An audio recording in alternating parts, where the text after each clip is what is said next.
Politik hier. Why you no love Israel?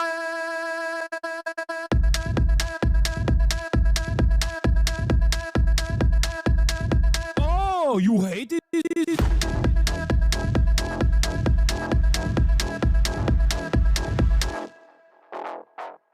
Am Israel high.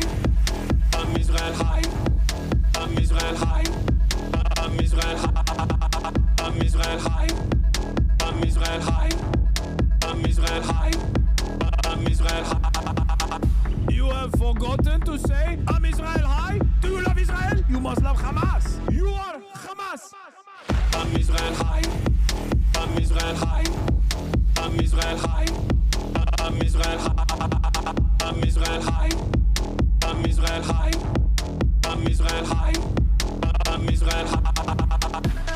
Oh, Israel not number one for you. Oh, anti-Semitism.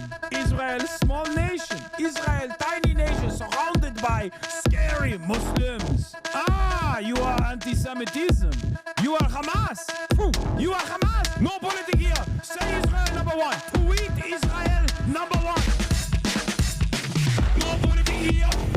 No politics here. No politics here. No politics here. No politics here. No politics here. No politics here. No politics here. Say you condemn Hamas. Say Am Israel high. Say you condemn October 7th. You are Hamas. No politics here. No politics here. No politics here. No politics here. No politics here. No politics here. No politics here. No politics here. What's going on, everybody? I hope everyone's having a fantastic evening, afternoon, pre-noon, no matter where you are in the world. I'm Hasan Piker, and this is the Hasanabi broadcast coming to you live from sunny California, Los Angeles, folks. We're live and alive, and I hope all the boys, girls, and MBs are having a fantastic one, because today's a beautiful day. Today's a wonderful day. Today is Saturday, folks. That's right. It's Saturday. I'm wearing a pastel today. That's right. Colors are back. Suit man is back. You already know. Suit like a slick pistachio today. Yeah, it's a Turkish pistachio. And just like turkey, it's actually cooked. Bruh. Anyway, nice blue suit. Yeah, every day. Every day I try to wear another different blue suit, a different variant of blue. And every single one of these different blue suits are all, would you know it, they're all exactly the color of American flag blue. Anyway, folks, we're live. We're alive. Yeah, it's a reflection pool blue, American flag blue. That's what it is. We're Team Algae up in this bitch. Folks, suit looks hot as fuck, big dog. Thank you. Anyway, this is a classic, not algae colored suit. And I want everyone to understand that. I want all the American patriots in the chat to recognize that this is not a green suit. Some of you might have thought that, and you're wrong. And I need you to know that you're wrong. Okay. Yeah. Thank you for saying sweet blue suit today, King. Thank you. All right. Anyway. Folks, this is part of the broadcast where I tell you about my personal news, about what's going on in the world of Hasanabi Piker, in between the time period where I press the stop streaming button and press the start streaming button. So help me God, that's what I'm going to do. You already know what's up. It is Saturday, June 20th, 2026. I cannot believe that we're like halfway through the year. I can't believe it. I can't believe I'm about to turn 35. That's right. Next month is coming up. In a month from now, I'm going to be motherfucking 35. But aside from that, we got a lot going on in the world. Yeah, I'm pushing 40. I'm going to be pushing 40. Unk is actually chopped unk.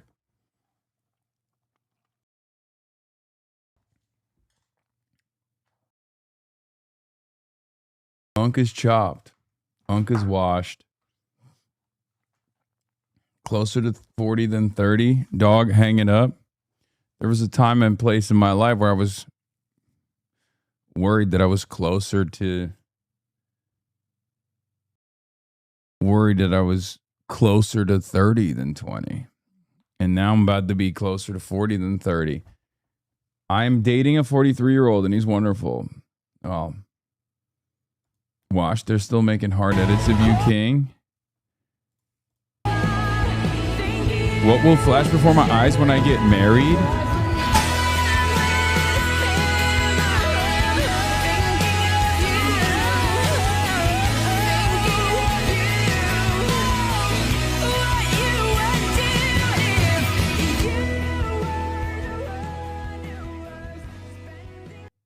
Damn. Turkey's 0-2 in the World Cup. Bro, stop. I don't even want to fucking hear about it. I know. Turkey's out, right? Turkey's just out. Turkey's completely out.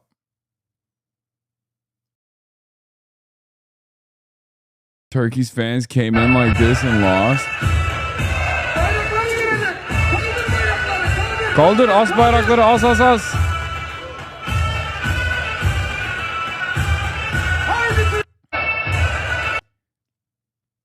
Yeah. Turkey has one last game. I will be attending it. It's against the United States of America. I will be attending the game. But unfortunately, Turkey can no longer advance. Given the rules of the World Cup, even if Turkey beat the United States, which it most likely will not, because the United States has been absolutely fucking destroying, Turkey will not be able to advance, even if they do beat the United States, which they will not be. Okay, I don't know what to tell you other than it's just, you know, you get used to taking fucking L's, okay?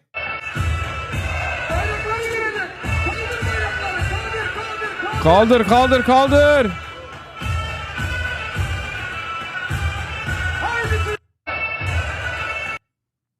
Yeah. We are winning. Look how many likes this has. And if you will allow me, I want to travel back in time 8 days. Game 4. 9 minutes and 33 seconds left in the fourth quarter. The Knicks are down 20. The analytics guys, the sports betting companies, the pundits who watch from far away, they do what they do. They run the numbers. They calculate the odds. Yeah, Zoran, also a numbers guy, kind of stole my thing a little bit because I'm a numbers guy. I know you like the number. And Zoran also, he liked the number too. He wanted to let the people know he also is a numbers guy. I told him, Zoran, let me chat GPT it, let me grok it, let me figure it out, the numbers. They write the Knicks off. They give the Spurs a 99.6% chance of winning the game. A 99.6% chance of silencing the Garden. Of another year of watching and waiting. But there is one thing that the pundits just don't get about this team. That they just don't get about this city. It is in that 0.4% that we go to work. It is in that 0.4% that Jalen Brunson, the same guy that so many said was too small, proves that not only is he good enough, he is the new standard for greatness. It is in that 0.4% that OG Ananobi watches the ball float from the top of the arc and start running towards the basket, fingers reaching towards the heavens. Aura, god damn. That Carl Anthony Towns finds the strength to mourn his mother and still pull in rebound after rebound. It is in that 0.4% that Jose Alvarado shows every kid growing up in public housing that a son of Brooklyn and Queens can win for every one of the 5 boroughs. It's in that 0.4% that Josh Hart gets rebounds that break teams, that McCall Bridges proves he was worth every single draft pick. Most of all, it's in that 0.4% that the Knicks do what New Yorkers have always done. When we are told something is impossible, we find a way. The Knicks did not just win for New York City. They won like New York City. If you will allow... Yeah, it's so hype. Mandani speaks like a preacher of a mega church. Mandanbi. Mandabadubi. Bridges isn't worth 5 first. Okay, chill, Unc. Chill. Let him cook. Let him say nice things about all the players, okay? You were briefly mentioned at the beginning of this Oxford debate clip. Oh, nice. Okay, folks, personal news-wise, this is part of the broadcast where I tell you about my personal news, but I'm a chud-ass loser. You already know what's up. I didn't really do anything. I've been watching Euphoria, and I have agita every time I watch. I don't know if you guys have also watched this show. I don't know if you guys have also watched the show Euphoria, but every episode is so gut-wrenching. I don't even know why people watch the show. I don't even know why I watch the show. Cause like it's so nasty. I mean, Jacob Elordi, I cannot begin to explain to you how much I hate this man. Like, I actually had a fairly decent opinion of Jacob Elordi, but his character in the show, is so dog shit. I mean, Sydney Sweeney is horrible at acting. So is the other girl, the other main girl that is like dating Jacob Elordi.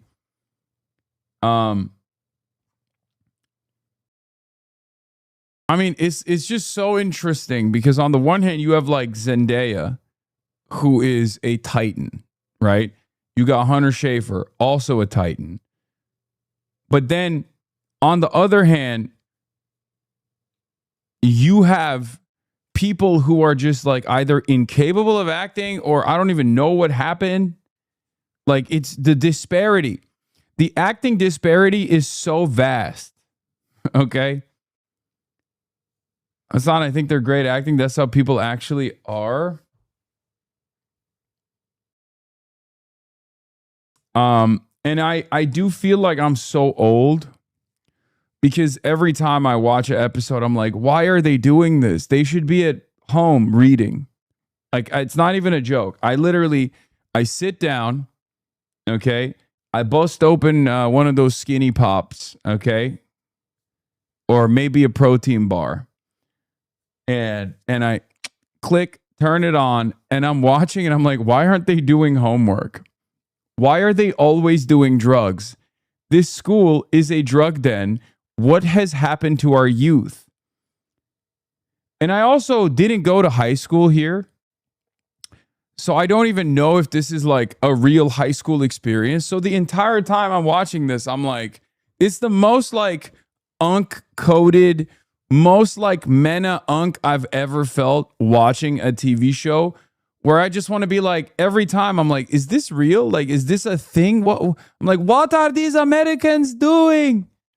I feel like that's how my grandfather would watch this show. He'd be like, what are they doing?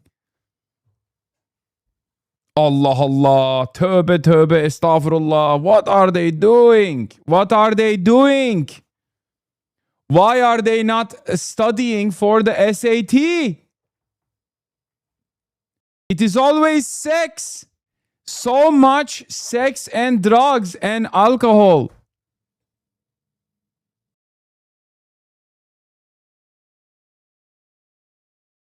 And I can't tell if it's just like the real American high school experience.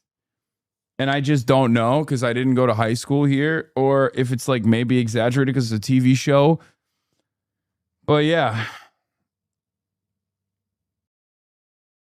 Do you watch it with your dad? My dad would literally not be able to complete that show. He would not be able to watch it. My dad, I'm turning into my dad. I really am turning into my dad. Every day that passes by, I'm turning more into my father. Because I've told you guys this before. He's not capable of watching shows where he sees any like simulated child abuse or children being in like rough situations. Like if he sees that, he's like, turn it off. He's like, turn it off. I can't do it. And now I'm slowly but surely turning into him because like I'm watching the show and halfway through the episode, I always catch myself thinking like, this is hurting my feelings. These children need to be saved. Why are they going through these insane experiences? Is this how American children are raised? Where are their parents? Why are all their parents also addicted to drugs? So yeah, that's how I feel. Sam Levinson should go to jail. I agree. I agree with that. Yeah, someone help Zendaya, please.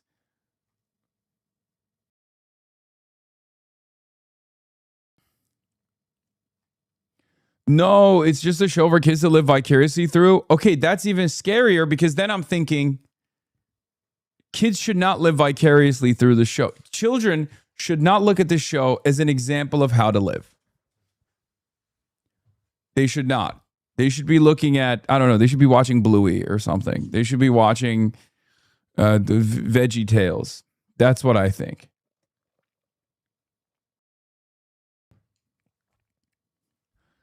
Anyway, I'm in season 2, episode 1. And I hate Nate so much. I hate Nate so much. Also, RIP to Fez, the guy who plays Fezco. I knew he had died, but I forgot about it until, I looked it up again and I was like, damn. Like in real life, not in the show. It's not a spoiler. I don't know if he dies in the show or not.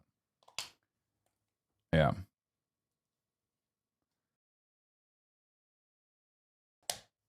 Euphoria was originally an Israeli show. Yeah, it tracks. That tracks.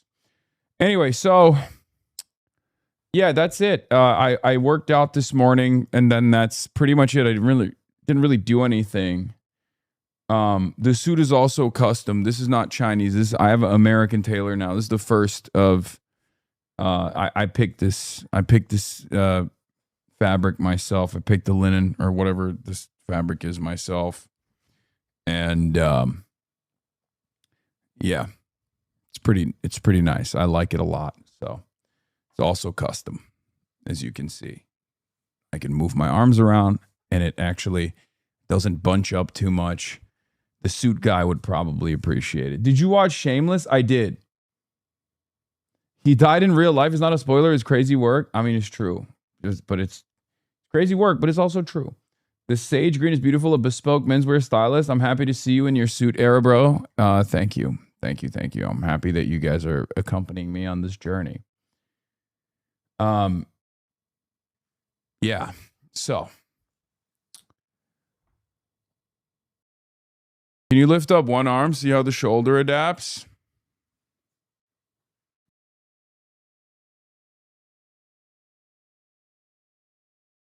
I mean, I'm sitting down, so.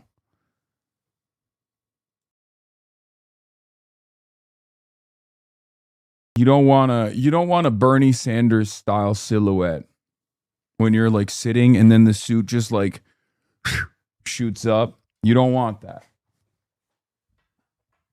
It creases a lot with the movements. Yeah, I mean, it does. It's normal. Check logs, please. Regarding your question about whether this shit happens to high schoolers in NA, to a certain extent, the events in Euphoria do happen to high schoolers. Obviously, that shit's turned to 11, but at its core, it's based in somewhat reality. Okay, chatter. Thank you.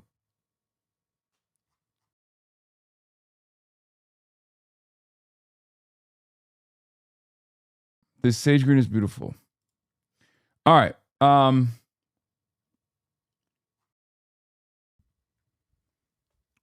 Yeah. Mike has a dangler. Oh, shit. You're right.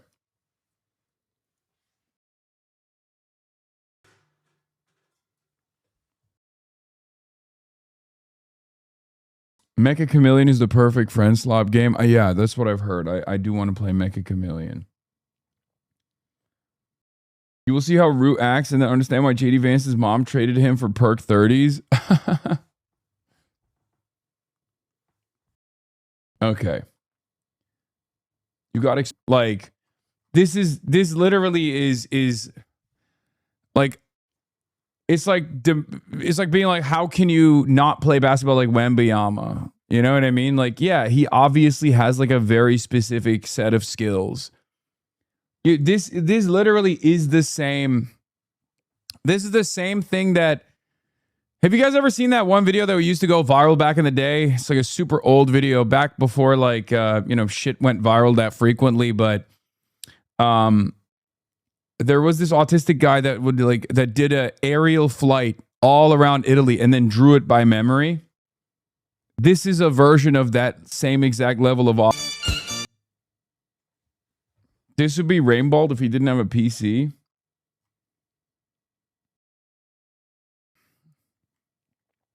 Perfect, useless memory, nice. I mean, clearly this guy is just, this is what he does. So I'm not even going to dunk on him. Congratulations to that guy. I don't know why you're saying it's useless. I'm sure there's use. I'm sure there's some utility to it. Who knows?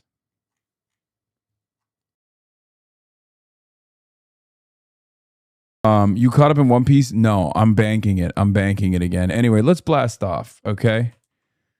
Let's blast off, ladies and gentlemen.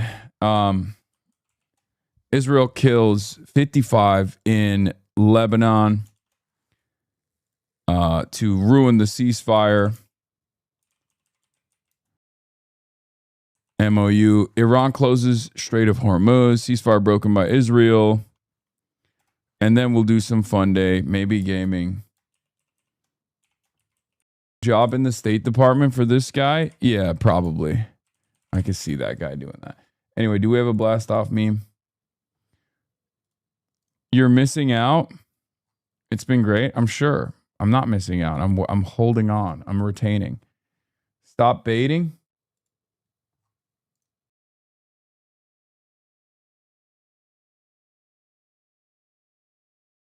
Fun react for later. Inside China's insane propaganda theme park. Oh, yeah. Mike did the, this is goated. I want to do this so bad in China. This is the Chinese Civil War theme park. I cannot believe it, dude. He's living La Vida Loca. He's living my dream. All right. We'll definitely watch that. That's a great one. Check logs important. That reminds me, I wrote a VeggieTales fanfic once where Bob the Tomato straps. Okay, I'm not reading that for your own sake, okay? When you say check logs and then you talk to me about a fucking VeggieTales fanfic that you wrote, like what makes you think anyone else should be hearing that in this chat? Oh my God. Are you going to answer for your transgressions? What is this? Hasanabi, how could you do this? Oh, I'm sorry. I did it. I apologize. Never tell Hasanabi you're queer. That's just how it is.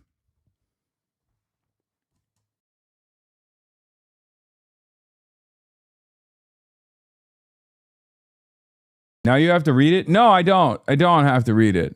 I don't have to read it at all, actually. And I will refuse to. What you should do, on the other hand, is that's crazy that you tell that chatter to link the fanfic. You want to what? You want to jerk your peanuts to a goddamn VeggieTales fanfic? You want to crank your shit? You want to spank your shit? You want to beat your meat to VeggieTales? That's what you want to do. You're telling me right now you want to fucking jork it. You want to goon to a VeggieTales fanfic that a chatter wrote.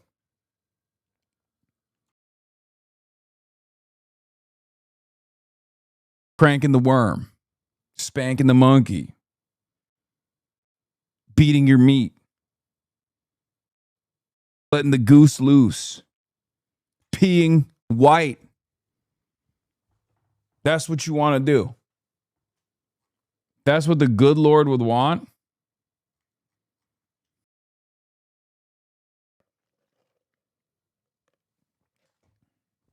You want to shake your Gurga, cranking your hog, roughing up the suspect.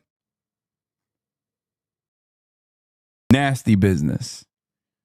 You better stop it now. Please stop. My grandmother's knitting circle is watching this. What? Your grandmother's knitting circle probably feels the same way. Probably feels the same way that I do about the nasty business that we heard about.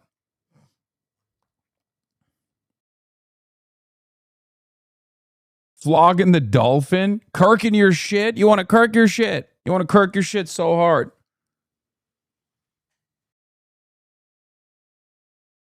God.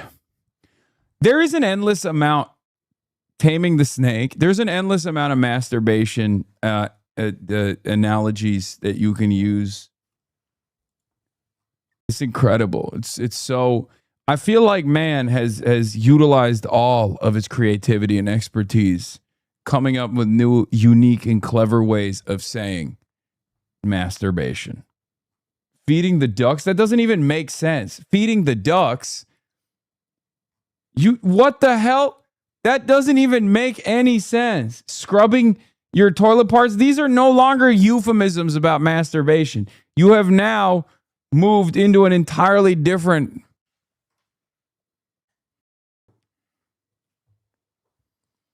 You're on a different zip code, maybe a different planet. Massaging a one-eyed man? Oh, no. Okay, stop.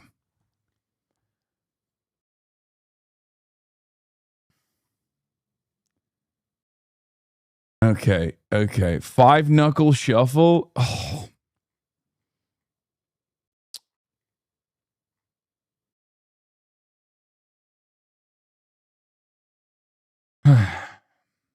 Okay, we're done. The girlies are fighting. Meloni is fighting with Donald Trump. And we will talk about that, of course. Giorgia Meloni and Donald Trump. They are fighting. The girlies are fighting. Okay. Turkey was so bad. I know. Matt Iglesias has been so mad that like some style guides and some announcers say Turkey instead of Turkey now. And he's just so frustrated about it. I saw that. And it's like, listen, egg boy.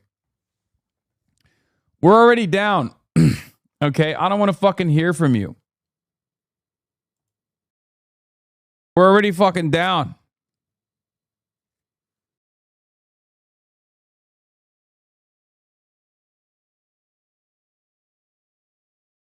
BBC asked Big John what he would order if England won the World Cup. Oh, I love this. Chinese takeaway. You get a oh, hell yes. Bosh. chicken chow mein, special fried rice, sweet and sour chicken balls, sweet and sour chicken Hong Kong style, sweet and sour pork Hong Kong style, barbecue pork spare ribs, roast chicken Chinese style, roast duck Chinese style, crispy shredded chili beef, beef in black bean, prawn in black bean, chips, prawn crackers, curry sauce, and don't forget the pancake rolls. Bosh. Bosh. Fucking hell. That's a good lad. That's a top lad right there. He's got it. That's the best fucking Chinese order I've ever heard of.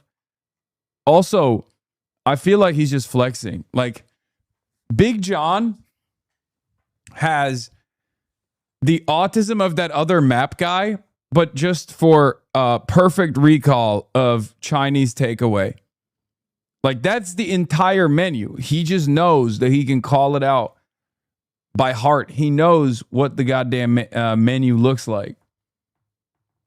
Yeah, you guys look worse. You guys look the worst team in tournament. Somehow worse than the island micronations. No taxes, just past the Gulad.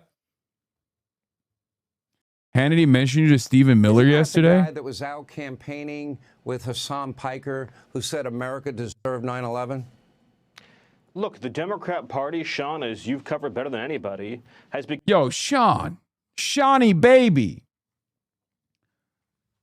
You're talking about me, but you won't talk to me. What the hell, Sean? We were supposed... I feel betrayed. You'll talk to this bald dipshit, but not me? What the hell? Yeah, he ducked me. And now he's snitching to the admins, dude. He's like, mods. Remember this guy? Get this guy out of here, mods. That's actually devastating. I thought we had something, Sean. Become a party of Marxist, communist, socialist, violent extremists, and yes, violent revolutionaries who support the policies that are getting Americans killed in mass historically for many years now, and of course it accelerated under the Biden administration. Where? What policies are killing Americans en masse? Yeah, dude. Medicare for all. Okay. Free college education. Federal jobs guarantee. These are the policies that will kill Americans if implemented. They haven't yet, but if implemented, they will kill Americans en masse. Okay? by criminal illegal aliens. This is a party that supports violence against ICE officers, supports violence against federal law enforcement, and engages in conduct and rhetoric and behavior that leads to repeated assassination attempts against President Trump, against President Trump's supporters, and against Republican elected office holders. It is a terrifying reality, but one we cannot turn away from, ignore. We cannot put our heads in the sand and pretend the Democrat Party of the 90s or the 80s or the 70s exists anymore, because it is gone, Sean. It is gone, and it is not coming back.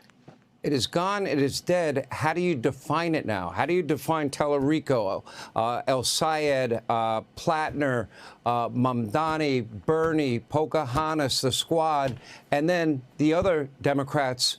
No moral courage to ever challenge them.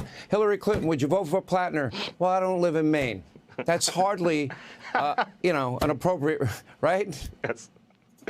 It's look, the Democratic Party has two groups now: radical extremists and cowards. That's a good way to put it. Yeah, I like that. He's saying that, like, the Democrats are just a communist party now, which I wish. And then the rest of the establishment Democrats are just like cowering, and they're terrified. To make matters worse, these very same Democrats, these established Democrats, hear from the most repulsive man on the planet, Stephen Miller, and go, all right, bet. He's actually right. We shouldn't let the radical communist Antifa forces take over the party. We should do everything we can to stop that instead of stopping the growing fascism in this country. Cowards who've allowed the radical extremists to eat the party alive. Maybe they know at some level that it's wrong, that it's evil, that it's dangerous, that is leading to all this incredible violence against conservatives that we've seen. Maybe they're just too stupid, they don't know that. But you have cowards and you have extremists. When you talk about abolishing ICE, what you are talking about is allowing every drug cartel, every Mexican criminal organization like this. Okay, I don't really care about the rest of this. Who cares? Stephen Miller should unironically boost the confidence of every person ever that the trope "there's someone for everyone" really is true, because how do you love this man? I mean, I guess he has a equally repulsive wife, Katie Miller. That's how it works out. Have you seen Mehdi interview the former CIA agent who wants to abolish CIA? No, I haven't. I have not watched it. But it's crazy that this man is going on every outlet but mine, bro. It's wild. I don't know what the hell's going on with John Kiriakou, but he's gone on basically every show but mine.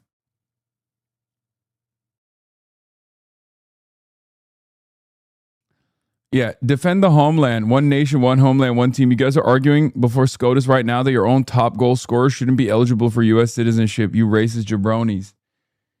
Nah, but he's white, bro. It's fine, right? They're talking about. Actually, I don't know who the top goalie, top scorer is. Is it CP? Is it Christian Pasilic or whatever? No. Oh, it's Balogun. He's a black Brit.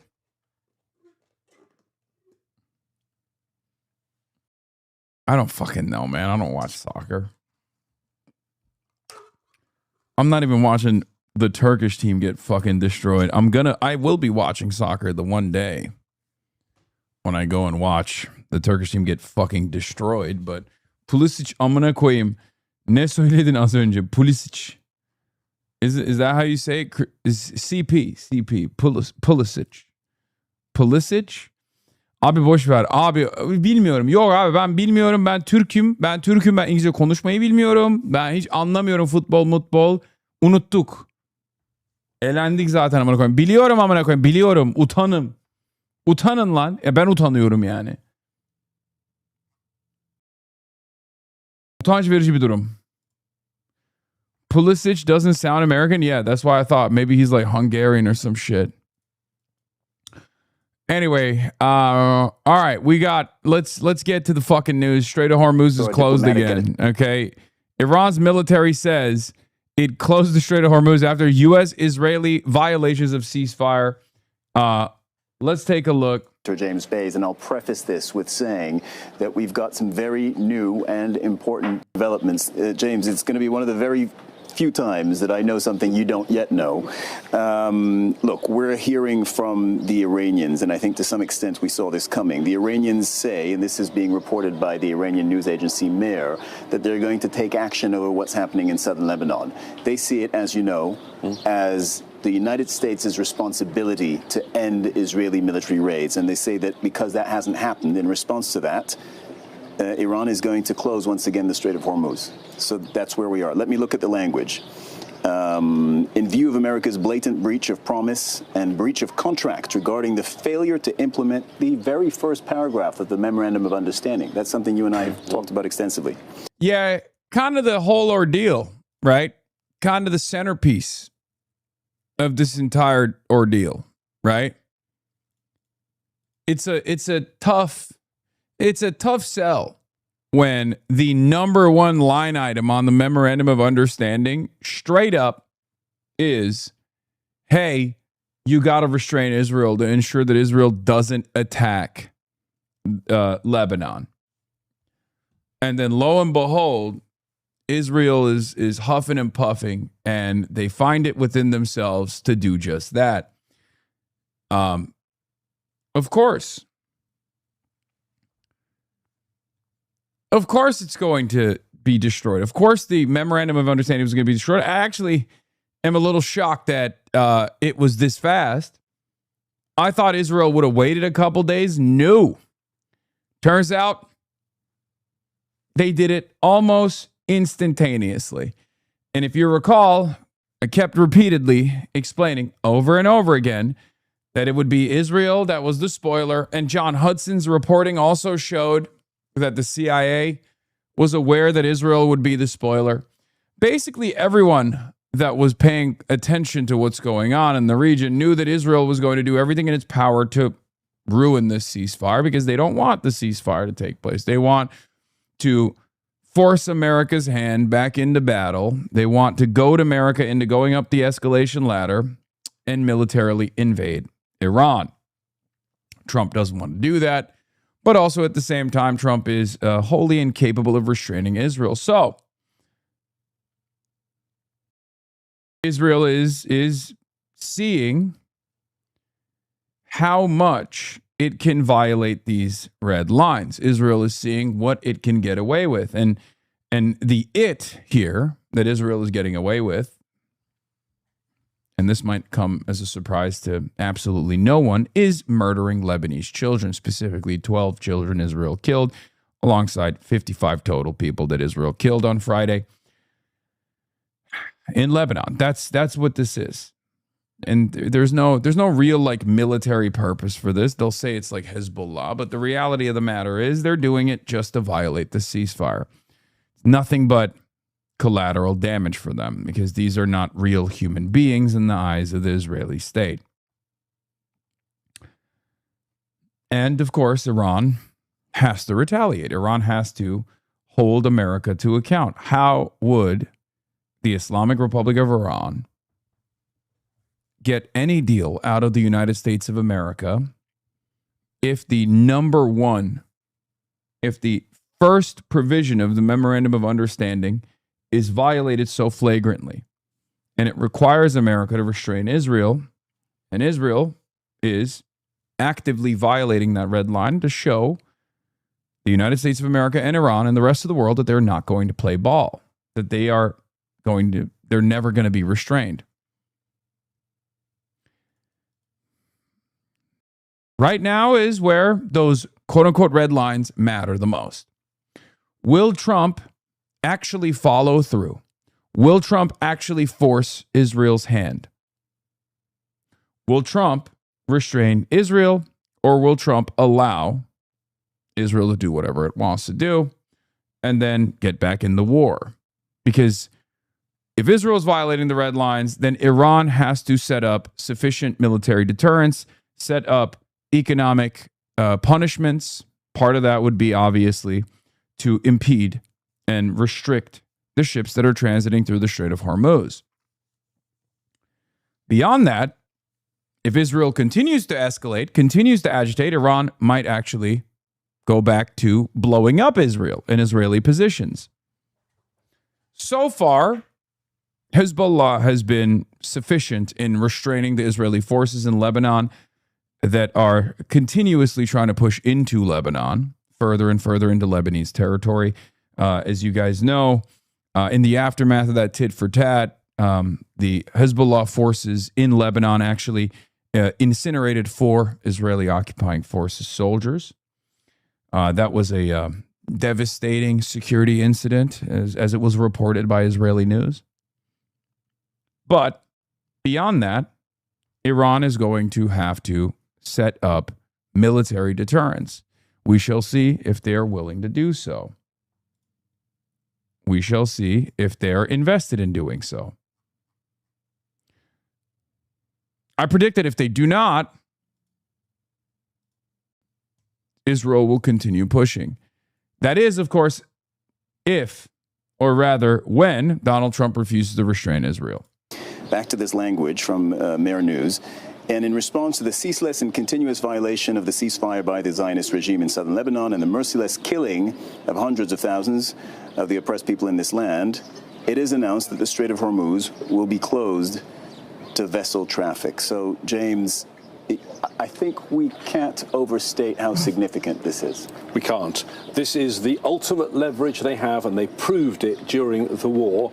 We'd all been talking about a potential nuclear weapon, but Iran showed it had a much more powerful economic weapon. We actually had reports over the last 24 hours that they might be doing this, and the Iranian government and spokesperson said it wasn't the case they were going to, but clearly they feel right now there is a memorandum of understanding. It has been agreed, but it's not being complied with. And you've got other dignitaries on the top of that hill. This is unrelated, but it's kind of funny that they're in Bergenstock, Switzerland.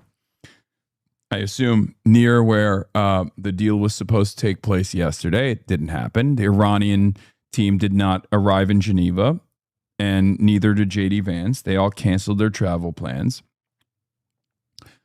But it almost feels like a flex to have that behind you. And it's like, well, here is a waterway where ships are transiting, as opposed to the Strait of Hormuz, where they are not. Feel this is a time of maximum leverage. This is what it's supposed to look like. This is what the world could have if Israel would restrain itself. And it's a lake. Sure, whatever. It's water. They are going to close the Strait of Hormuz. It means they're using that weapon now. And remember what Donald Trump said at the G7 meeting just days ago before he signed the Memorandum of Understanding.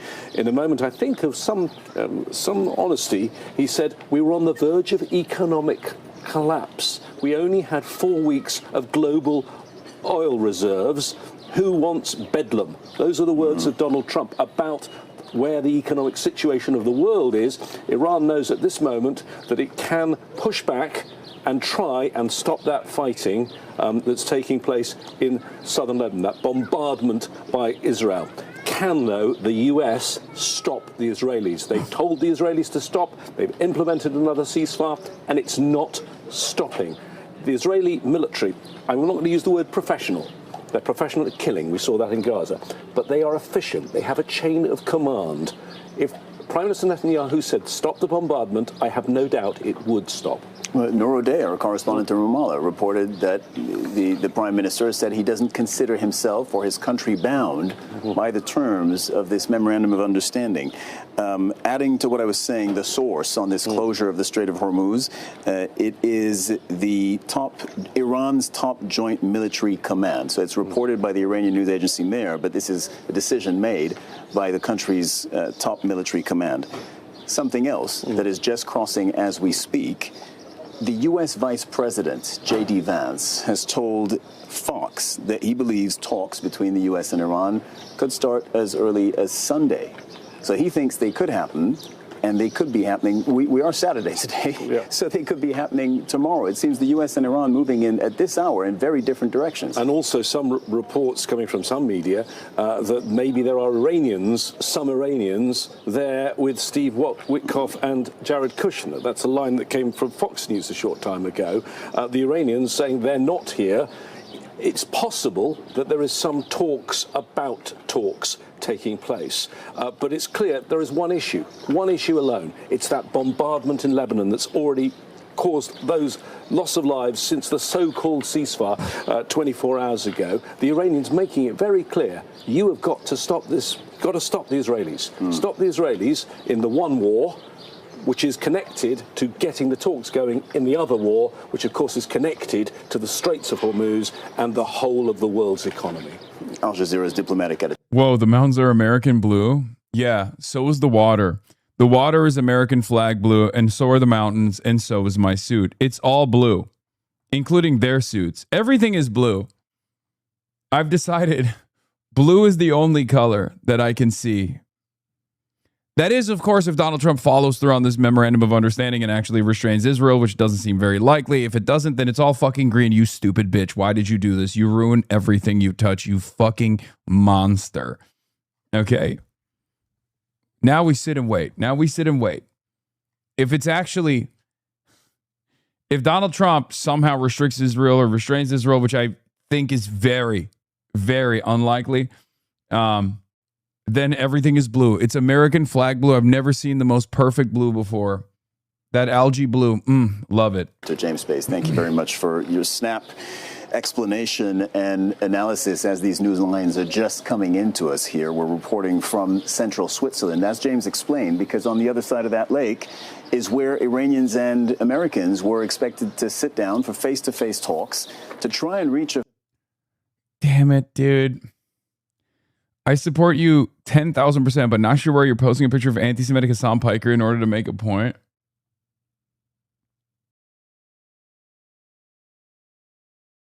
I've made fun of him so much about how he looks like Dean Preston that it's worthy.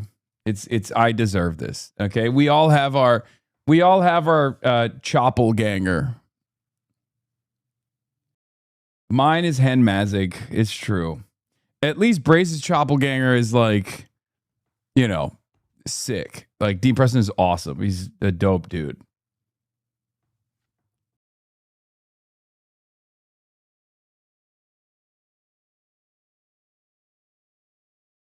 Mazik is your Wario. Yeah, it's kind of crazy that the evil forces in Israel invented in a laboratory a fucking Wario of mine. Hen Mazik liked that fake tweet about you buying a $27 million penthouse in New York City, by the way. Total moron. Oh my God.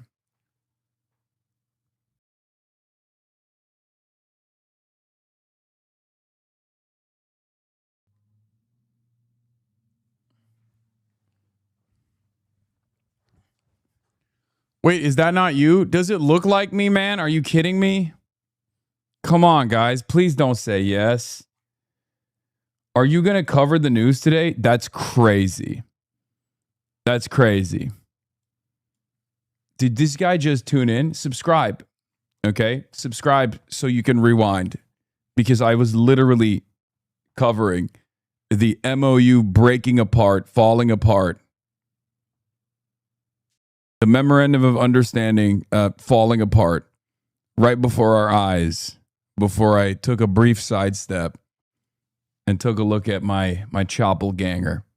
Final peace deal between them. But we are, as we speak, it feels like we are quite a distance away from that deal ever being hammered out. So going to Iran now, our correspondent Mohammed Val is there. Mohammed, just in the last few moments, we're hearing from the Iranian top military command that they've closed the Strait of Hormuz once again. Well, that's right. I don't know if the translation is precise. If it is precise, they used the future tense, will be closed. So we don't know whether that's a decision that is going to take effect from this moment, or it's a threat, for instance, that if something doesn't happen in the next couple of hours or tonight, for instance, or from now to tomorrow, we don't know what that future tense means, how long it will take for them to announce that now we have closed it. So there is this pressure, it's a measure of pressure, of course, on the Americans to force the Israelis to implement the first article of the Memorandum of Understanding.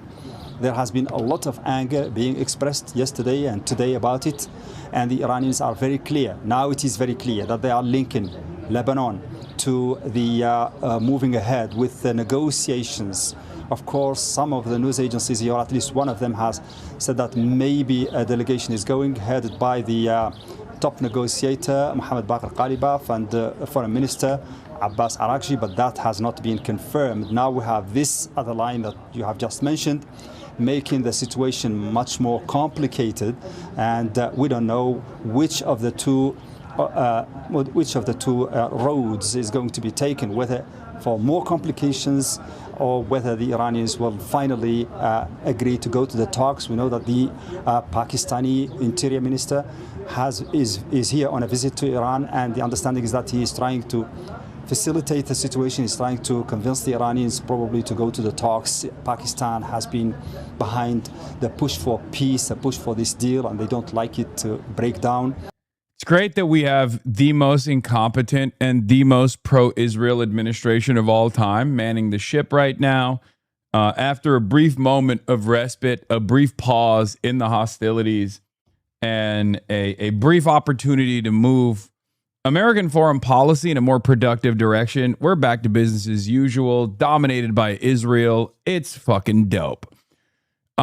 So while all of this is happening, Donald Trump obviously came out and he's obviously aware of what's going on. He knows that the Iranians are saying we're shutting down the Strait of Hormuz again. And what did Donald Trump say? What did Donald Trump say about all this? He is Mr. Market Mode, Mr. Money Man. Mr. Money Molestation is over. Trump says there will be no tolls in the Strait of Hormuz for 60 days during the ceasefire period. And also no tolls will be imposed afterwards unless by the U.S. for services rendered as a Middle East guardian angel. There will be no tolls in the Hormuz Strait for the 60 days during the ceasefire period, and there will be no tolls after the 60-day period is expired unless they are imposed by and for the United States of America should the deal not be completed for services rendered as a guardian angel to the countries in the Middle East for purposes of both past, present, and future reimbursement of costs. Thank you for your attention to this matter, President Donald J. Trump. I mean, what do you say to this? Like, he's saying this while Iran is like, we're shutting down the Strait of Hormuz.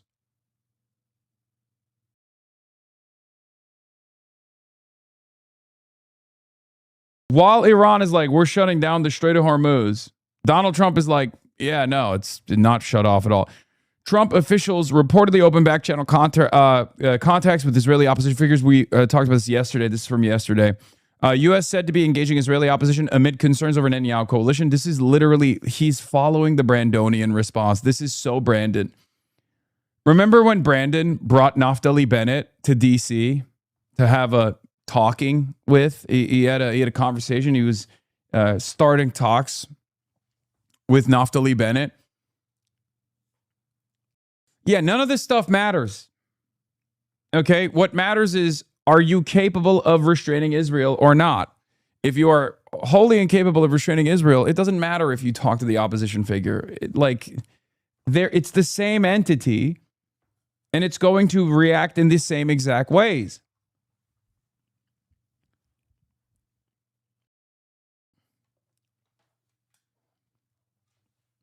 I guess technically Trump is right, though, when he says that there's no, there will be no tolls.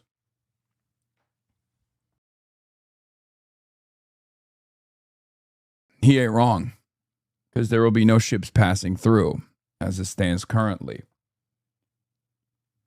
So, yeah. By the way, your analysis on this whole saga has been the most accurate. PBS on top. Thank you. It's incredible how good your analysis can be if you don't have Benjamin Netanyahu's dick launched, planted directly in your spine. It's crazy. Yes, Piker Broadcasting Service for tomorrow's news today. It's crazy when you can just look at exactly what's going on and make the correct assessment. This isn't even dialectical materialism, chat. It's just looking at what Israel has done so far and says it will continue to do and reporting on it accurately.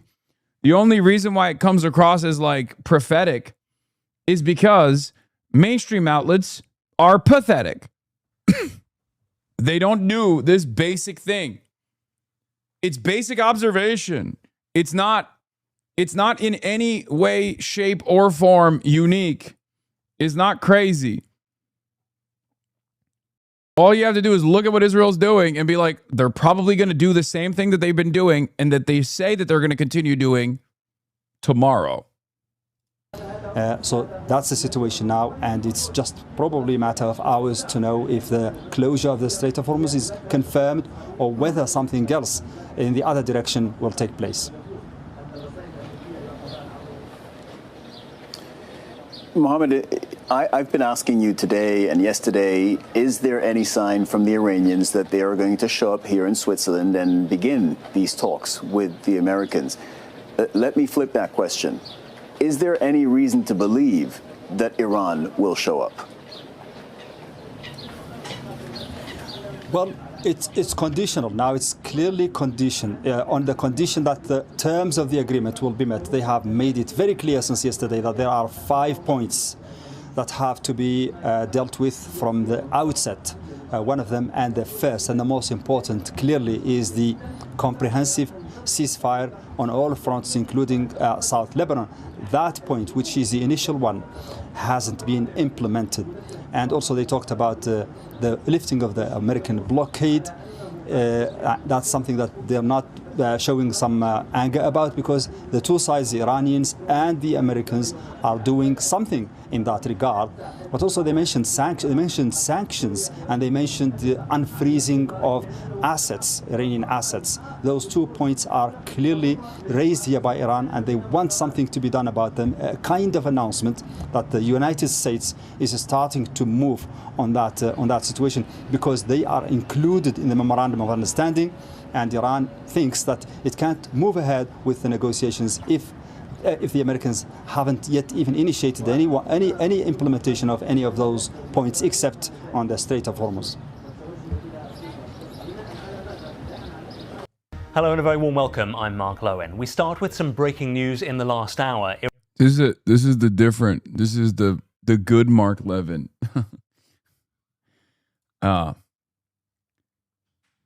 Is Israel just seeing how far they can push the line? Will U.S. and Trump actually cut them off? Yes and no. Israel is obviously going to see how far they can violate the red lines. They've always done so, and I don't believe that America will cut them off, if we're being honest. It seems very unlikely. Iran's military says it has again closed the Strait of Hormuz.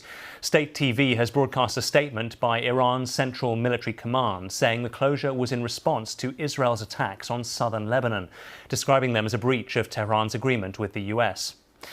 Let's bring in our Middle East correspondent, John Donnison, who joins us from Jerusalem. John, not just a breakdown in the peace deal between Iran and Israel, or the ceasefire, but now potentially also in the peace deal between the US and Iran. Yeah, I mean, I think it's a really significant development. We said that this deal between Iran and the United States was fragile, and here we are, the principal achievement of that memorandum of understanding. And I think one of the biggest priorities for the United States was reopening the strait, and what that's lasted a couple of days, and it's now closed. So we understand from Iranian state TV that there is now a negotiating team on the way to Switzerland, presumably to meet with the Americans. But, you know, we seem to be making some progress, but we've already taken a huge step back. And the Iranians saying this is because continuous and relentless breaches of the ceasefire in southern Lebanon with accusing Israel of of not sticking to the agreement. John, just worth reminding us once again of the importance of the Strait of Hormuz to global shipping and the global economy. It's important because 20% of the world's oil and petrochemical products pass through the strait. Its closure led to a huge surge in oil prices, a surge in the price of plastics, a surge in the price of fertilizers. It meant that we've seen energy prices rise, fuel prices rise. We've seen higher inflation, therefore higher interest rates, affecting everyone paying a mortgage. So a huge impact on the global economy. And as I say, it's the main reason, I think, that Donald Trump was under such pressure to get this deal done, because all the forecasters said if the strait remained closed, we could see a global recession. And that pressure still on Donald Trump, and reports that J.D. Vance potentially could even still be traveling to Switzerland for talks with the Iranians, even as Tehran closes that strait one more time.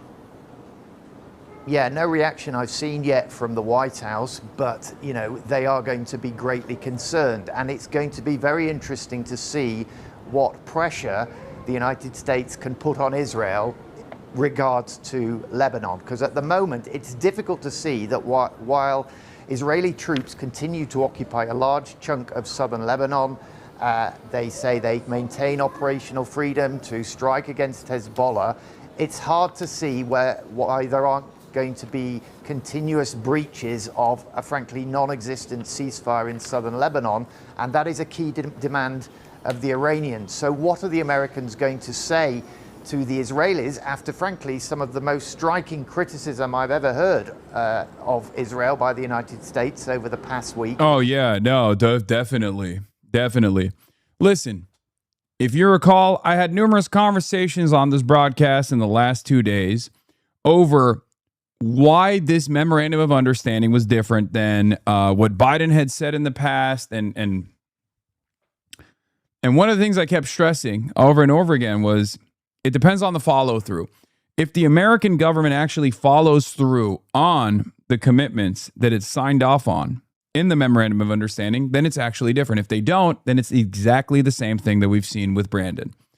And there is a likelihood that it could be exactly the same as Brandon.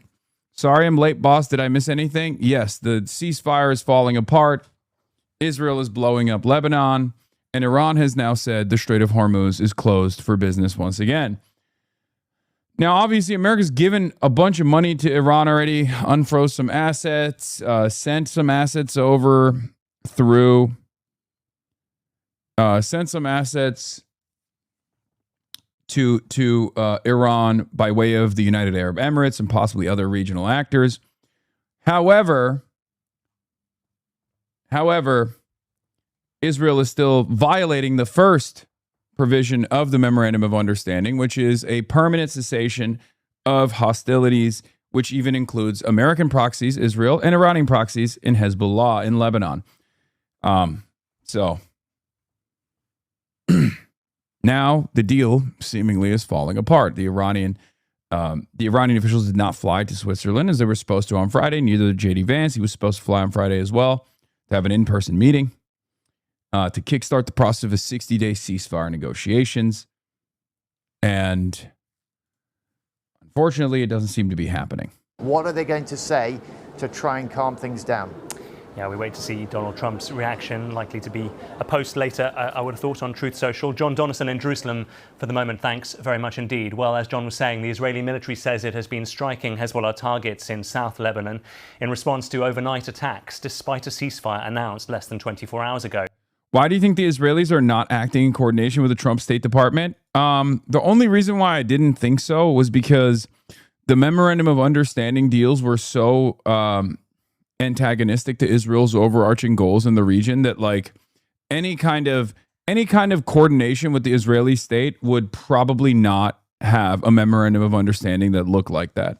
The outline of that deal was unbelievably bad for Israel. So like even the mass distribution, the mass dissemination of a deal such as that one that directly rewrites America's foreign policy in the region, directly rewrites American policy in the MENA region, and takes it away from Israel being in the driver's seat to putting American sovereignty back and American interests back in the forefront of our MENA foreign policy vehicle is so antagonistic to the desires of Israel that I don't believe that there was coordination happening. Because it's too it's too embarrassing for Israel. It's too embarrassing for Netanyahu, and unless they were coordinating with the opposition in Israel and they wanted to destroy Benjamin Netanyahu, because this will inside of Israel, this deal destroys Benjamin Netanyahu's political career. It's over, right? So if they're coordinating, it would be with the opposition, I guess, to just take out Netanyahu and then bring in a new guy who will come across as more rational or something. I don't know.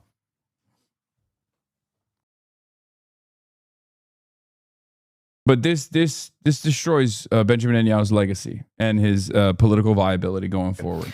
Well, these are live pictures from Nabatea in southern Lebanon. Israel says more than 50 projectiles were launched. We call that regime change law. Yeah, but it's not really. I'll be honest with you. That regime change is not dissimilar to, Supreme Leader Khamenei being swapped out with Supreme Leader Khamenei younger. Okay? It's literally not any different. Their overarching goals are identical to one another. Launched at Israeli Defense Forces troops by the Iran-backed militia group in the south.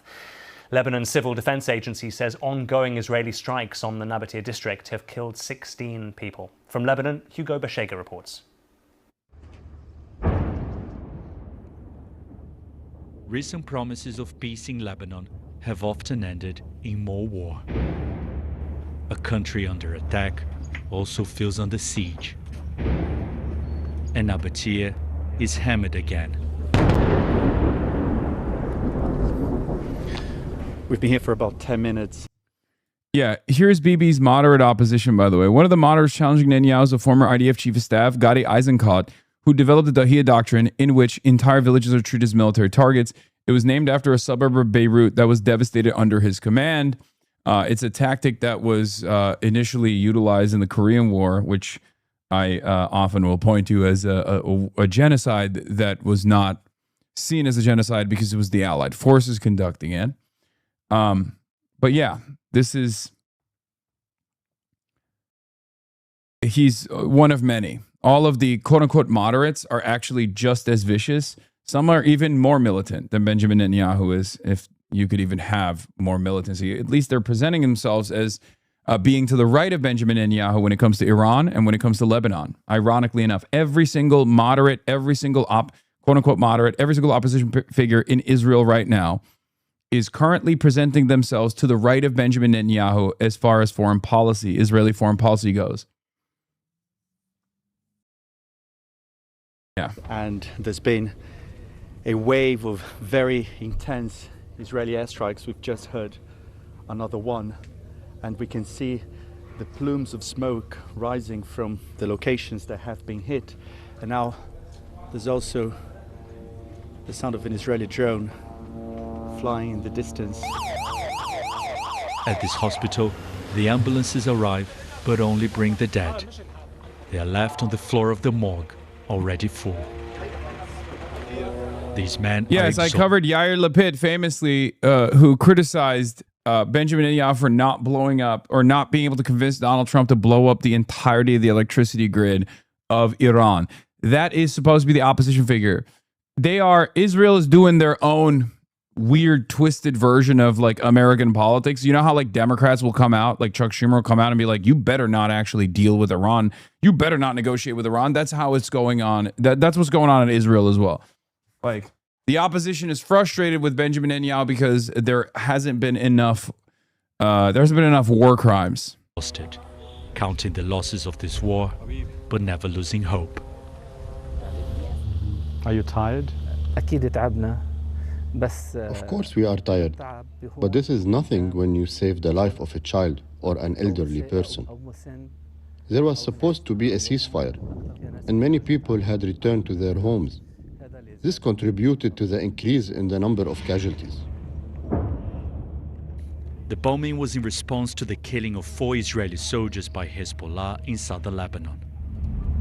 As we leave, we see a motorbike still on fire and the risky mission to retrieve yet another body.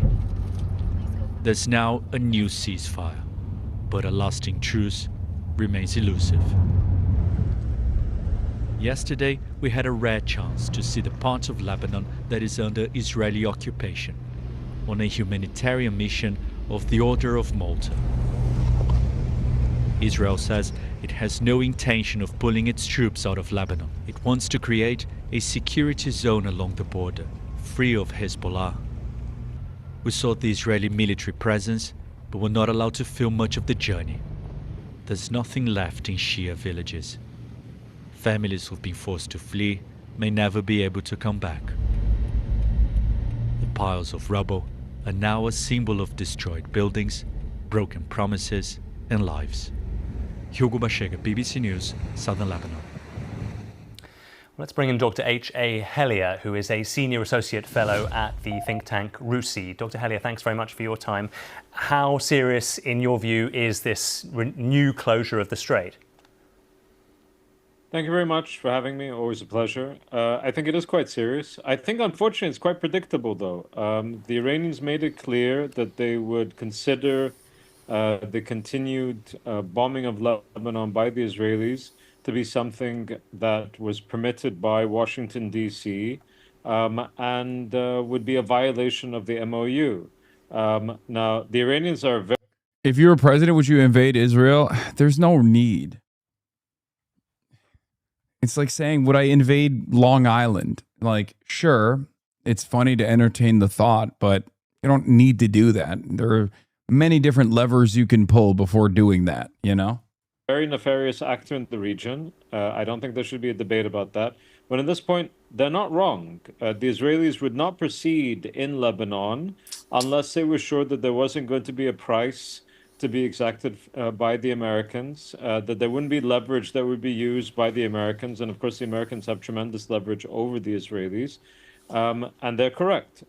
Washington could have stopped the Israelis from proceeding this faction, has opted not to do so. And unfortunately, very predictable that the Iranians would say, well, in that case, we can consider this a violation of the MOU. The MOU says very explicitly that there has to be a ceasefire in Lebanon.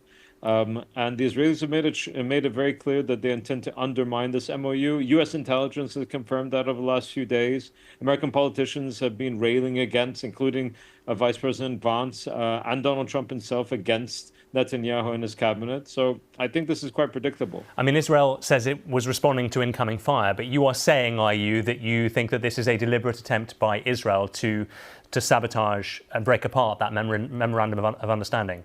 So let's... Yes, of course it is. I don't like that the media treats people like they're stupid children all the time. Oh, I wonder what's going on here. Yeah, perhaps what's going on here is exactly what Israel said they would do over and over again, which is the continuation of the bombing of Lebanon and a violation of the memorandum of understanding. That is literally what Israel sought to do here, and that is precisely what Israel is doing here. Wow, who could have foreseen this? No, you're watching BBC. What do you expect? No, actually, this is good, though. I mean, in the past, I think BBC would have covered this as, Israel had no other choice but to restrain Hezbollah. It's a sovereign state. It makes perfect sense for them to do this. So the fact that they're actually having real analysts on to be like, yeah, no, Israel is 100% ruining this memorandum of understanding is a change of attitude from even the European allies. So it's not necessarily a bad thing. This kind of coverage isn't bad. It's actually good. Perhaps it's a little too late, but I'm glad that it's happening even now. Let's be clear about two things here. One, when it comes to incoming fire where? They're talking about incoming fire, if there is any incoming fire, on Lebanese territory. That's occupied territory. That's 20% of Lebanon that the Israelis currently occupy, and they're bombing beyond that point. So that's one. Two, U.S. intelligence has already said, again, earlier this week, it was reported, that Netanyahu intends to undermine this MOU. And the vice president and the president of the United States have made it very clear that they do not agree with how the Israelis are proceeding. They've used very harsh language with regards to. Congrats on all the actually 60 IQ influencers who had to hammer home so hard how Trump is surrendering instead of saying how big his balls are and how huge they were if he stood up to Israel. I don't think that would have changed the dynamic that much. Let's be real.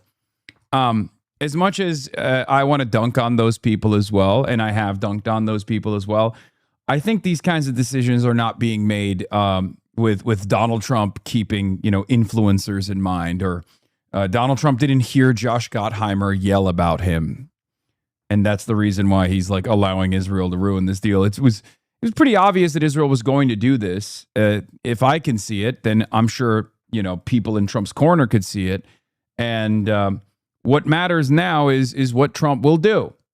If it stays with the fake red lines, Brandon style, oh, don't you invade Rafah, we are going to get really mad. If it turns into that, then you know that they had no ambitions of following through on this, and they just wanted to move the markets along to make it seem like there was a moment of respite with no care or consideration for what happens if that deal doesn't get followed through on.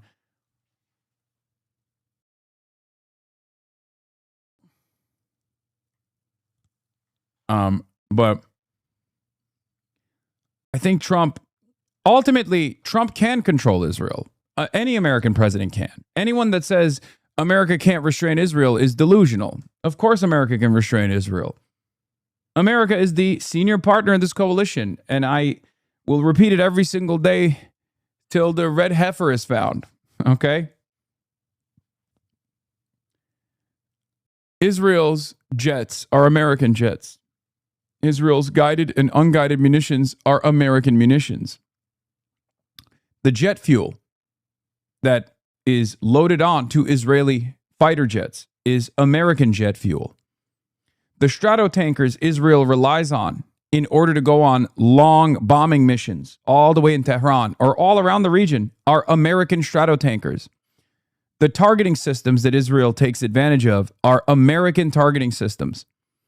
Israel cannot shoot anything in this region. Maybe Israel could go to Lebanon and bomb Lebanon without too much American aid, but Israel can't do anything without the United States of America. Israel can't react, or Israel can't act without American go-ahead, because Israel relies on the United States of America for defense in its entirety, down to the Iron Dome system.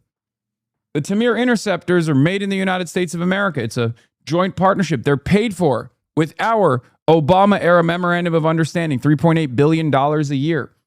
The level of control that we have over Israeli foreign policy is profound. It's just a matter of willingness.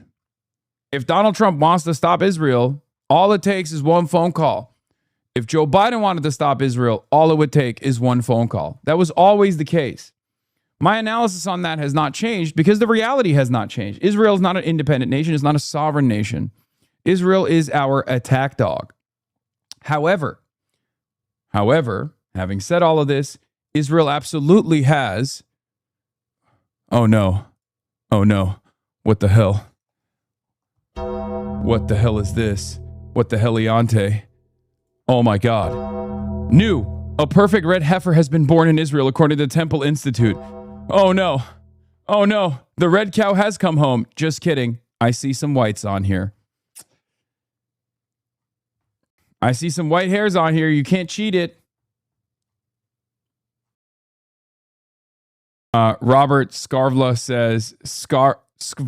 says, my favorite recurring bit in these end times has been the ongoing collaboration between all the most insane people in the U.S. and Israel to birth the apocalypse cow. That's hay? No, it's not. It's white hairs, bro. Shh.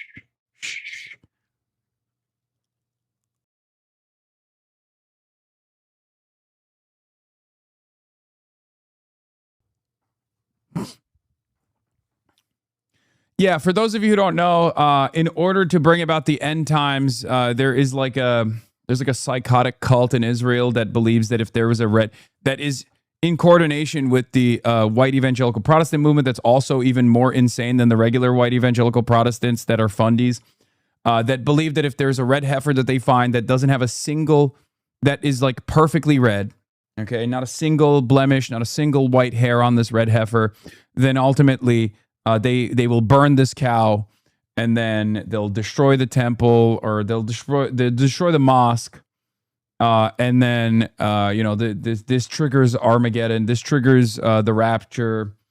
It brings about the end times. It's literally a thing that a decent number of people believe. Unfortunately, Mike Huckabee being one of those people.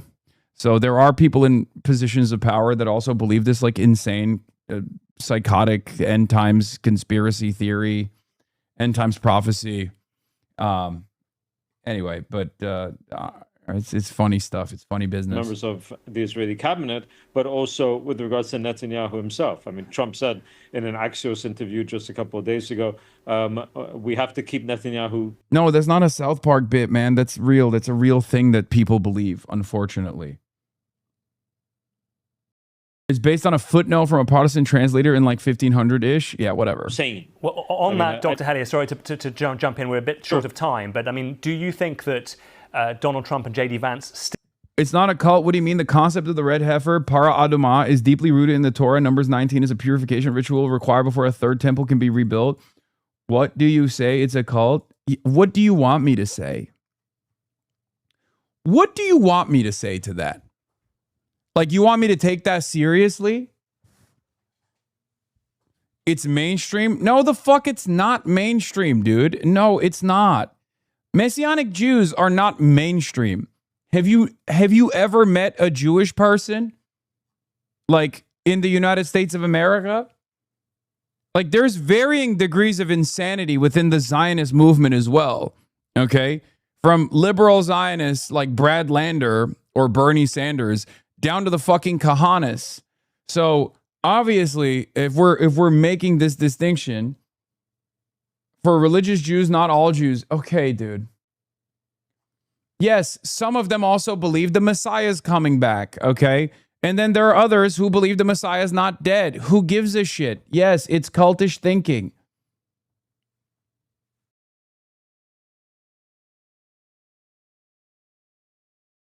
You live in LA, literally every Christian in the Midwest believes this shit. I don't think every Christian in the Midwest believes this.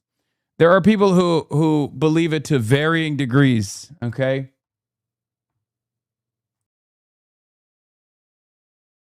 It's also an evangelical thing, so I'd say this is a solid 30 to 40% of the US population. No, it's not. There are a lot of Christian evangelical Zionists that actually do think that, you know, all the Jews are going to go to Israel and then the rapture is going to happen and they're going to get harponzoed into the fucking heavens, right? Like, there are a lot of people who believe that, but not all of them also believe in the red heifer prophecy, okay? We're now making distinctions between like the Mormon church and the LDS and, you know, all this other stuff, right? Like, this is like you're parsing through the Neturei Karta versus other Orthodox Hasidic sects. Like, there are differences between the things that these guys all believe.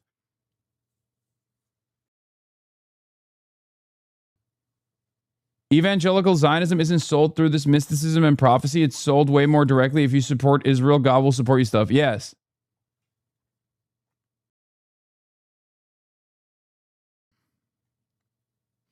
I'm sorry, but you're wrong about this. Bro, they're horny as fuck for the rapture. Yes, you're misunderstanding my point. I'm saying that even those who are horny for the rapture don't believe that like the red heifer must be found. The red heifer thing is like a super specific version of that. Do you not, maybe I'm not doing a good job explaining this. There are a lot of evangelical Protestant Zionists who believe in the rapture theory, but some of them actually subscribe to the idea of the red heifer, but the red heifer is not the majority of evangelical Christian Zionists. Red heifer is a niche version, a more bass boosted version of this, like triggering the rapture personally by doing this, like finding the red heifer. It's not really important to make this. I mean, I think it's important to make this distinction because it's like an even more insane version of a already insane conspiracy. But like, you know, in order to make sure that we are as accurate as possible, I'm going to tell you, is a DLC upon a DLC, okay? Still have Netanyahu in their pocket and still can control him? Or does this show that actually the US is once again losing control of this war? So let's be very clear. If they want to use the leverage they have in order to ensure that Netanyahu does back off, they can do so. But this is a choice, right? The United States has tremendous leverage, I'll say it again, over the Israelis, and they refuse to use it, whether it's in terms of arms cooperation, protection of the UN, military integration. There's so many tools in the toolbox, but the United States refuses to use those tools. And the Israelis know that they won't use them, hence they proceed. If they think that the United States will use them, they will stop, they will turn back. Dr. H.A. Hellier, we must leave it there, Senior Associate Fellow at the RUSI think tank. Thanks very much for your thoughts. Thank you. And with that, we'd like to bring in Vice President J.D. Vance. Mr. Vice President, thank you for being here. I want to start with where the peace deal stands. Major updates from J.D. Vance. Major updates from Jorkin to Peanuts Vance on the deal that is seemingly going nowhere. The first question should be, why are you in studio and not in Switzerland? You know, because you were supposed to be in Switzerland today. Reportedly told that Witkoff and Kushner are expected to be in Switzerland today. You were at one point expected to possibly be there. Do you have plans? Will you go? Yeah, so we'll plan the talks when the principals from the Iranian government, also the Qatari and the Pakistani government arrive. That may happen as soon as tomorrow, but these things are always a little bit in flux. Jared and Steve have been on the ground now for a few hours, dealing with some of the technical elements of this negotiation. As you guys know, one of the things the president has set us out to do as a high priority is to open the straits. That's now happened. We actually got 16 million barrels of oil out of the Straits of Hormuz yesterday. That is a record going back to even before the conflict started. So you're seeing those ships move. The second thing the president has asked us to do, of course, is to get the enriched stockpile of uranium to ensure that we make it effectively impossible for the Iranians to rebuild their nuclear program, even over a very long period of time. The program is destroyed. I don't get it. Are they putting on like uglier and uglier buttons as a joke, as a meme? What's happening here? Like this is the Mark Levin method. It keeps getting larger. It reminds me of the yellow ribbons that everyone would put on their suits to remind people of the hostages, the Hamastages. But it's like everyone is just like wearing increasingly uglier and bigger pins on their suits. But we're, of course, trying to take away as many of the cards where they may try to rebuild it if they don't behave under this agreement. So that's the first part of the negotiation. My understanding, talking to Jared and Steve this morning, is things are going well. But of course, we're going to verify all of this. And that's the thing that, you know, a lot of the criticisms of the deal have really underappreciated, is that the United States has all the cards. The straits are now open. The Iranian military is now destroyed.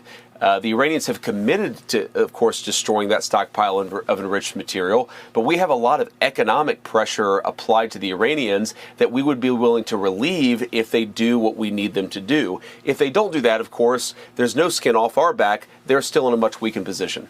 So do you have any immediate plans to join Jared and Steve? Yeah, I expect that I will leave sometime the next couple of days, but, you know, it's always a delicate coordination dance and the diplomatic protocols. I got to be honest with you, I don't really understand these things. I've never been particularly into diplomatic protocols. Oh, I'm just a yokel. She went to Yale, by the way. Oh, I'm just a yokel. I don't understand these things at all. I'm just like you. Oh, I don't really much care for diplomacy. Oh, shucks. You're the vice president, dude. Shut up. Don't. What is this LARP, man? What is this hillbilly elegy LARP, bro? We need to stop the LARP. We need to stop the LARP. It's too much. It's too much LARPing, big dog. My attitude is let's get on the ground and actually fix these problems.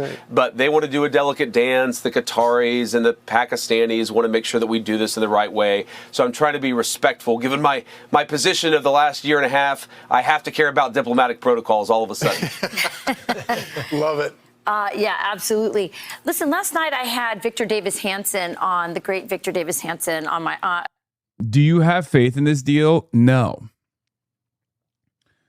And the only reason why I don't have faith in this deal is because it's not in the hands of the United States. It's not in the hands of Iran. It's in the hands of Israel. And for some strange reason, America refuses to do what they need to do, which is to restrain Israel. I was guest hosting for Jesse Waters' Primetime, and he laid out in an op-ed, and we discussed it on the show, a lot of the misconceptions about the deal, the Memorandum of Understanding, and this potential peace deal with Iran. And I thought he did a really good job doing that. I agree that there are misconceptions, but is it possible, Mr. Vice President, that there's not just misconceptions about the deal, but that there are different goals between the partners? In other words, is Israel's goal regime change at all costs, and America's goal is to make sure they don't have nukes and open the Straits of Hormuz? And is that where some of the problem is? And also, are you confident that you can maintain this ceasefire enough to get you to Switzerland and get this deal signed?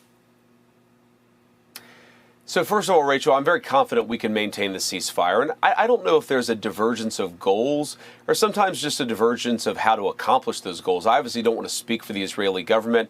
They've been a good partner in a lot of ways. But what the President of the United States has said, counter to some of the elements within their government, is that we're going to give this negotiation a chance. We're going to go after that enriched. Dude, everyone's going crazy over this Peter Thiel Society thing. Yes, dude, we covered it the first day. It's kind of funny because, it's not the only thing that is the only reason why this is news is because Peter Thiel thought that he could get away with making this a secretive society rather than just making it out in the open. It's just I hate to be a spoiler here, but the reality is this is not that unique. These are all the same type of people that get together very publicly all the time. It's just, I guess the only thing that's unique about it is that they try to keep it a secret. That's it.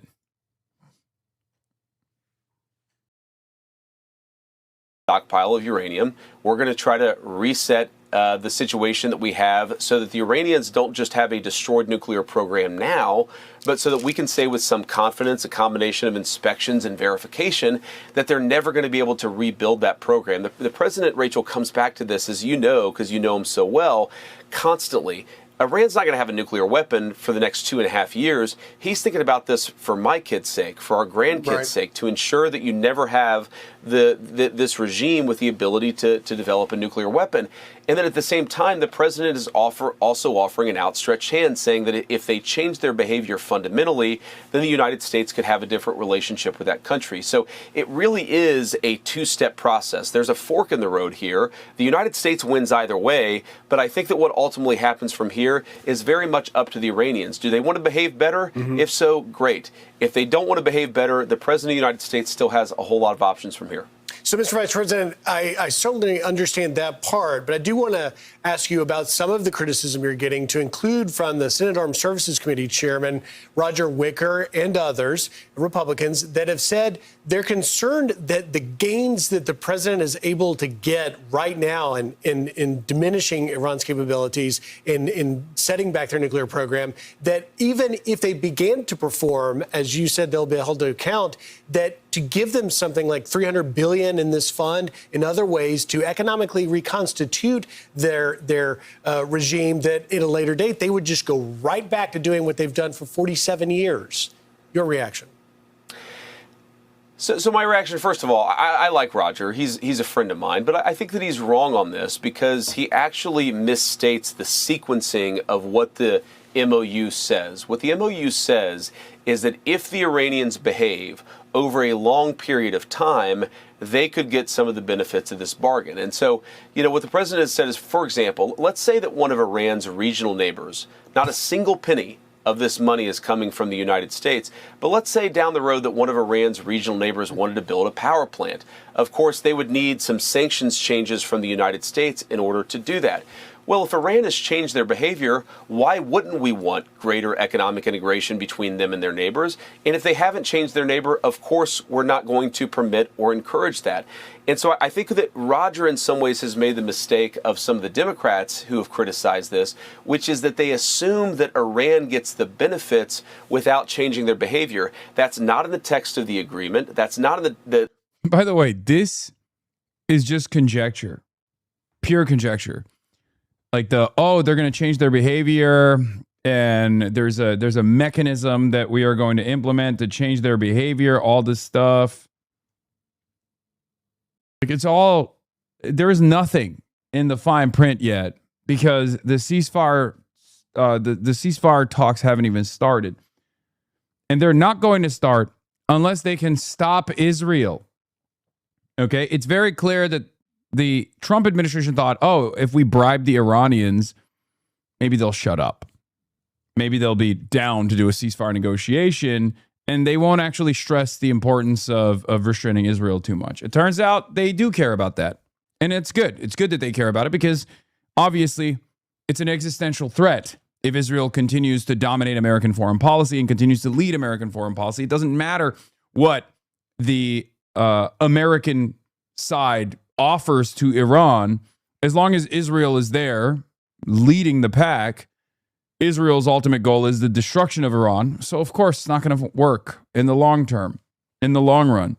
All of those commitments mean nothing, which is why I kept repeatedly saying for the last 3 months now, the most consequential aspect of this memorandum of understanding from the 10-point plan that turned into the 14-point plan has always been the first provision.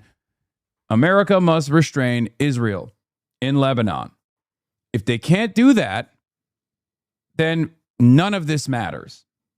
Because Israel can just go back to bombing Iran. Israel can go back to taking over more and more Lebanese territory. The entire purpose of Iranian sovereignty from the Israeli foreign policy perspective is that Iran can always present a military threat or a deterrence to Israel as it advances its Greater Israel expansionist project. If they can cut out the middleman and go directly to the United States of America and get the United States of America to restrain Israel from advancing this project, then that's all that matters. That's great.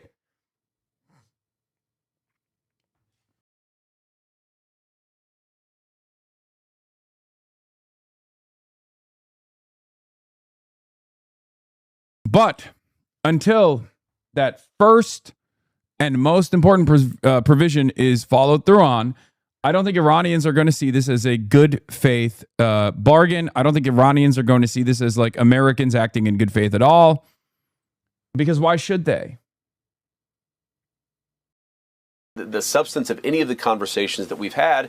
And I would say, with all due respect to Senator Wicker, the President of the United States has shown that he's very willing to be tough in order to accomplish America's security objectives. He's not going to lose in this negotiation what we gained over the last year and a half of our engagement with Iran. He is going to ensure that we maximize benefits for the American people, but he's also saying we don't want to have a situation where if the Iranians are willing to change their behavior, we say no.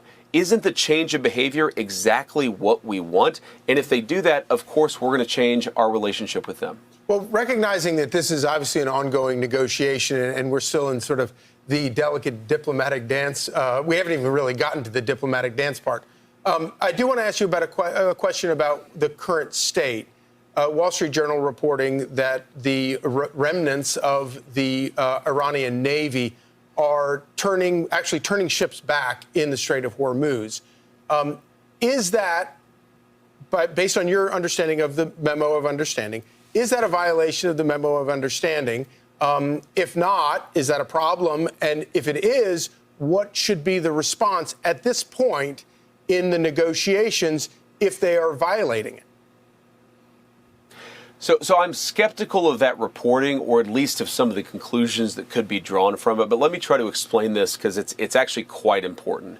So right now, the Straits of Hormuz, a 20-mile waterway that is a choke point for all this oil and gas, we know those straits have a lot of mines in them. Like I said just now, we got 16 million barrels out of the Strait of Hormuz in just the last 24 hours. That is basically to where it was before the war even started. And so that suggests that the straits really are open.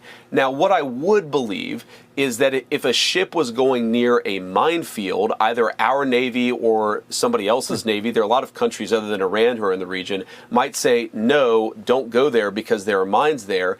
And what the MOU contemplates is a 30-day period where we demine the straits, where we open up the traffic there. But no, we're not seeing any evidence that the Iranians are still closing down the Strait of Hormuz. It is going to take some time to clear those mines, though.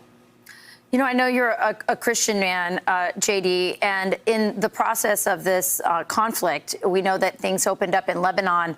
A conflict opened up in Lebanon between Israel and the terrorists and Hezbollah. And so many Christians have been displaced, tens of thousands of them, and thousands have lost their lives as well. Do you have a message to the Christians in Lebanon? Well, I would just say that to those Christians in Lebanon, keep your faith in Jesus Christ and know that you have a lot of good friends in the United States government who are trying to promote peace in the region. You know, the fundamental problem for those Christians, or the reason that those Christians face such violence, is because you have Hezbollah, a terrorist organization that has effectively taken up shop in Lebanon. Sometimes they're firing at the Israelis. Of course, that means the Israelis are going to respond in self-defense. And so there's this constant slow burn of conflict. It's actually gotten a lot better, Rachel, over the last couple of weeks, thanks to the work of the president, of Secretary Rubio, and of a whole lot of others in the administration. But sometimes peace takes a little bit of time to really take root. And that's what we're working towards. And that's really what we're working towards in the entire region, is Thank just God. to change the way that we've done business. It's such a beautiful region of the world. There are so many Christians, Jews, Muslims who live there. Most of them are, of course, peaceful people. There's great economic potential. If you talk to our friends in Israel and the Gulf Coast, what they're saying is that if this deal really takes root, this could transform the Middle East in a positive direction. Obviously, we have skeptics of the deal, but I think we've got to give more voice also to the people who think that Donald Trump is on the verge of accomplishing something that has never been accomplished before. Yeah. Well, I commend you for you and the president working towards peace. It's certainly commendable, and it's a wonderful thing. So thank you for that. Mr. Vice President, can I change gears a little bit and talk politics? Because we have been speaking this morning about the rise of socialism. We're seeing, obviously... Oh, my God. Oh, my God. Fucking Jesus Christ. Okay, dude.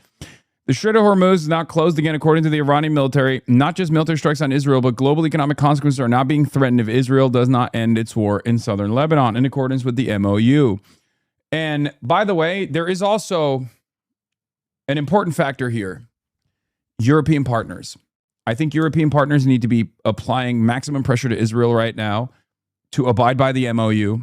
And European partners should be applying maximum pressure to the United States of America right now to force Israel to abide by the Memorandum of Understanding. Do I think they will? No, I don't. I don't think they will. I'm not joking. I think that they should, but I don't think they will.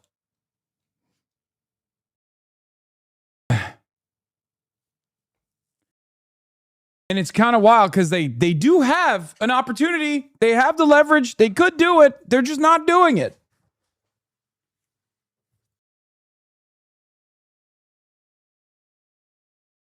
We do what Daddy Trump says. Of course, always.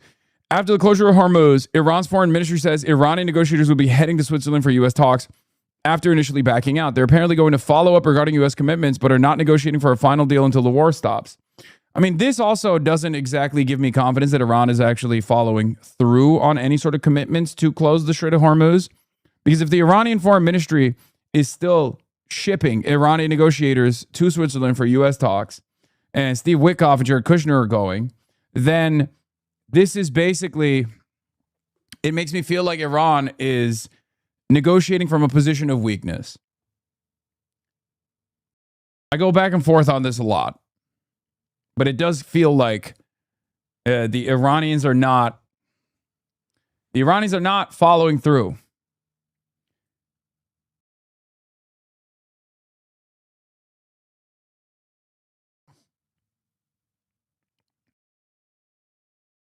Did you hear about Callas? Israel have cut off diplomatic relations with EU because of Kaja Callas. What does she say? There in Washington, D.C., we now have expected to be Mayor Janice Lewis George, who's a socialist. You've got Graham Plattner running in Maine. But then here in New York, we had Mayor Mamdani, along with Bernie Sanders, campaigning with a socialist candidate, Darliza Chevalier, that is advocating for abolishing not only ICE, but also prisons. What do you make of the rise of socialism? Well, I'd say two things. First of all, my genuine hope was that the lesson the Democrats learned from the 2024 election is maybe we should stop being so crazy. Dude, this is so funny. When you hear your opposition that despises you and wants you to lose say things like this, you have to understand that this is not sincere advice, right? And yet, third way style Democrats hear JD Vance say this and go, you know what? He's right. True centrism hasn't been tried. Dog, true centrism lost. They know it. That's why they're saying this. So my message to Democrats is when you hear JD Vance talk about the left flank and how crazy the left flank is and how this is going to ruin their chances of winning elections, they don't want you to win elections, you idiot. Why would they want a strong Democratic Party? They've never said they want a strong Democratic Party. It's fake. And if you are so ideologically minded and so invested in the continuation of neoliberalism when it's collapsing, when it's cratering in popularity in front of our eyes, that you hear JD Vance say that and go, yeah, he's cooking. Okay, you're destined to lose.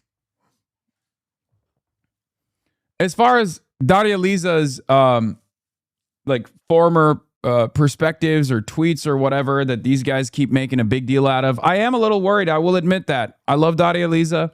I think she will be a fantastic congresswoman. However, having said that, a lot of people don't know who she is. And if everyone that's learning about her for the first time ever are learning about the most negatively framed quotes, like, oh, Daria Liza wants to let rapists roam free or whatever, you know what I mean? Like the most negative framing possible. They're going to be like, she's an unserious person.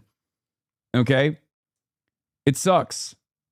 So I am certainly worried about her race. I'm more worried about her race than I am even of the Claire Valdez race. And I'm certainly worried about that one too.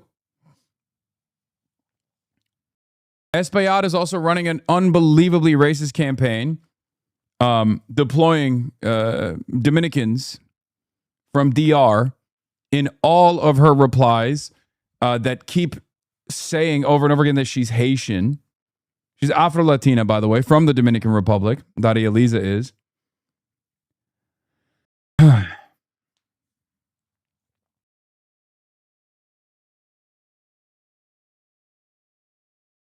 And that is like inside baseball racist shit. Obviously, being called Haitian is not like it's one of those things where the intention of it is racist. It's just not, you know, if you're a normal person, you're like, why would that be a problem, right? But yeah, Representative Espaillat's supporters have been deploying some of the most racially animated attacks.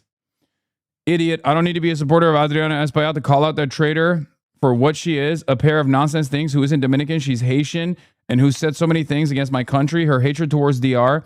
She now wants to hide with cunning because she needs the Dominican community. Let her go wipe her ass with a Haitian flag like she's used the DR flag to clean her furniture. And no, I'm not a follower of Adriana Espaillat, you useless fool.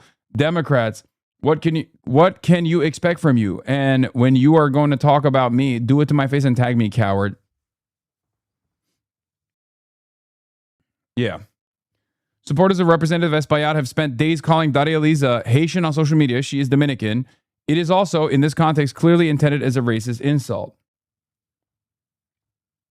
So the reason why I'm still worried about this race is because people don't have the name recognition for Daria Liza. She's young. She's an insurgent candidate. She represents an insurgent candidacy, right? And as someone who's young, and as someone who has a background in like immigration advocacy and working with working with people that are some of the least privileged people in American society, she has that experience, and her worldview is guided by empathy. But the problem is, it's already difficult because Espaillat is like a long-term incumbent at this point, head of the Congressional Hispanic Caucus. So he is already a powerful figure, and there are a lot of powerful interests at play here. Obviously, the Israel lobby is dumping boatloads of money into this. And that money will go against her biggest weakness, which is lack of name recognition. If you haven't been able to define your message, if you haven't been able to define yourself and your candidacy, and if you haven't been able to go out and show people who you are, right? The Zoran endorsement alone is not going to carry it. You have to pump ads and show people what your policies are and why you're different than Espaillat, right? But at that point, money does matter. Money plays a major role in this race. If Espaillat is able to flood the airwaves with tremendous negative attack ads, which he has been doing, okay, to an unbelievable degree, with AIPAC funded, with the Latino Victory Fund funded attack ads that are coming against her, the worry that I have is that people's first recollection of Daria Liza is going to be with people's first understanding of who, first encounter of who Daria Liza is going to be negative. Is going to be like, oh, she wants, rapists and drug dealers and murderers to be roaming the streets, that type of shit. And I'm not so certain the older voters in Harlem and in this district are going to look at that and understand the nuances of her perspective, of her position. As someone who is an abolitionist, right? Like, her perspective is obviously far more pragmatic, but she does not shy away from revealing that, like, her ultimate goal is to move in the direction of an evolved society that focuses on rehabilitation rather than incarceration. But of course, when you're running a campaign, it's a lot different than the theoretical conversation that you're having, where people could just like take whatever you're saying and bastardize it, right? Something that we are obviously very aware of on this broadcast, given the million different ways in which people have taken my nuanced perspectives on American foreign policy and turned it into Hasan loves terrorism and Hasan loves terrorists. Now, of course, if they were attacking her by consistently saying she's an anti-Semitic radical, she's an anti-Semitic terrorist, well, people have a lot more, people are aware of the nuances in that conversation, because for the past 3 years, they've seen Israel commit a genocide and all of its prominent critics be branded anti-Semitic radical terrorists. So, of course, people are much more knowledgeable on this now, but they're not so knowledgeable when it comes to the issue of prison abolition or police abolition or things of that nature. Why do you think Plattner didn't have this issue? Most people also learned about him through negative coverage. I also share concerns about Daria Liza. Plattner's white, and also he town halled both of his opponents, both Susan Collins and also Janet Mills. He literally was everywhere. He's a white guy in Maine. And this district is black and brown as well, for the record. So that, kind of eliminates one weakness for Daria Liza. But also, white men are pretty OP in American society. But also, perhaps more importantly, he had a lot longer of a runway to go to virtually every town in Maine and present himself in person to every single person, right? That's very different than the Daria Lisa race, which is like a much shorter time frame. Then, of course, there is obviously misogynoir that play as well. So these are hurdles. These are hurdles that you can overcome, but it's very difficult when you're looking at $6.9 million in anti-Daria Lisa Avila Chevalier or pro-Adriana Espaillat spending, including $650,000 directly from AIPAC.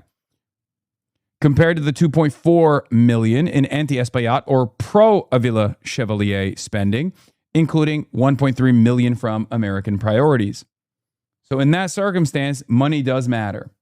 The only way you can actually combat this level, this barrage of hateful smear attacks, is by having decent ground game, which I do believe DSA has. Hopefully, they're not spread too thin between these numerous districts that they're running campaigns on. But Justice Democrats haven't done much in New York 7, which is an easy win for them. This is a sign that Claire is gradually being written off. It's wrong. The reason why Justice Democrats is spending more money on the Daria Lisa race is because they're more worried about the Daria Lisa race as opposed to the Claire race. I would agree with you normally, but the fact that Claire made up a conspiracy theory about PAC supporting, no, that's bullshit. Valdez is at 82% in betting markets right now, so if you think she's cooked, I would put the farm on Reynosa, who's trading at 18%. Sorry, the betting markets thought Cuomo would win. I'm explaining why they think putting resources in the New York 7 is not a priority, not claiming the markets are clairvoyant. I assume both indicators are pulling from the same data set. Both of these races are going to be tough races, for the record.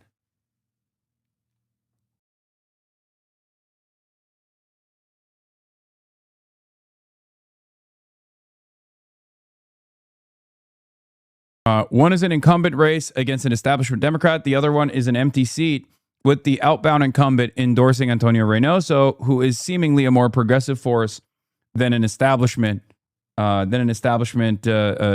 Antonio Reynoso is also young, going up against Claire Valdez in the commie corridor. So there's numerous benefits in both, and numerous difficulties in both of these races. Michael Lange says, according to my analysis of early voting data, the New York 7 electorate has trended younger for 7 straight days, an encouraging sign for Claire Valdez as we enter the homestretch. Today's voting patterns from an age perspective resemble the Mamdani electorate of 2025. That's good. That's good.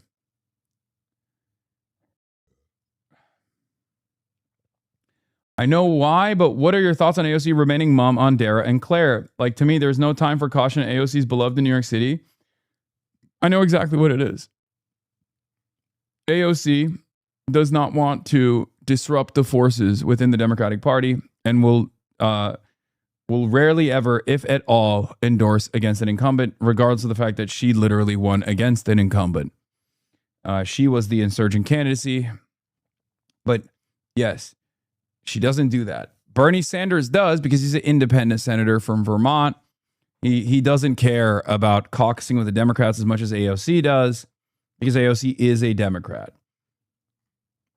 I've explained this over and over again. That's why they did the cross endorsement, where Zoran endorsed the congressional races and AOC endorsed the down ballot races that Zoran has to deal with.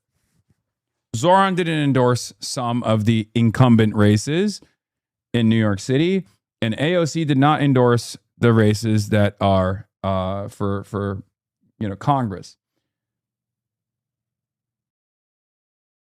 Yeah, Zoran has been campaigning hard as a motherfucker, though. Zoran arrives at Maria Hernandez Park with Claire Valdez to rally her canvassers on the final day of early voting on what it would mean to send a DSA slate of candidates to Congress. Here's what he responded with. And he is actually going balls to the wall on this, to give him credit. Okay, he has actually been trying very hard. I think he also understands. I mean, this is part of the reason why he was elected, right? This is what we wanted out of him, to be a successful mayor, and to feed that popularity back into insurgent candidacies that will then slowly but surely change the trajectory of American politics on the Democratic Party side. And he has been doing that. He's been putting in the fucking work, to give him credit. What would it mean to send a slate of DSA candidates to Congress?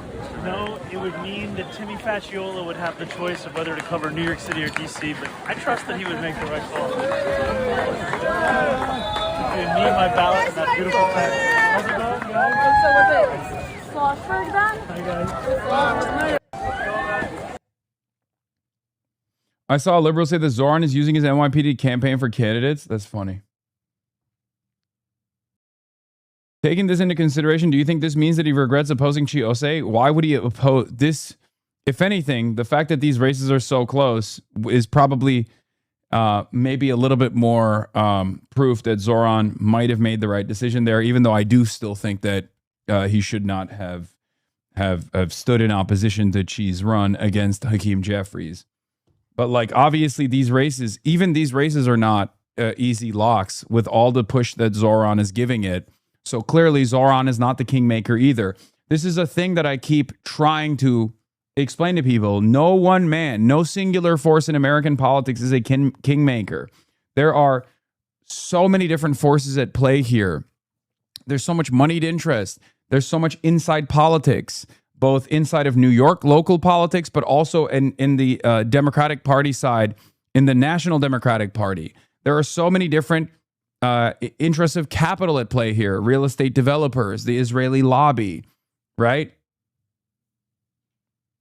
Trump for MAGA. Okay, you're comparing Donald Trump, who has almost singularly rewrote American politics in his own design over the course of the last decade.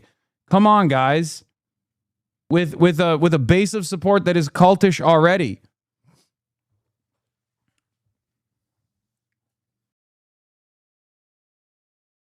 We can only help. That's why I stress the importance of going out and pushing for these candidates, right? That's why I stress the importance of going out and canvassing for these candidates, to all of you, to phone bank for these candidates, to get them across the finish line.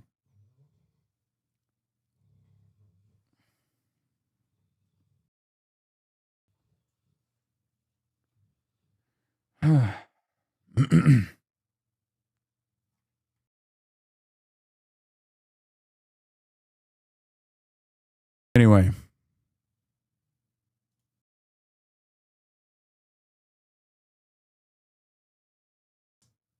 Why does Obama never endorse? Is it like it'd be too OP? Genuine question. I think Obama's endorsement would carry a lot of weight, but he doesn't do that anyway. He rarely ever does that. New York DSA has a text banking for the upcoming phone banks. Is a great way to get people involved, chat. Yes.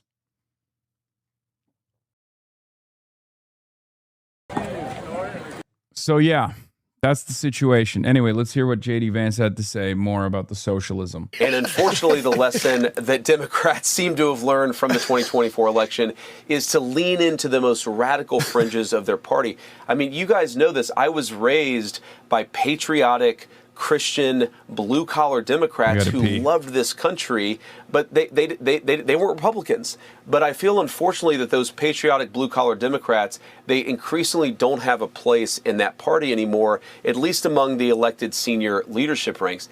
The other thing I'll say about this is I always find it interesting when socialists tell me that they really stand up for working people and they want to protect working people, but they want to abolish ICE.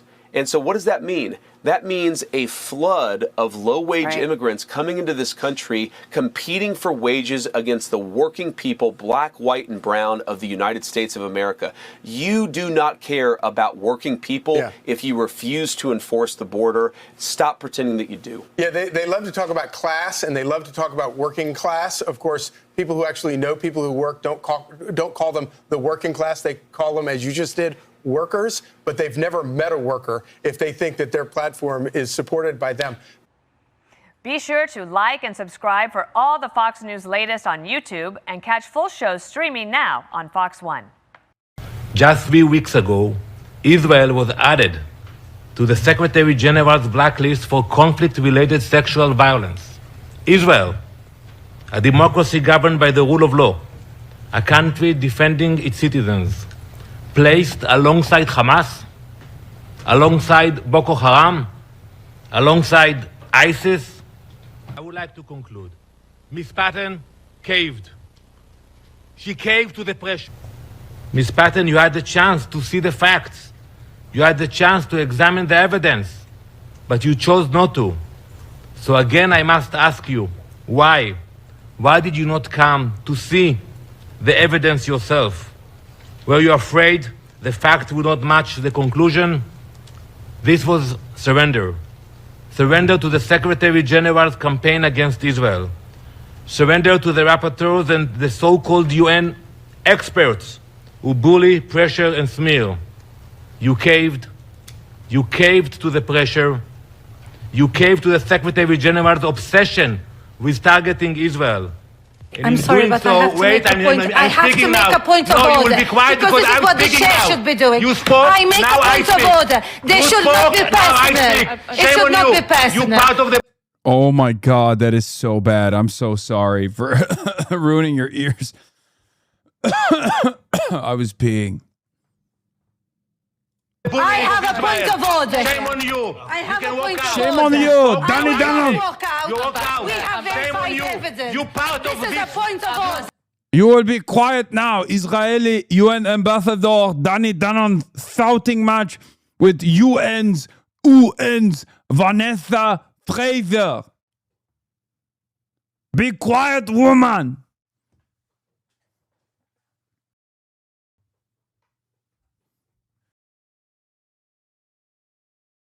Keir Starmer, breaking news, is officially set to resign as Prime Minister. Several media reports say he'll outline a resignation timetable on Monday after consulting with his wife and family today. According to The Observer, who's closely plugged into Number 10, Starmer now accepts that his time has run out as the majority of Labour MPs now back Andy Burnham. Senior Labour figures believe a clear statement could come as early as Monday. It's understood Starmer will announce a deliberate slow march in good order as a matter of duty and dignity. Labour source says there's a sadness about it all, of course. He's come up hard against the reality that the support isn't there. When the herd moves, it moves. Brilliant. I'm Hasan Piker, and this is Sky News. Yeah, this is a fate that befalls every single Labour leader. This is how it goes. Labour leaders come, and then they resign in disgrace.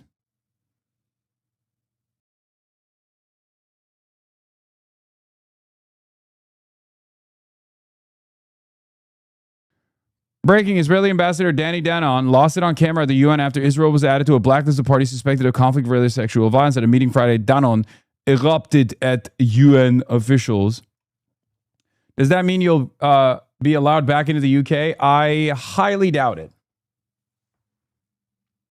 But you can make the "Who must go? Keir Starmer must go" meme about me and Keir Starmer. But yeah, I don't think Andy Burnham is going to be any different than Keir Stalin. Yeah, dude, reform will totally whitelist you. Yeah. I interviewed Danny Dannon 15 years ago on HuffPost Live. When I held him to account, he walked out of the interview. Sadly, the footage has been lost, but the pattern was not lost. This is what Israeli officials so often do when confronted with evidence they cannot bomb, bury, spin, or intimidate into silence. They attack the messenger. They accuse the institution. They demand resignations. They perform outrage as a substitute for accountability. The issue is not whether Danny Dannon is offended. The issue is whether victims of alleged sexual abuse, Palestinian detainees, and children in Israeli custody will be heard over the shouting of a state that has grown accustomed to impunity. Israel was recently added to a UN blacklist for conflict-related sexual violence. Dannon revealed the strategy. When the evidence speaks, tell the room to be quiet. Why is everyone using ChatGPT nowadays? Jesus fucking Christ. I love that dude. He was in Palestine 36 as well.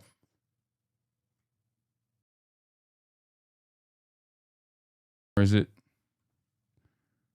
Was it the name? Did I mess up the name of the movie? No, I didn't. It was Palestine 36. He was the one who was in Kuwaiti prison. I've known him for years. I just wish people wouldn't use ChatGPT when they're fucking writing stuff.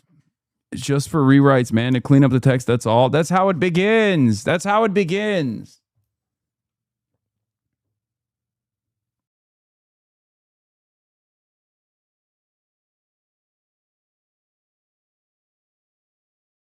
What? Andy Burnham's a big deal, actually. The wealthy are panicking. He's going to institute a much-needed land value tax to replace the regressive council tax. Yeah, I highly doubt it. Burnham has finally won the by-election, and plenty of commentators have come out to discuss how this is a rebuke of reform, a validation of a consolidated left.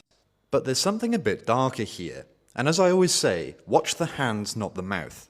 But the news articles they're running are about a tax he might bring in if he challenges for the leadership, if he wins the leadership, and if he then implements the tax.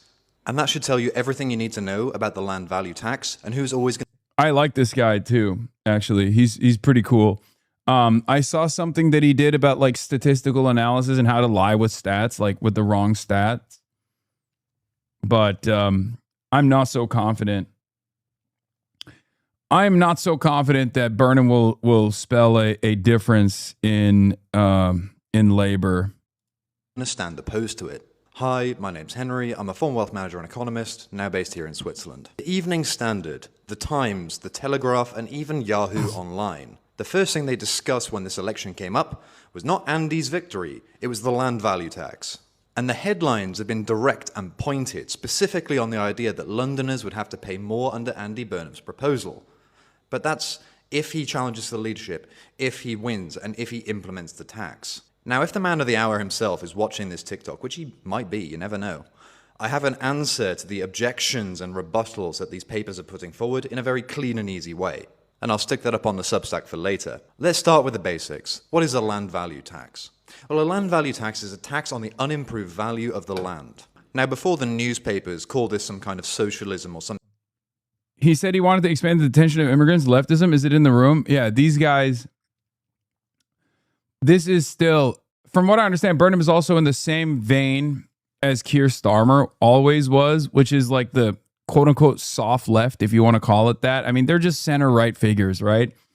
That's what the Labour Party represents now. And center-right within the Labour implies a complete concession to reform-style anti-immigrant policies, leaning into culture war issues, and being totally servile to the interests of Israel as well.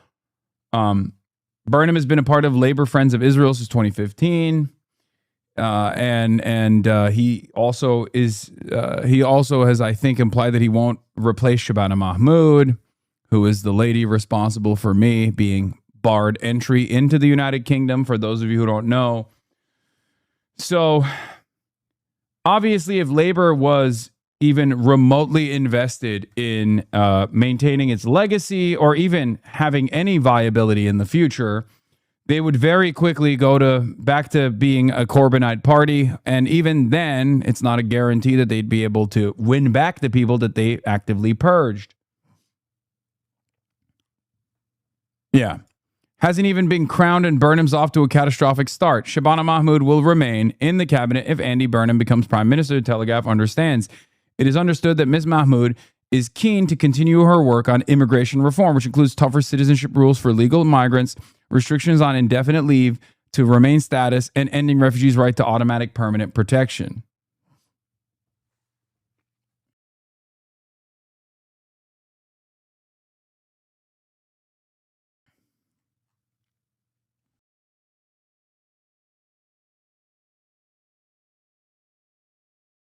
Yes, this is a lady who banned me as well.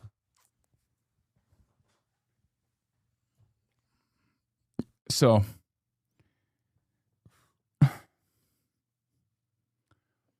yeah, from participating in pro-Palestine rallies to overseeing some of the most vicious anti-Palestinian protest repression, Shabana Mahmood is exactly what's wrong with politics in the Western world.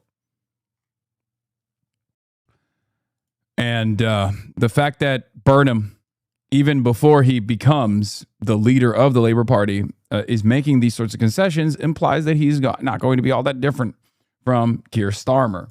Insane. This tax was proposed and advocated for by Adam Smith, the founder of modern economics, David Ricardo, and even Winston Churchill in 1909 was a very vocal supporter of this tax. The funniest endorsement of all comes from Milton Friedman, no one's idea of a socialist. He's the basis for Margaret Thatcher's focus on privatization as well. Even he said that land value tax was the least bad tax. Now, Andy Burnham's idea here is simply to scrap council tax, which is, by all measures, a regressive and horrible tax. On this point, Fairer Share UK have been making this point for years and years, and they're right on the money also. And in Andy Burnham's words as well, it's very simple. We overtax work and we undertax land. And from this, it's easy to see where the loudest voices against it will come from, the boroughs where the land has the highest value. Now, to me, it just looks like they've revealed their hand too early. You don't clear the front page of a newspaper, like the Evening Standard, to talk about a land value tax unless you know it's going to bite. Now, amongst all the rabid fear-mongering from these tabloids based in London, trying to put the idea that Londoners will be extortionately taxed, there's only one critique which does hold some actual sound reason. And that comes from Charles Goodhart. He spent an entire career within the Bank of England. But the funny part is that he doesn't hedge his opinion at all. He says the case for a land value tax is overwhelming, and its advantages are not in doubt. But then he shows his hand as well, for why it can't be done. Because if you bring it in too quickly and the house prices fall even marginally, this stops being a house price event and becomes a credit event. Our financial system is heavily embedded in the value of our property because we are in a rentier black hole. 1.7 trillion in outstanding mortgage debt currently. And so again, watch the hands, not the mouth. Our economy is so ingrained into property prices that if you try and tax it, we'll have a serious credit event. That tells you everything you need to know, that the problem is out of hand. Now, this isn't an argument against the tax. In fact, I propose it heavily. However, it does tell you how advanced the disease is in the UK, that we're stuck in a rentier black hole, that the cure itself might kill the patient. And we've been down this road a few times already as a country. In 1909, a land value tax was proposed and ratified by the members of Commons, and then rejected by the House of Lords in what created a constitutional crisis in 1911. Then we were stuck in World War I, and by 1920, the commentary on questions around valuation of the land had the tax repealed. Now, the issue they had in the 1909 version of the land value tax is that it devalued the value of building land. That was a devaluation of the collateral that house builders were using to finance house building. And from there, the rate of construction fell. Now, that echoes the kind of challenges that we're seeing in the newspapers today against the land value tax. Because of this rentier black hole that we find ourselves in, the collateral channel is massively ingrained in our property values, the cycle that has led them to expanding. This is the difficult balancing act, because the LVT is the least bad tax. Every economist can agree. But when you go into the implementation, you have to have a very delicate and very well-executed plan to look after the collateral channel, to ensure that the house of cards doesn't come down. Now, as I said, I have a solid plan for that is costed and executable today. I'll put it up on the Substack as well, just in case the man of the hour might be watching and might need an idea on how to handle that. But as a general point, as you can see from these articles, when you're judging the quality of a policy or a tax, look for who gets terrified. Because as we can see, the landlords and the largest concentration of wealth are those who are scared right now. And that's before he's even challenged the leadership, won the leadership, or proposed the tax. But ironically, when they've shown their hand this early, before he's even made... Guess which country Andy Burnham said would be his first visit as the leader of the Labour Party? Shut up. Shut up. He did not. Okay, we'll do the British. We'll do British politics and how busted it is. This is from 5 days ago. UK and Makerfield election last week tonight with John Oliver. Shut up. We need to now reach out and we need to show that we are listening to people across the board, including in the community. It's clear that when we went into the last election, relationships were damaged. As leader of the Labour Party, I would make it my business to put those relationships right. And as a start of a term, I can say tonight that the first foreign visit I would do as leader of the Labour Party would be to Israel to show that from the very start.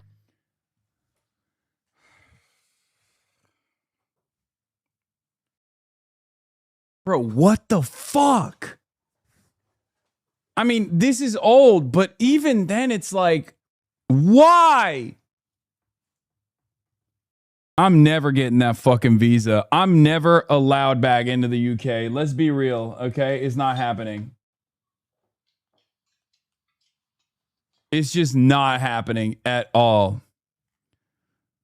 But it's just like, why? Wait, where's this Jewish applause? That's crazy. Okay.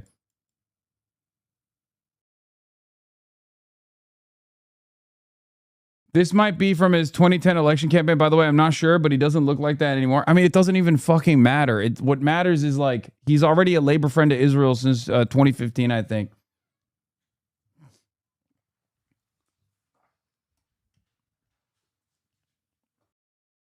Corbyn said in an interview that he messaged Burnham if he'd be willing to even inquire into the relationship with Israel as a prime minister, and he said no. Great. Love that. Fantastic. Thank you.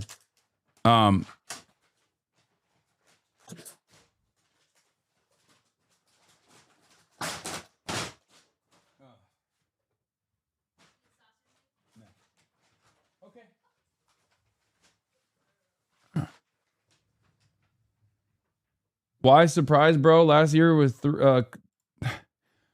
it's just like, it blows my fucking mind how much Israel has wrapped up every Western country, specifically every fucking specifically the UK and the United States of America, wrapped around its fucking fingies, dude. It's so crazy. And it's not like reform is any different. Obviously, reform is even worse. Reform wants to do Israel in Israel and Israel in the UK as well, as I like to joke about with the reactionary forces of politics in America in the same exact vein. Who hands you the food? Your fucking mom, dude. Your mom.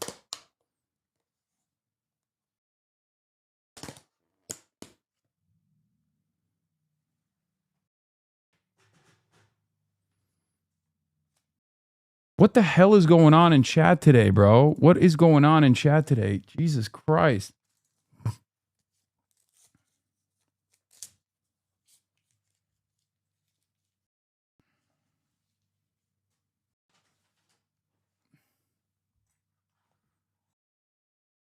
We're fucking infested with some weirdos. It's just Saturday vibes are bad. Fucking neo-Nazi weirdos in here.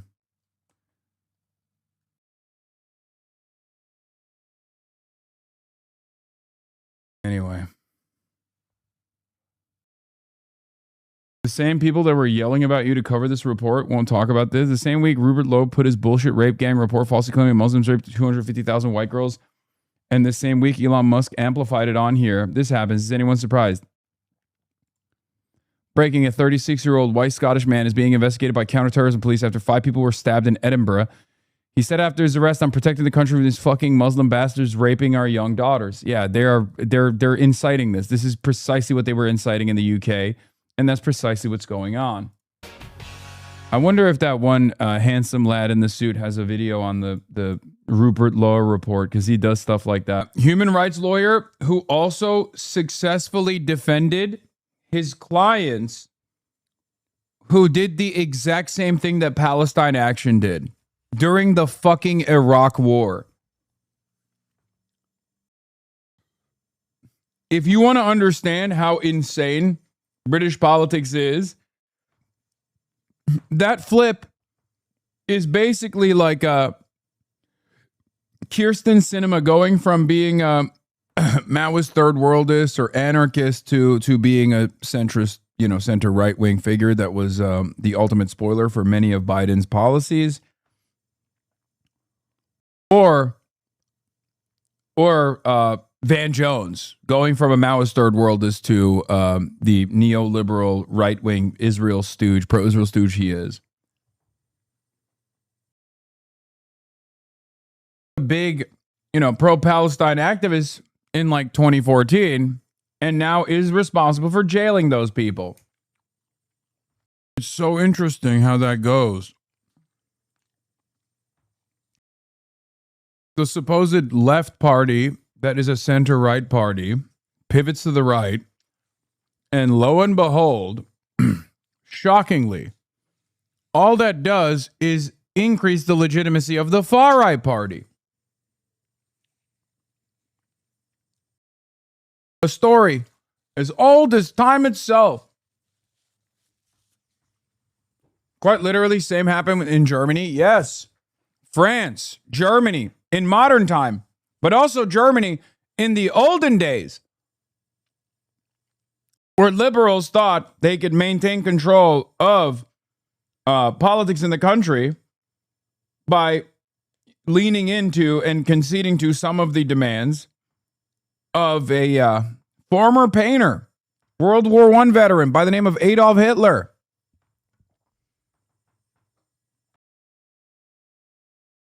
Because the alternative was far scarier. Communism.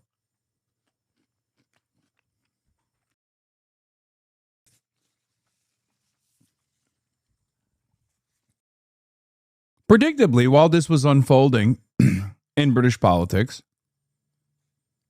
the media covered it maybe to 1/10 with the intensity that they covered Zach Polanski's anti-Zionism. While this was literally happening, they straight up briefly mentioned this and spent virtually every single day talking about how Zach Polanski was doing Jew hatred, how he was an anti-Semite, and how he was allowing anti-Semitism to manifest in the UK.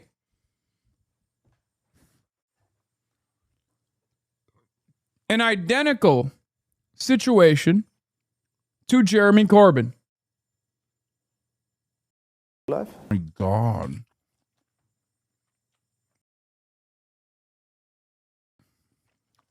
Bro. Brother. What the hell? What's the British version of Mar-a-Lago face? There are Laura Loomers all around for those with eyes to see. Is it number 10 face? Is that what it would be?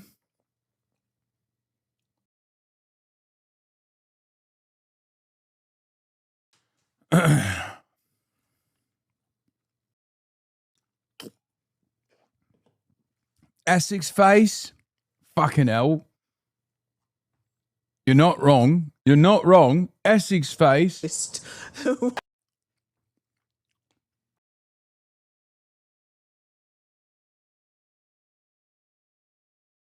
Wow.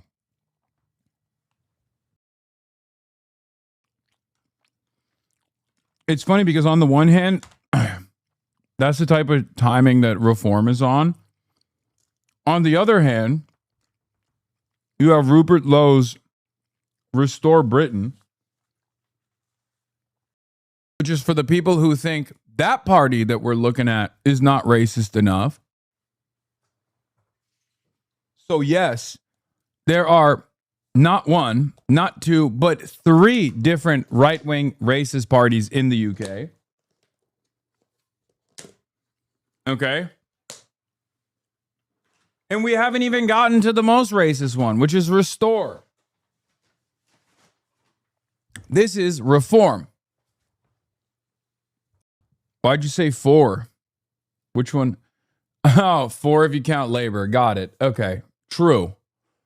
I mean, fuck it. Throw Lib Dems in there too if you want. Jesus Christ.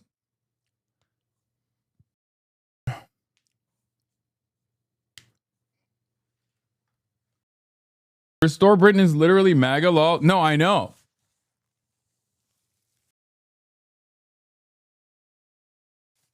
What's really interesting about it is that reform was built off of the failures of Brexit, and it was UKIP, right? Nigel Farage, I've jokingly referred to him as a cockroach, but he is the guy that will never die. He will survive the nuclear holocaust. Okay, this man quite literally almost died a couple decades ago when he got on a fucking prop plane. His plane crashed and he survived it. Okay? His career should have died when he did Brexit. No. Did not happen. He keeps surviving these incidents over and over again. Yes, UKIP, Brexit Party, reform.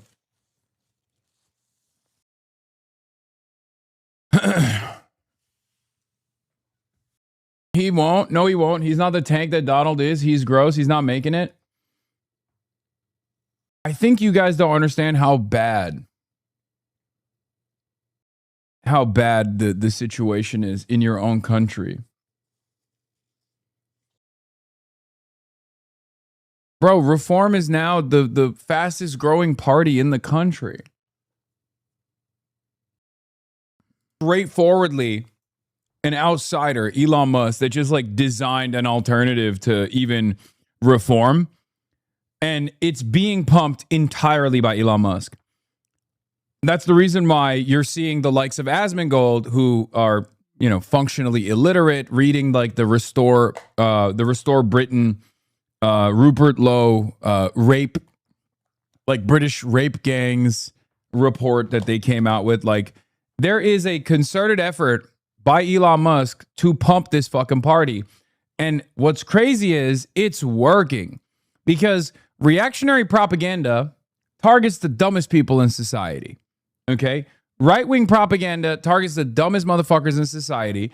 And those dumb motherfuckers are always going to have more appetite for further and further reactionary sentiment. The more right-wing you go, the more those dumb motherfuckers are going to be on board with it. Elon Musk, in some ways, has cracked the code. Not only does he foment race riots with regular frequency in Europe over and over again with no prosecution because he's the richest man on earth. He's a trillionaire now. But he is actively involving himself with European elections in a way that is foreign intervention. And it's not even indirect. It's not even like, it's not even sophisticated. It's not opaque. It's very in your face. He will go to an AFD conference, for example, and straight up sit there and talk about how, you know, the real Nazis were the socialists, or, you know, engage in subtle or maybe not so subtle Holocaust denial. So, like, he's already moved beyond fucking up the American government to bigger and better things, or maybe smaller and not better things, smaller and worse things, fucking up the European continent.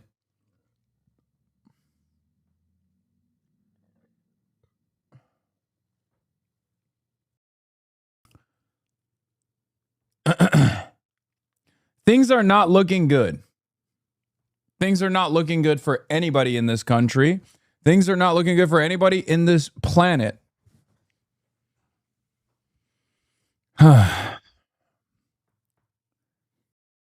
What is the actual route to hold Elon Musk accountable? No one.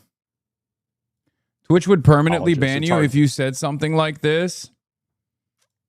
It would be a huge deal all over social media. Asmo responds to a terrorist attack. This isn't even remotely bad. Who gives a fuck? Says he doesn't feel that it's happening to Muslims. It's hard to say. There's too many of them. And the other bullshit rape gang on their, that his bullshit rape gang report falsely claiming Muslims raped 250,000 white girls same week. Elon Musk, is anyone surprised? They're inciting violence against Muslims and emboldening extremists. If you think this is bad, this is nothing. This is nothing. This is not even remotely bad.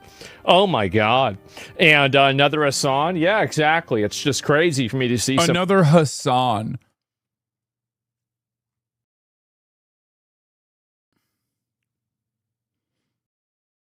Interesting.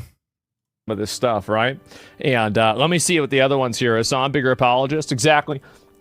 And he'll always, this is what he'll do, is he'll always try to he will immediately, this is a person who has immediately come to a conclusion. You've created an entire narrative, and you've done all of this in the span of 3 hours since this event happened.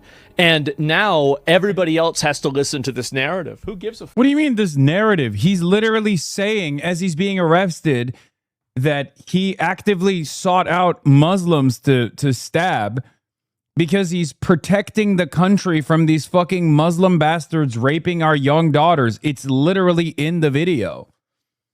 It doesn't take much for someone to arrive at the conclusion that this was an Islamophobic hate crime.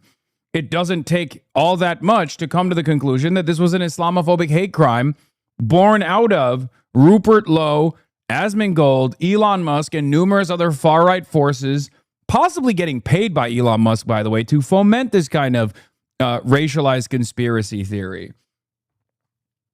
Fuck, who cares? I don't want to hear about this. This person defends everything.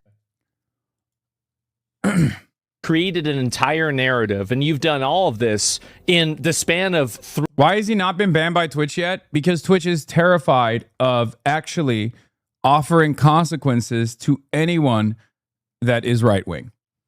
Okay? That's it. They're absolutely and utterly fucking terrified. It's that simple. There is no dedicated mass, mass banning incident. Like there are no forces in the same way that like right-wing Discord servers, including Asmongold's server, will sit around and wait for an opportune moment, like a clip that looks weird or a clip that they can clip out of context to immediately mass spam reports. We don't do that. We don't do that at all. And that's part of the reason why that, these guys get away with whatever the fuck they want. They also run a fairly tight ship. Like, I'm willing to bet this kind of stuff doesn't get boosted on LSF. Whenever a clip like this is out there, okay, it gets deboosted. It gets deboosted. Here he is endorsing an Islamophobic hate crime that took place one day after he was reading the Rupert Lowe rape report that falsely claimed that all Muslims are doing mass rapes against white women, right?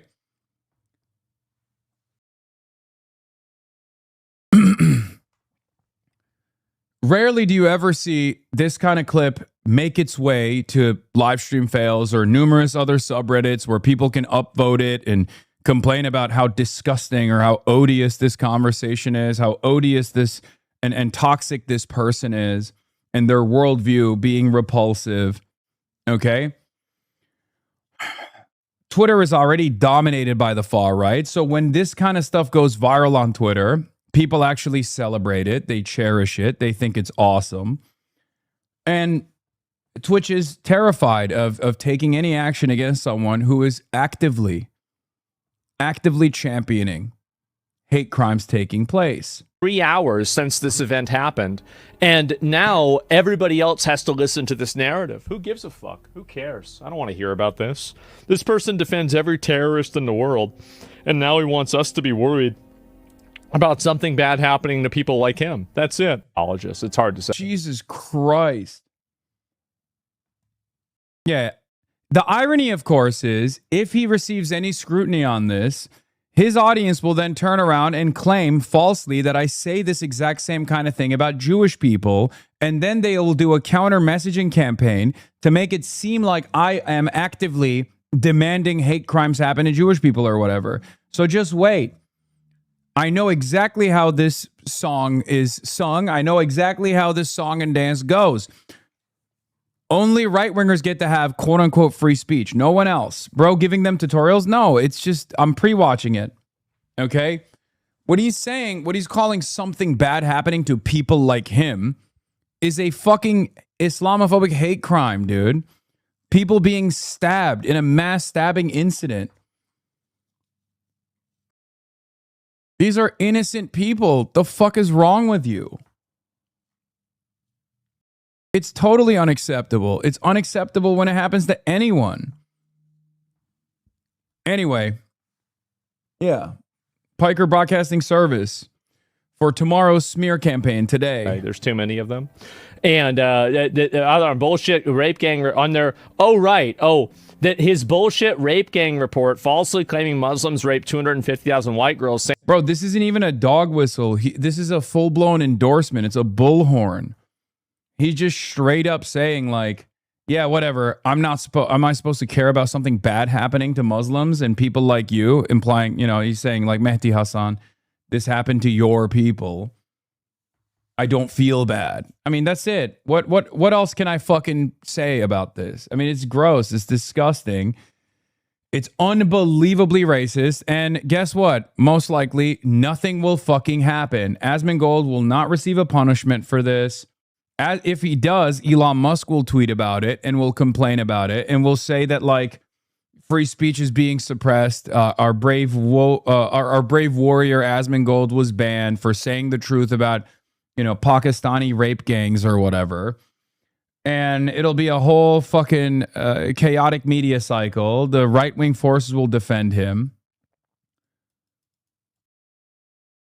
It's just, I don't know. I don't know what to fucking say.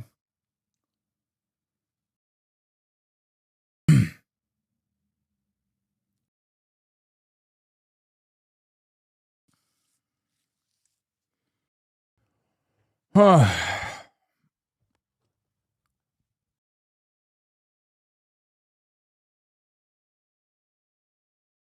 feel like this is where it would have been helpful to have some kind of broad base of support and solidarity amongst creators to demand Twitch take action. I know a lot of creators don't care, but I feel like enough do. No, they don't. They're terrified. Asmongold runs a mass harassment shop against literally content creators with like 30 concurrent viewers. He will go after anyone and everyone. I mean, he goes after me all the time too, but I have a large enough audience that I can withstand it. I don't give a shit. Whereas he will go after like random trans content creators from Twitter that have like 30 concurrent viewers on Twitch over and over again and try to like, mass mobilize his community to engage in mass harassment. Yeah. He takes advantage of the Epstein harassment shop as well. Oftentimes their targets are aligned, random left figures, people like myself. So they join forces and do this kind of targeted smear campaigns and targeted harassment campaigns. And it feeds into this never-ending cycle of reactionary commentary on YouTube. And a lot of the slop tubers don't even care about it either. They don't have any sort of like real political opinion. They're just like totally fine with right-wing commentary or believe in right-wing commentary regardless.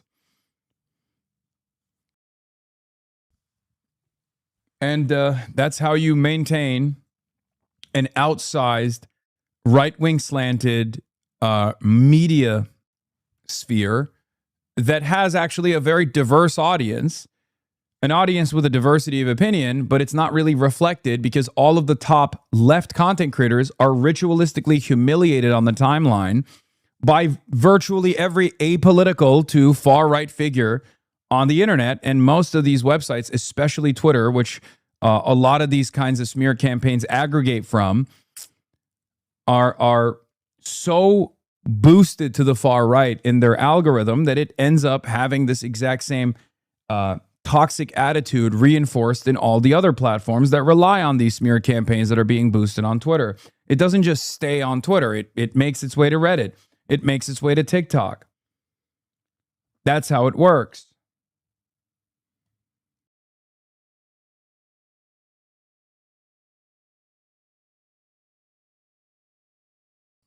Anyway, let's get back to John Oliver talking about Restore Britain. Leader Rupert Lowe giving you just a taste. Bro, come on now. Prague Bobo, bro, come on now. 3 lines on a shirt. George Rimet still beaming. 40 years ahead. Never stop me dreaming. It's coming home, lads. It's coming home.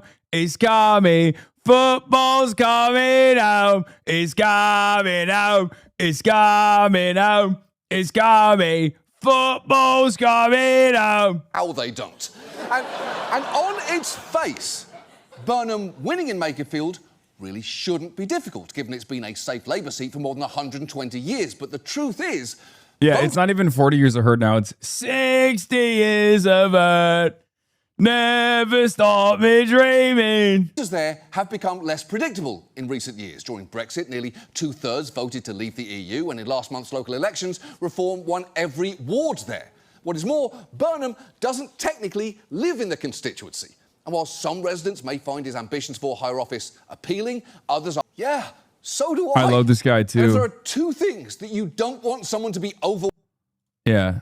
Topo Resniviro is, I believe, an Indonesian man who LARPs as though he is Japanese and a samurai. Yeah. Of course, as an Indonesian man on the Reform platform, his advocacy revolves around getting himself expelled from the boundary of the nation state, alongside his entire family and many others like him, because that's the Reform platform. It's incredible. Like, it's real Black Klansman territory. Funny that so many of these like supposed nationalists are literally backed by foreign interests. I find that really funny. I find that really strange. I don't know the intricacies of the history of fascist movements. But I always wonder, like, what's the equivalence here, right? Like Nazi Germany. I guess there was an allegiance with fascist Italy, right? But like, and also Japan. But I wonder, like, was there ever a movement that was so singularly focused on American fascism or another country's fascism, right? Because these guys were all doing their own thing, but they were aligned with one another, right? I guess Henry Ford is the version of this. Henry Ford would be the closest similarity with where he wanted to do. He basically wanted to do in America what Hitler was doing. But it is very interesting that the international fascist movement right now, and it is an international one, contrary to popular opinion, contrary to what you would think, this movement is almost entirely directed by the American MAGA movement. And it manifests some of the funniest things that you've ever dreamt of all around the world. It manifests itself in South Korean right-wingers wearing MAGA hats, or just MAGA hats and Trump merch all around the world. And I find that to be ironic because it's antithetical to nationalism. It's antithetical to nationalism. You want sovereignty. You want, dignity. You want to restore dignity. You want to restore sovereignty for your nation state. There's supposed to be this underpinning ideology that's guiding your movement that is born out of just the nation state alone. Meanwhile, these guys have all offloaded all of that to the MAGA movement. They're all on the mercy of whatever Donald Trump is saying and doing. They have their own versions and variants as far as like local grievances goes. The American MAGA movement isn't so anti-Pakistani, for example, as opposed to the British one is. But outside of that, the overall ideological goals are not dissimilar, purge the nation's boundary of the subhumans, the underclass, the people that are not like white. And also, all hail Donald Trump. Donald Trump can dominate our country. And we've also seen this bear itself out in the data. You look at Canada, and the more right-wing Canadians during Donald Trump's agitation towards annexing militarily the Canadian nation, the more left-wing you got in Canadian politics, the more likely it was that you would fight back against this annexation. The more right wing you got in Canadian politics, in your, in your ideology and like which party you would vote for, the more open-minded you were to a Trumpian annexation of your country. In Korea, it's the Donald Trump Save Me meme as a political movement. Yeah, look. Today on Korea's Independence Day, South Korea's MAGA-obsessed far-right patriots could have stopped waving U.S. flags in the middle of the anti-colonial Remembrance Day. They believe Trump is their savior and cry out, "Make Korea great again."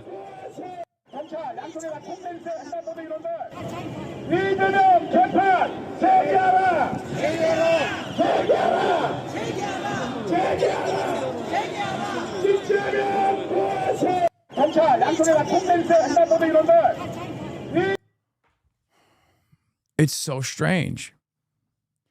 The more supposedly nationalist people become all around the world, the more likely they are to demand American domination. Yeah. Objectively probably made it better. That's how fucking nasty that shit is. He hesitated. You are American. You eat cheese that is one polymer away from plastic. Shut up, you face about British food. Really? Come on.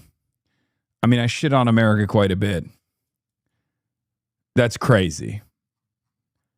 You are not going to find a single... Chatter is right. You guys are straight up fucking coping, dude. American food as opposed to British food? Really? That's the comparison we're making? That's insane. That's actually insane. It's not even a fucking question. As someone who regularly shits on everything worthy to be shitted on and farted on in the United States of America, this is the one area where I wouldn't bring it up. You should just stick to, at least our schools are not a shooting gallery. You know? You got that on us, okay? Britland. You got that shit on us all day, every day. Okay? But the idea that like British food and American food are on the same planet and the same playing field is so ridiculous. Your mama one polymer away from being plastic. Yeah. Jelly fucking eels, lad. Mushy peas wet. Mushy fucking peas wet.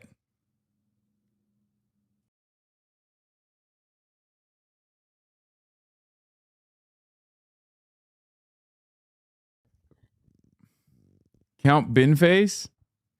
The country's sick of Starmer.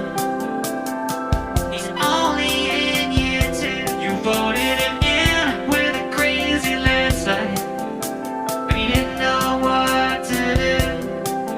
Now there's Burnham, Logan, West Street. They got it lost your palace coup. They might be better than Barrage, but so's anything. Now you know what to do. So am I voting for Big Face? I'm standing for the people that make a feel. Voting for Big Face. Treat you to a bad piece yet on me. You got Nigel's crypto millions, and the Tories got no chance. And as for the Greens, they're really something. If you wanna hypnotize your boo, Okay, chill. boy, you got a friend in Big Face. Yeah, Count Binface is their vermin supreme. Every country needs to have this, by the way. I actually do endorse Count Binface 100%. I missed your coverage of the Makerfield election. How can I watch? I didn't cover it. This is it. Democracy's in trouble. You all need someone. Unless you mean like this, and it was a shout out to subscribe. You can subscribe and rewind. I just got done covering it, basically. Smack bomb, P-Wet, Baby's Yed. Wigan kebab. What the fuck does that mean? Gotta bring back seatbelts. I'll nationalize it. They say, tell me aren't you that novelty guy? And I say, I'm the same one this time. Falling for misfits. I'm standing for the people that make me feel. Okay, am I crazy or does bin face kind of sound not British?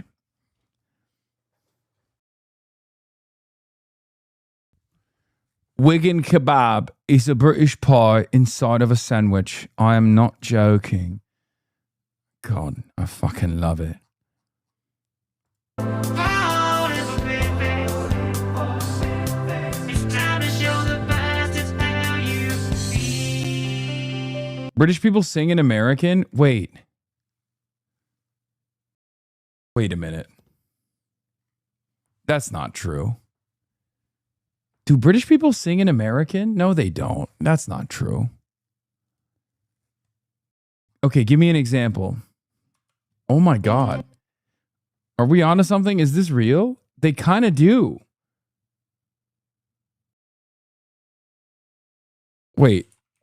Adele is British.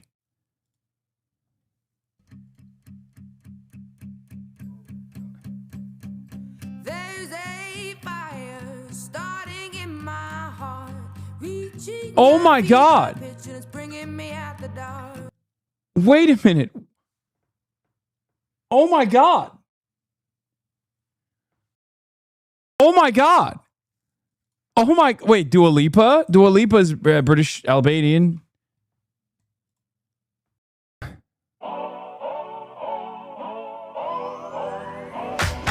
If you wanna run away with me, I know a galaxy and I can take you for a ride.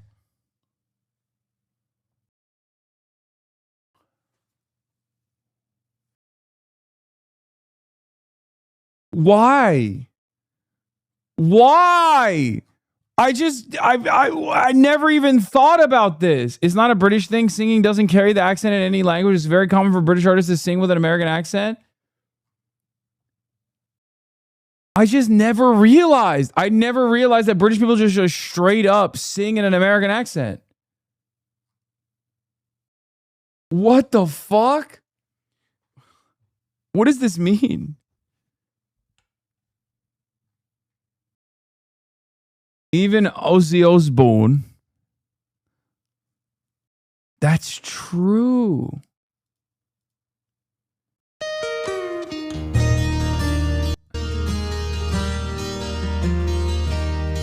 Times have changed and times are strange. Wait, what the fuck? Except for like Central C. Oh my God. Central C. He's carrying the torch. The Beatles, Eric Clapton, every British artist.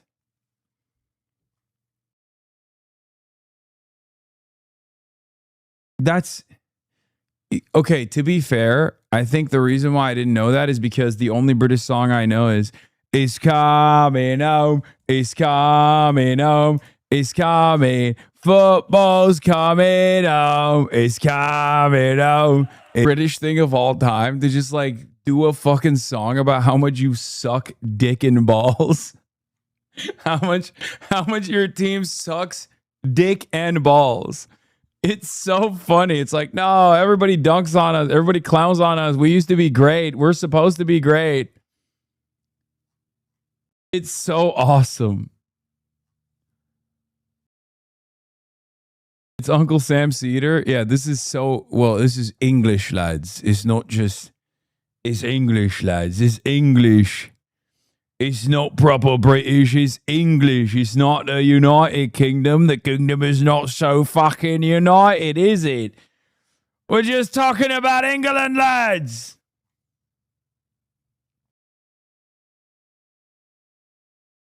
At the sport you invented, same with rugby. Invent the sport but can't fucking play it. The people need bowl cut obby. All right, well, we're at level 1 hype train. This is the part of the day where I tell you at the Piker Broadcasting Service, if you want to carry the fucking flame, all you need to do is subscribe, which you can do for £6, yeah? You can subscribe and support and get your broadcasting license, yeah? A subscription is like a television license. For £6 or for free with a Twitch Prime, you can subscribe. Or you can gift subscriptions to others so they can enjoy the fun. The Piker Broadcasting Service, the People's Broadcasting Service, is sponsored by you, the people, for you, the people. And if you subscribe, I won't ask you, do you have a license for that? Do you have a license for that? Be a proper lad and subscribe. PBC instead of PBS for the British lads? Yes. People's Broadcasting Channel. If you subscribe, you can also rewind on the broadcast. We're at level 5 hype train already. Oh my, how dastardly. Level 5 hype train, which means we're only 5 levels to go. And if we reach level 10, perhaps I'll play a different, unique variant of Charlie Kirk. This is the guy from the greatest sports image ever. What is this? If you know, you know. Sometimes it's hard saying no to have a picture.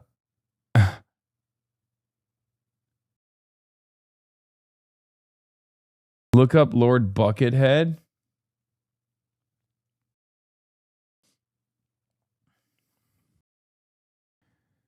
Right, we're still at level 5 hype train. Will we be able to... All right, let's hear this. For the sake of women's safety, we need England to keep winning. England won the football last night, and thank goodness they did. Because on the occasions that England lose their football matches, the incidences of domestic violence go through the roof. So, boys, keep winning. That's crazy. That is a crazy way to support the team. That's crazy. Come on, lads. Carry the fucking flame. Carry the fucking flame. To Dalef. Thank you for the 10 gifted subs. Storm Warden, thank you for the 5 gifted subs. We're almost at level. Oh shit. Aqua Teen Hamas Force Episode 1. Radical Islamist Hasan Piker. Hassan's 5 favorite songs, no order. AI Weird Charlie Kirk is coming home. Red Sun in the Sky. Chulima on the Wing. Mufasa is Friday then. That's right. Those are my 5 favorite songs on the telly. Phoenix Emoji. Thank you for the 20 gifted subs, lad. Bosh. We're at level 6 hype traded it. Wait, there's a UK drill. We are Charlie Kirk. Okay, maybe I'll play that. Maybe it's hyperpop. Maybe it's coming home. Football's coming home, lads.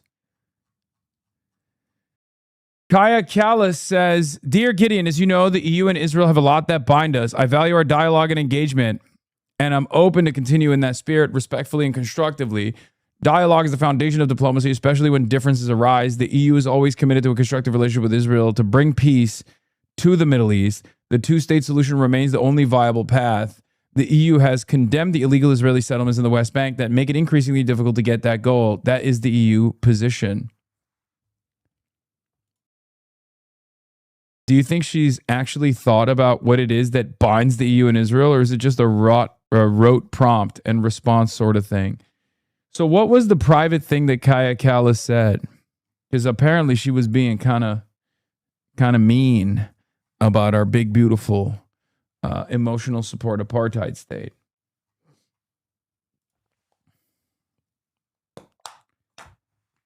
She said Israel's an apartheid state. Oh, dastardly. Dastardly. What a Nazi she is. What a fucking Nazi she is. Israel's foreign minister has cut ties with the EU's chief diplomat because she compared Israel to the racist apartheid regime that existed in South Africa. Kaya Callas is said to have made the comments during closed-door meetings with Mexican government officials. Yeah, so she was correct. And Israel was like, we don't like your correct statement. Is that what it is? She said there's apartheid in Israel. And right at that moment, they started to talk about erasing her position from the EU. Wow. I mean, it's kind of funny because Kaya Callas is kind of a Nazi, but like the liberal version, you know what I mean? Like the NATO Atlanticism that is probably the closest equivalent to like a domineering expansionist movement, because it's like America's entire force projection capabilities. And therefore, of course, like she's that kind of fascist, right? However, I guess even a fascist can be correct in this moment when an even larger fascist force comes into play. We're at level 6 hype train with a minute remaining. With a minute fucking remaining, lads. Level 6 hype train. Lads, at 86%. Level 6 hype train. We're only 4 levels out. About to be 3 levels out from fucking carrying the flame. Thoughts on the Turkish national team's exit? I have no thoughts on it. It's terrible. No, the EU disbanding or revising its foreign service happened before the Israel thing. Chatter is stupid. If anything, she's trying to gain favor from member states by shitting on Israel. X-Arthur, Gizmo, thank you for the 5 gifted subs. Small Tanks, thank you for the 10 gifted.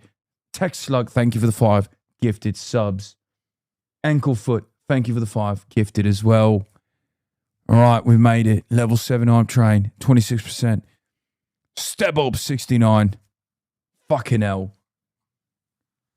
Coma Crest. Fucking hell.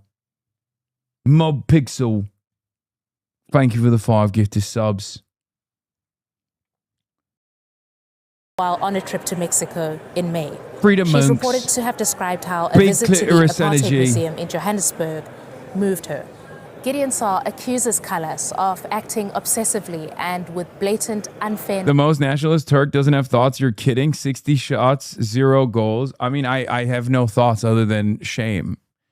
A deep sense of shame. Fast and Furious, Tokyo Drift. Thank you for the 25 gifted subs. Ominous Block of Concrete. Thank you for the 5 gifted. And Sudan Press 2710. Thank you for the 5 gifted. Lana Christian de Salon. What? Lana Christe de Salon. Thank you for the 5 gifted. Cheesy. Thank you for the 5 gifted subs. Level 7 hype train achieved. We're so close.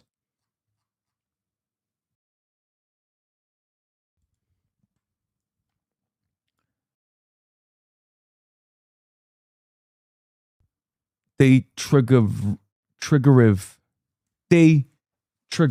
Thank you for the 10. Midwestern Mom Fedayeen. Thank you for the 5. Melodious. Thank you for the 5. Aspat Anane.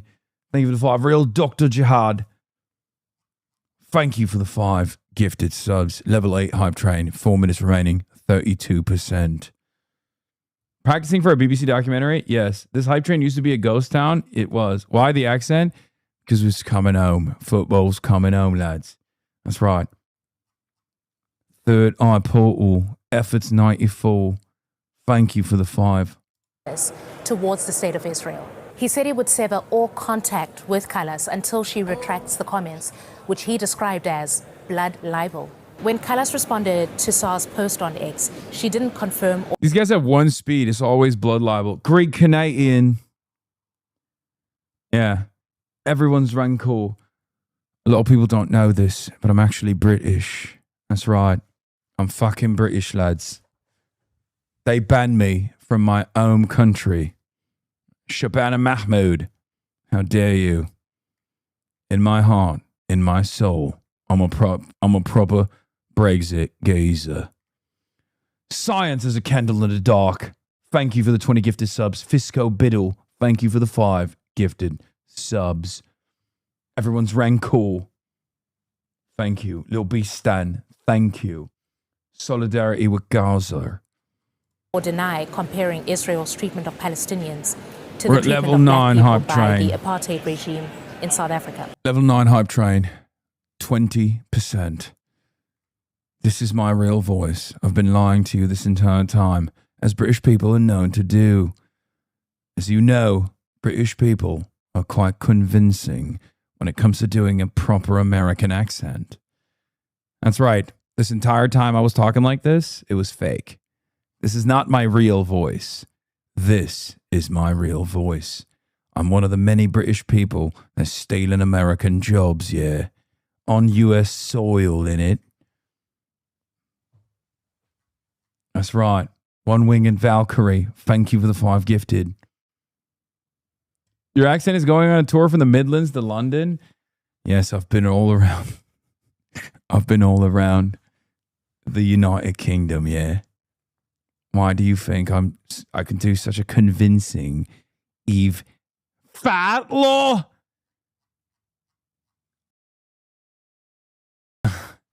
Eve fucking Fatlaw? You sound exactly like Joey Knight. Check him out. Aspenatine. Yes, I was doing British Takia this entire time. As a sleeper cell for Steve Hilton, who I've clearly voted for illegally numerous times. That's right.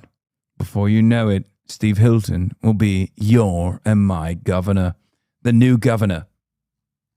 And before you know it, California will be a part of the Commonwealth. This is Henry Pinkerton.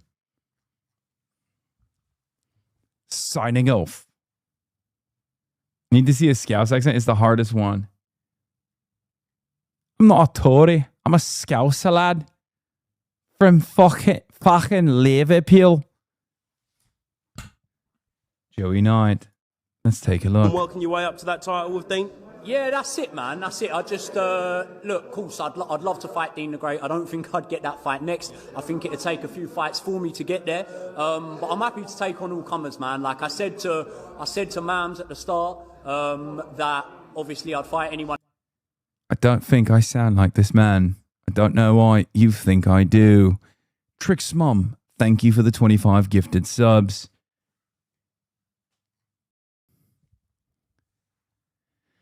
That's right. We're so near. Petty Peck. Justin, just ignore me. Thank you for the 10 gifted subs. Level 85. 85%. At level 9 hype The UK train. is incredibly diverse in terms of accents, and it just so happens that I can do many of these accents as my party trick. So come with me as I take you on a guided tour through all of the accents and archetypes of Great Britain. Someone said, how can an island have so many different 96%, 97%, 99%? And just like that, we're off to the... And just like that, lads, we're off to the races. We are Charlie Kirk, UK drill cover.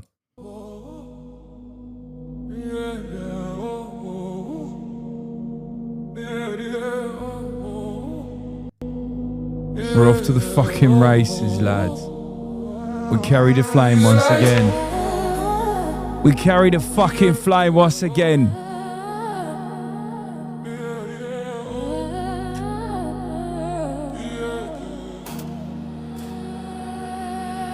He stood unshade.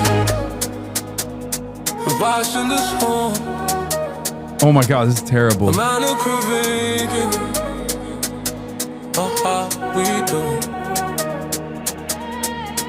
spoke the truth. This is ass, bro. Okay, veto. Sorry, we were going on with the... Charlie definitely would not appreciate this. This is the most transgender genre of music.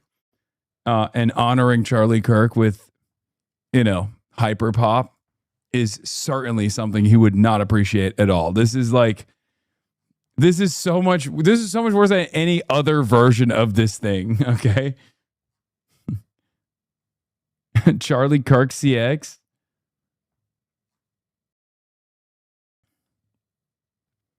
This is what you hear when you pop a molly at the Turning Point USA rave? Okay.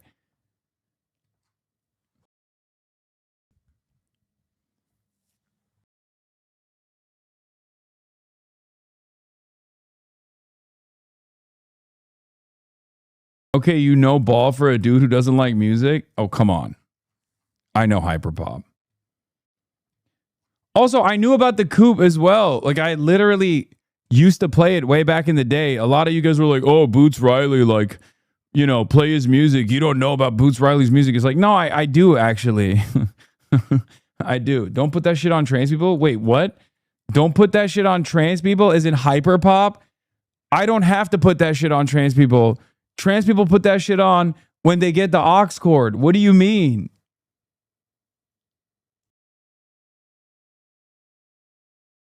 The coup.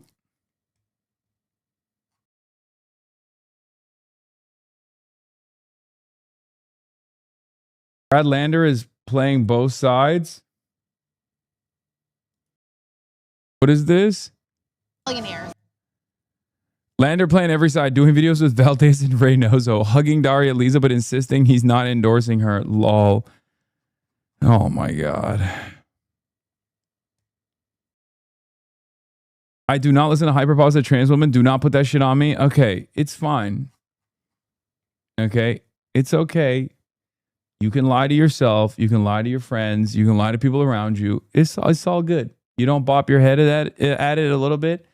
It's not even just about being trans. It's like, even if you're an ally to trans people,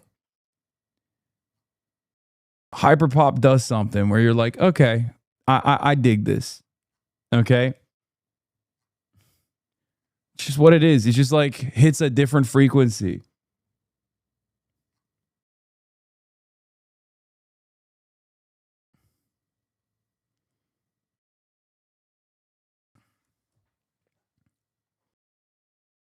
Anyway.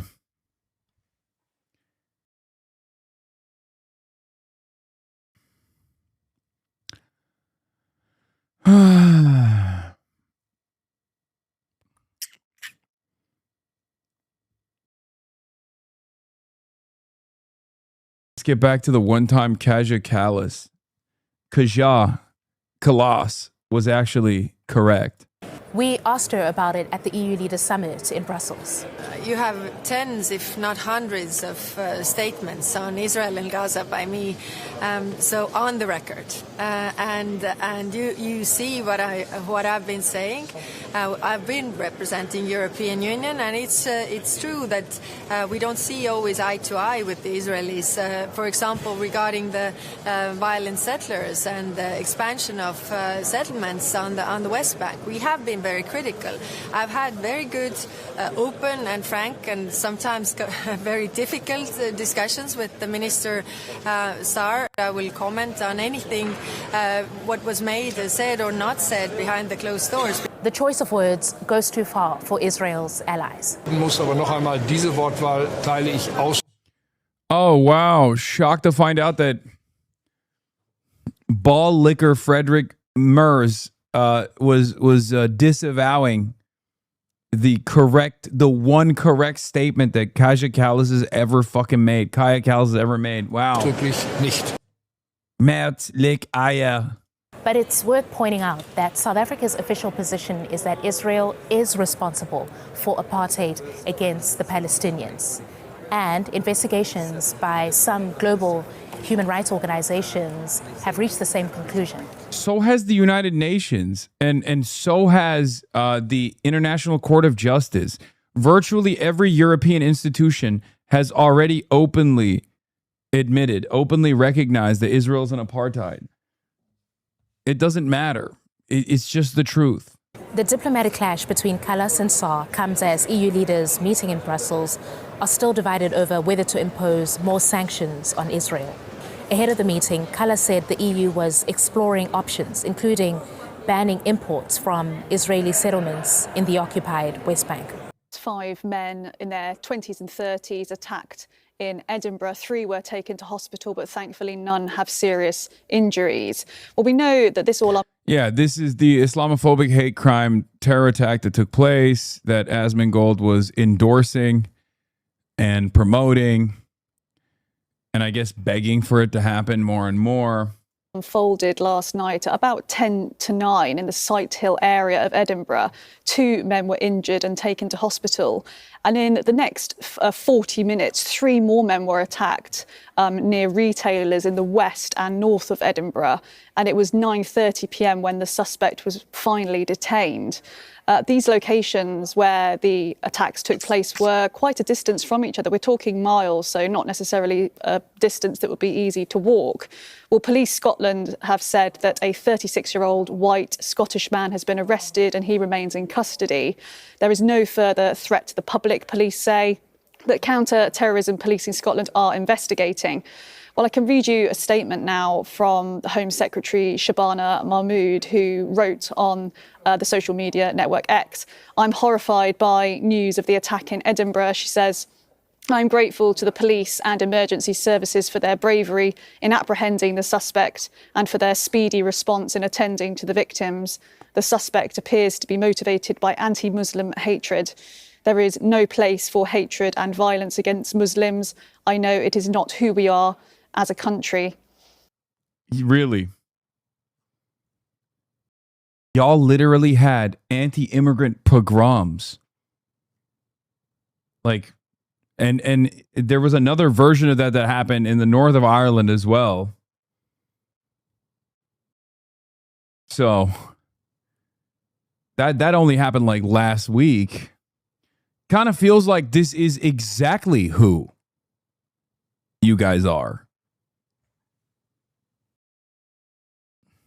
Y'all are too busy rounding up pensioners who dare betray the British government and its unlimited loyalty to the nation state of Israel. So, you know, you're too busy focusing on the important stuff. So you probably missed it. But, you know, this shit's happening literally all around the UK. Well, we are awaiting further details from Police Scotland, but an incredibly concerning incident for the local community. And as I mentioned, this man remains in custody. Phoebe Southworth with the latest on that. Phoebe, thank you. Now, just days after signing a framework for peace, Iran's leaders claim to have closed the Strait of... Yes, I know that there were larger anti-racism rallies that immediately took place afterwards. I'm just saying that the government's position is really...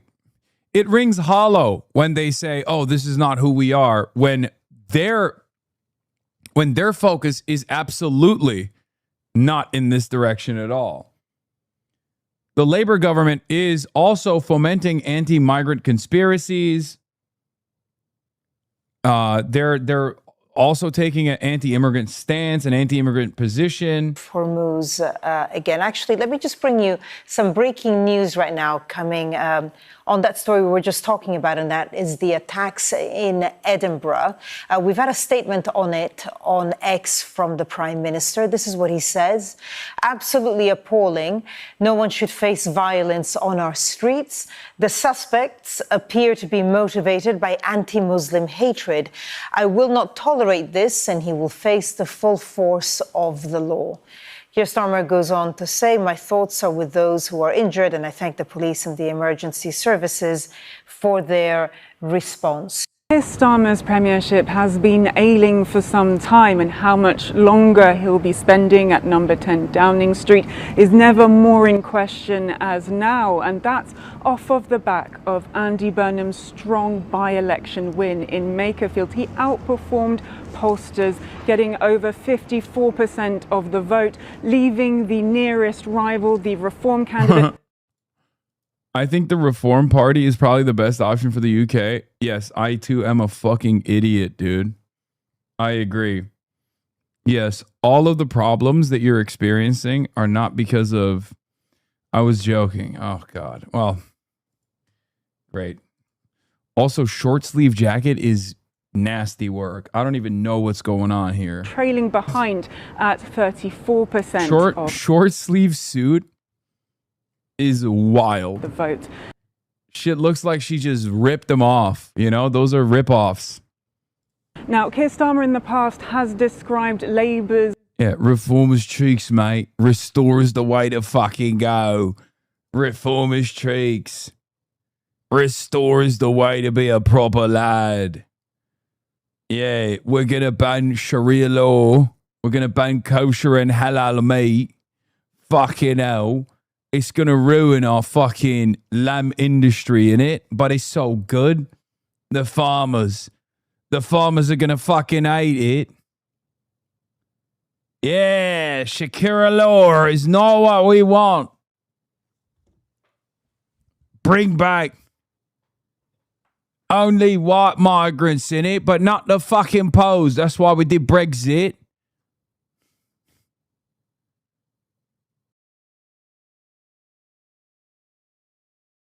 Voting reform to fix the problems like fixing a paper cup by jumping into traffic. Yeah. Mission to try and see off the threat of reform, the right-wing party headed up by Nigel Farage, as the fight of our times, the fight of our lives. But as the last month's local election... The sheep will go to a new industry. Yeah, the shagging industry. What you fucking think we're going to do with the sheep? We're not going to eat them. We're going to shag them, mate. That's why we're banning cousin marriages too, yeah? More sheep to fucking shag. What you mean? Restore, lads. Fucking hell. Let's go. Results showed Starmer... Yeah. Sometimes I shag them. Sometimes I shear them. Right? And the sheep love it both. Perhaps not the person who can do that, but Burnham will be returning to the House of Commons, being able to say, I was. Camille Nedelec, Al Jazeera, London. Oh my goodness.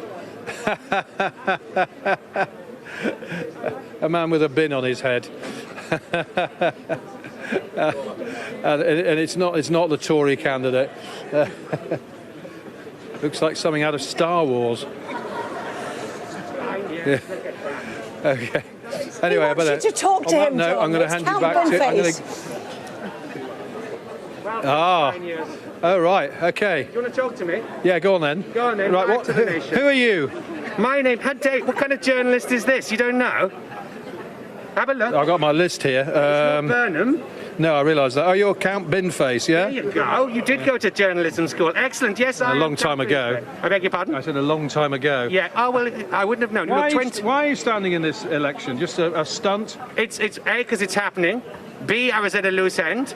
C, because I believe elected mayors should serve out their terms before they're eligible to stand for Parliament. Oh, you've made a sensible serious political point there. Well, no, you're supposed to be impartial, mate. So let me carry on.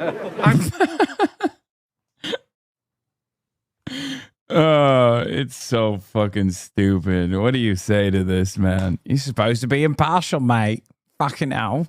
I'm going to rephrase the traffic lights on Liverpool Road. I'll price cap Wigan kebabs at £2. I'll make cyclists who disobey the highway code have to ride unicycles instead. And I will turn HS2 into FFS1 and reroute it. Not going to swear, are you? No, I'm perfectly... Although we are past the watershed, but don't worry. No, we don't want you swearing, please. I promise I won't. I'm a good boy. And no, but I'm going to reroute it through rail executives' homes. Wow, Zoran's impact. I'm going to make kebab £2.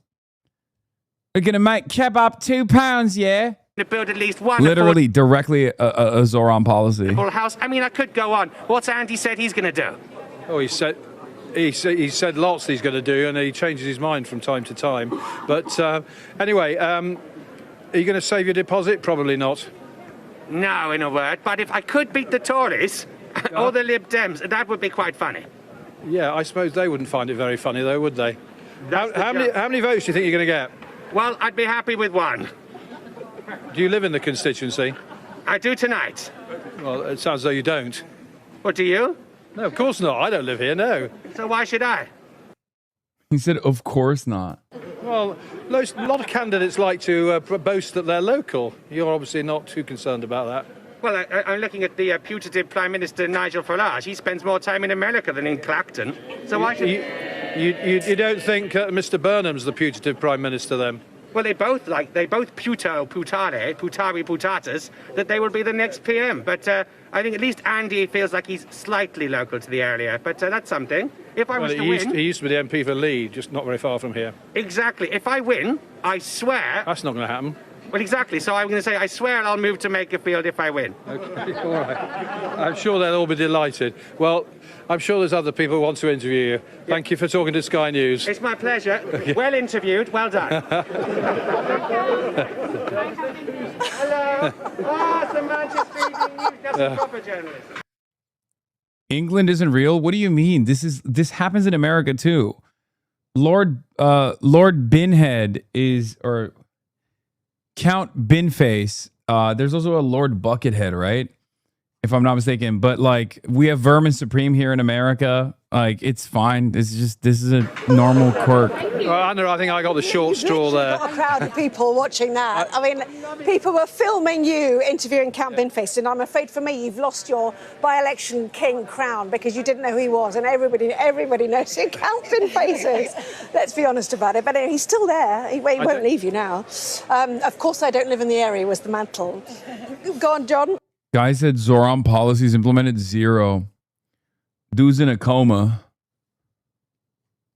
The only one that hasn't been implemented at this point is Fast and Free buses. That's it. Like, virtually every other policy has been implemented or has initiated the implementation of it. Yeah. I was going to say, I don't normally interview those sort of candidates, but I think you. All right. Well, we're going to move to this because... Same guy, Buckethead, had to change the bin face through the copyright? Wait, really? Democratic Socialists under fire for plan to abolish prisons. Oh my God. Here we go. Here we fucking go, dude.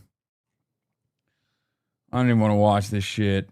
The 5 talked about socialism. Hi, welcome back, Bernie. It's literally just a socialism power hour for these fools, huh? That's just it's my favorite. It's my favorite seeing Republican, Republican news media.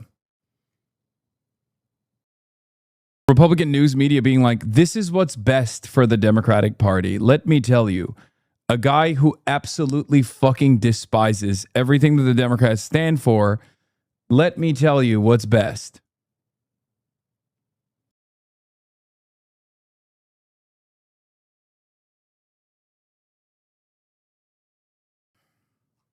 When's Fox News going to invite you? I don't know, because Sean Hannity brought me up last night to Stephen Miller, and he's not responding to our emails any longer. We keep asking, like, when are we going to debate? And he's just stopped responding altogether.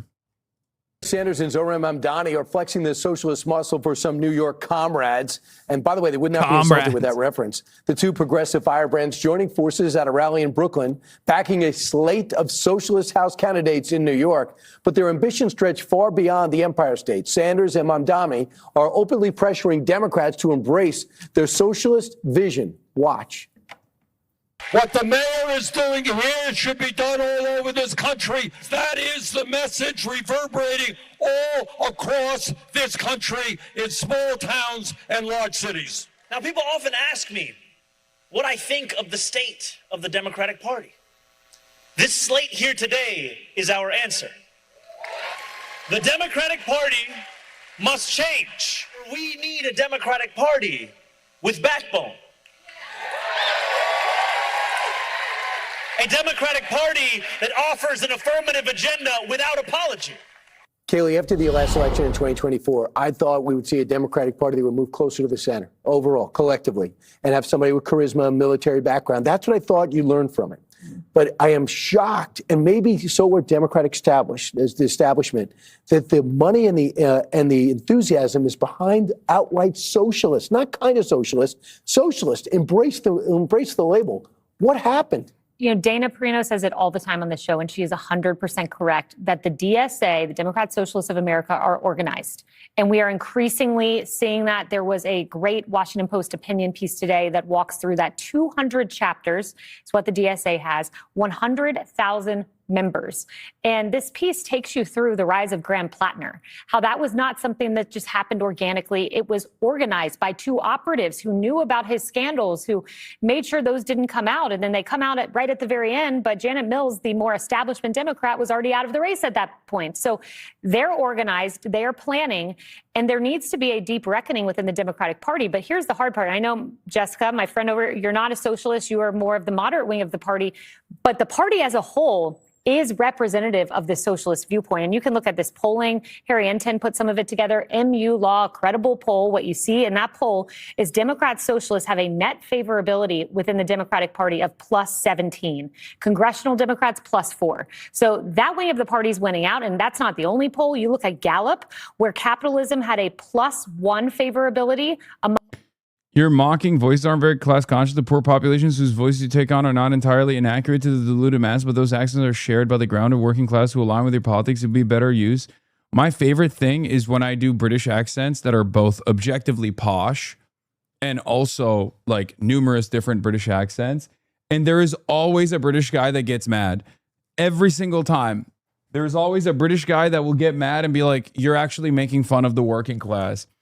And it's really interesting because this is literally the exact same thing that people do when I do the hell yeah, brother, that's right, all this shit. Yep, yes, you do with Appalachian accents all the time. Yeah, I do all different sorts of accents. It's fun. I'm trying to have fun. Politics is dog shit, okay? It sucks. Politics is dog shit. It sucks. It's dark. It's not very fun. I'm trying to make it fun for myself and for the people that are tuning in, okay? That's it. Bro thought jokes would fly is not the type of politics that we do around these parts, okay? Calm the fuck down. Oh my God. Oh my fucking God. Joke police. Wee woo, wee woo. Alert the presses. Alert the police.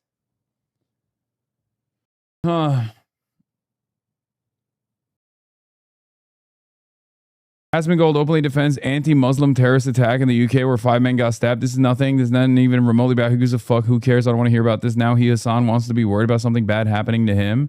This is why he doubles down and explains why he doesn't care if Muslim people get stabbed in the UK. I have zero sympathy, and I don't give a fuck about some guy stabbing people because they let stuff like this happen. I have zero sympathy, and I do not give a fuck about some guy stabbing people. It's because they let stuff like this happen on a day. Who's they? Like, who is the they that's letting stuff like this happen? You know what I mean? And this is a what, like a random black guy in Portugal? How is this in any way, shape, or form connected to the Islamophobic hate crime that took place in was it Edinburgh? Daily basis. They never police these people. They never hold these people accountable. And then they want us all to have empathy for 5 people that get stabbed. Meanwhile, this is happening on an industrial level all across Europe, and they refuse to even talk about it. Who is they? Like, what do you mean crime? Are there people who are pro-crime? Is that what it is? Is there a big they out there that's like pro-crime where they're like, oh, we love crime. Let's have more of it, please. Give an inch. Never give an inch. Happening at an industrial level. To be clear, the terrorist already explained why he committed these attacks after he got arrested. I'm protecting my country from these fucking Muslim bastards raping our young daughters, is what he said. Yes. It's so clear what he's trying to do, man. It's always the same. It's fucking rich people that don't want you to recognize that Muslim immigrants are no different than you in any way, shape, or form. As a matter of fact, you have a lot more similarities with these Muslim immigrants than you do with your landlord or your boss or faceless, lifeless, parasitic forces of capital. They don't care about you, okay? These guys are your neighbors. But as long as you hate your neighbors, instead of recognizing who actually controls the levers of power, you are the easiest to fucking dupe and manipulate. That's all this is. And Asmongold is a champion of this cause. Asmongold is the great divider. He does not want you to get mad at the wealthy. He wants you to get mad at others. Okay? He wants you to get mad at other working class folk. That's it. He wants to make you feel like there are some of these like super woke forces out there who actually don't think that crime is a bad thing and should be solved in any meaningful fashion. He has no solution to it. As a matter of fact, he benefits from crime continuing. So he can always point to it and try to make it into racial agitprop. There's always this like other. You push him on it, he'll say, oh, you know, the liberal elites. Okay.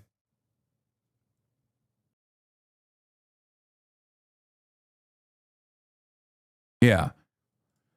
Problem is this kind of racist agitated propaganda is very effective because a lot of people want to abdicate responsibility away, and a lot of people also don't want to look at the current system, the current design of the system, and want to believe that actually there is like some kind of nefarious shadow elite that's like demographically replacing them and creating an existential crisis. The existential crisis is here. It's capitalism. Of course, this fucking multi-millionaire who owns multiple businesses, by the way, of course, he is a servant of forces that are even more wealthy and more powerful than he is. Yeah.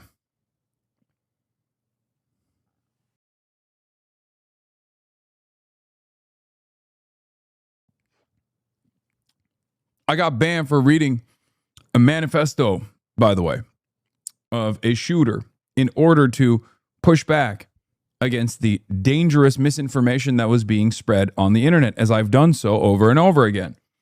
That's what I got banned off Twitch. That's what I got banned on Twitch for, among numerous other instances.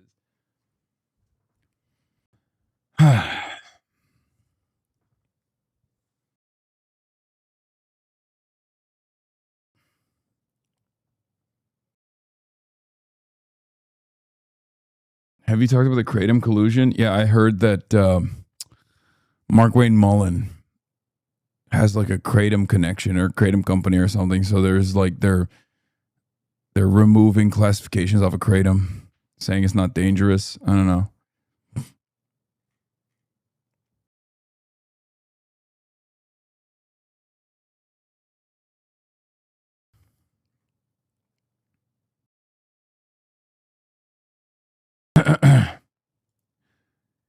Yeah, literal opiate. After voting for so many Trump nominees, Senator Hickenlooper has been refusing to debate his primary opponent, Senator Julie Gonzalez, who just confronted him asking for a debate. Watch Hickenlooper's campaign guy try to shoo her away and get in the way of the camera. Amazing. To make it happen. Tell me the time, place, and conditions. Okay, I'm happy to debate. Senator. Hey, Julie Gonzalez, great to see you. Nice to see you. It'd be a joy to be able to debate with you. Just curious, what's going on? Well, we've been so busy. We've done doing what? We have been all over the state. I've got to be in DC for about 50 hours a week, so that's gone on nonstop. But we'll get a chance. When? I don't know. When? Whenever we can find time. You tell me the time, place, and conditions. Okay, I'm happy to debate. We'd love to find a time. When would that be? Let's figure it out now. Let's figure it out right now. You're the deputy campaign manager. Let's figure it out. My campaign manager's right here. Let's make time. I see him. We can talk to him. All right, Senator. Thank you so much. I've had your commitment. Let us debate. Okay. We got 10 days to make it happen. We'll work on it. Thank you, Senator. Is that a yes? I said I'd work on it. I don't control my schedule any more than you control your schedule. Every day. Yeah, the best thing to say in this is, don't you feel like the people of Colorado deserve a debate so they can make the best possible choice?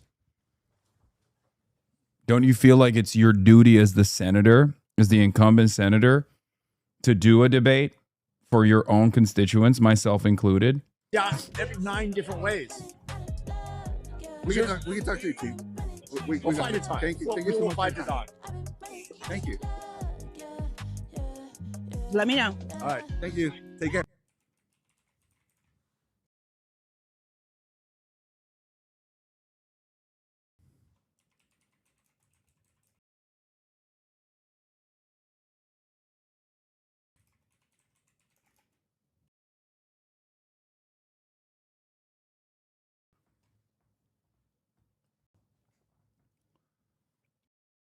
Is this a dude who canceled the Denver event? No.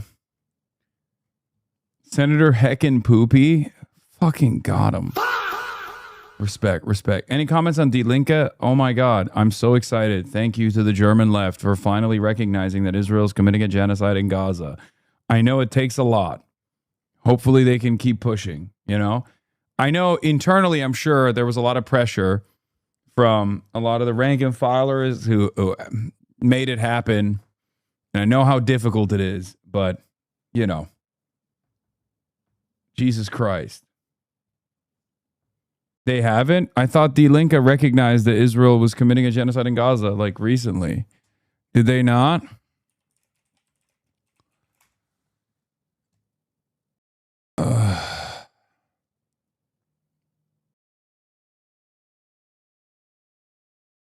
They rebuked it?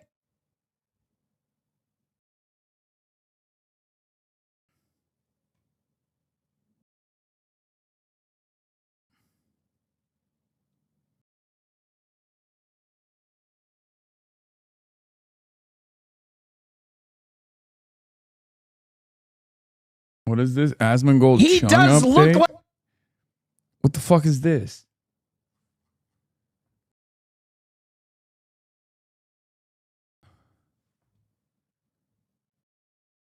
They have yesterday? Why is there no news? I'm looking at it right now. I'm trying to figure it out, but there's nothing on.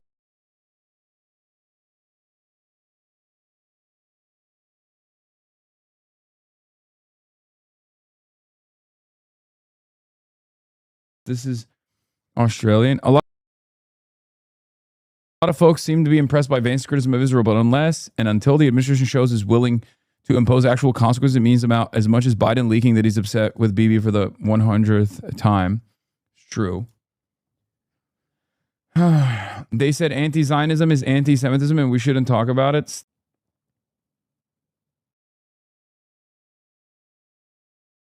Die Linke called it a genocide yesterday. The left officially calls Israel's actions a genocide. The left stands on Israel's sensitive issue. After heated debate, the delegates have now reached a consensus.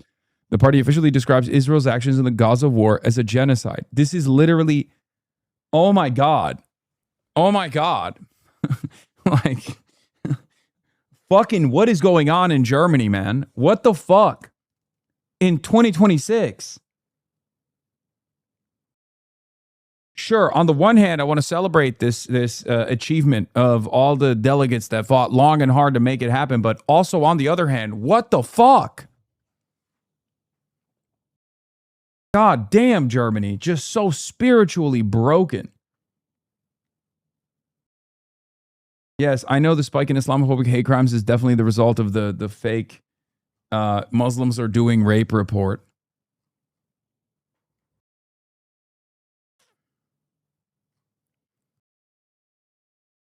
Almanya İsrail'den daha İsrailci. Evet. Aynen öyle. Manyaklar yani.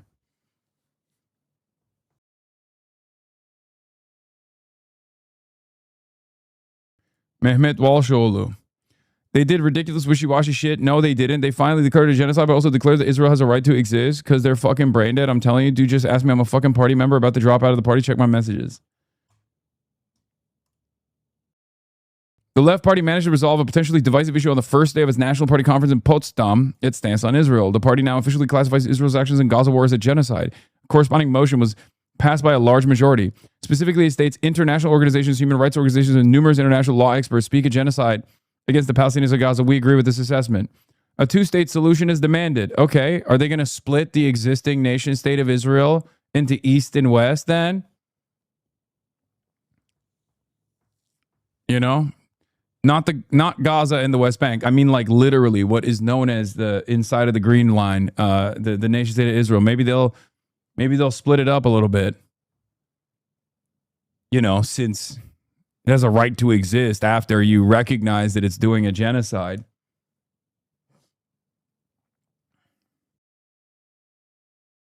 Yeah, East Israel, West Israel.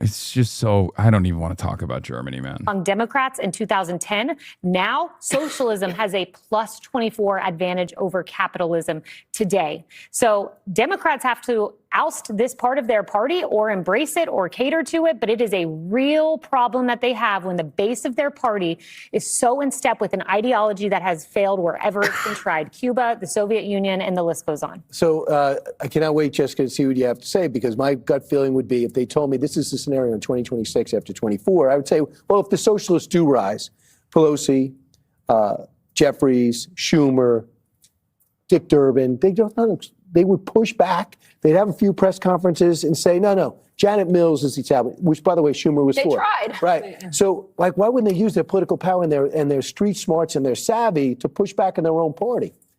They have been doing the best that they can. Like Hakeem Jeffries is supporting all of the moderate or establishment candidates in our New York primaries. You know, we go to vote the last day, Tuesday's election day, open, early voting's already open. He's out there, you know, backing Dan Goldman, for instance, with Brad Lander coming up. Who's losing by about 20. I know, it's great. I'm in Dan Goldman's district. I did not expect it to be that enormous of a spread. But Mamdani's backing is meaningful to people in this city. And that was the trade that Brad Lander made during the mayoral.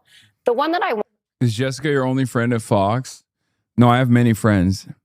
Sean Hannity, Brian Kilmeade. I'm Brian Kilmeade. Greg Buttfeld, Jesse Waters. want to focus on who is the most disturbing to me, though, is this Daria Liza Avia Chevalier. Oh, my God. Jessica, stop giving them an inch. What's wrong with you? God, fucking moderate Democrats, dude. Every single goddamn time, I swear to God, they have to be like, no, you don't understand. You see, I'm a reasonable Democrat, okay? I don't like these people. Well, these people are a part of your fucking coalition, okay? Holy shit. Whatever happened to the debate that they wanted to have? Shawnee boy, Shawnee baby, I'm waiting for you with bathed breath. She's been doing interviews, which is good. You should be out there doing that. This woman is out of her mind. Like, she's a prison abolitionist. She's not out of her mind, dude. Oh, God, this country is so fucking reactionary. It is so unbelievably reactionary. Actually, there is no avenue for Daria Liza to become a congressional representative and then vote to, like, make prisons illegal, okay? That's not a real thing. It's like saying, oh, you're a socialist candidate running for office. That means you want to abolish landlords or something. Okay? It's not how this is not how this works in American politics. Okay? And I say this as someone who's not in favor. Like, I'm not an anarchist. Okay? I'm not an anarchist. I understand the concept of prison abolition, but I'm not an endorser of the subject, okay? Same with police. Same with police and policing, okay? I'm not an anarchist, you know?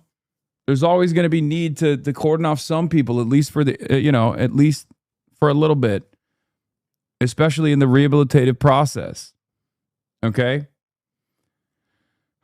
Having said that,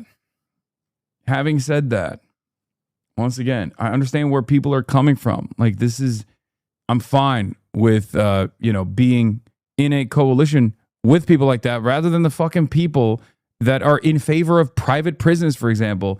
That is a honest, just goal to move in the direction of, as opposed to the opposing side that is completely fucking normalized our unbelievably draconian prison system. And also on top of that, are wholly endorsing private prisons. It's fucking ridiculous.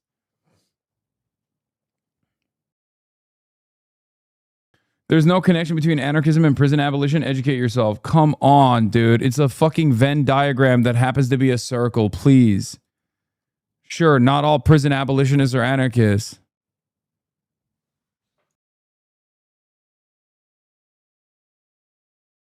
or not all. I don't know. It's one of the same. It's tough for me to it's tough for me to see it as anything different than that. I'm sorry.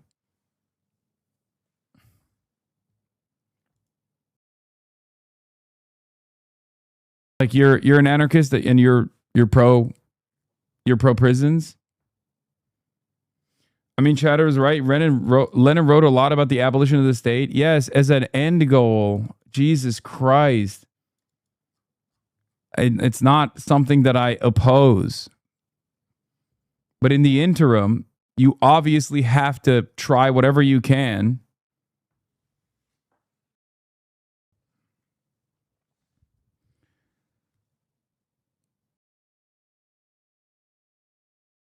You read something rawful, so you didn't read it properly. Are you responding to yourself? What's happening?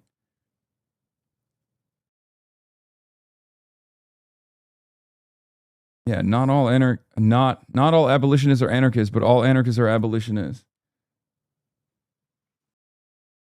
Beating up on anarchists is honestly kind of bullshit, especially when I'm surrounded by liberals. I mean, I'm literally trying to defend anarchists right now by driving home the point that there is a far more nefarious, far more odious force in American politics that has normalized private prisons, profiteering off of fucking imprisoning people and enslaving people, in an effort to say, I would much rather have prison abolitionists and anarchists in my coalition than whatever the fuck that psychotic nonsense is. And of course, as is the case always, there are going to be anarchists that immediately attack me. Okay? There are going to be anarchists that immediately attack me and go, you don't understand abolition. You don't understand anarchism. And then I have to like explain my position. Until there are means of potentially reforming or dealing with antisocial personality disordered crimes born out of like medical conditions and whatnot, there's obviously going to be a need to like cordon off people every now and then in the process of that reform regardless. And I don't see that happening anytime soon because like the overwhelming majority of crimes are a direct consequence of, I mean, all crimes are a direct consequence of material conditions, but the overwhelming majority of crimes are done due to socioeconomic conditions. Okay?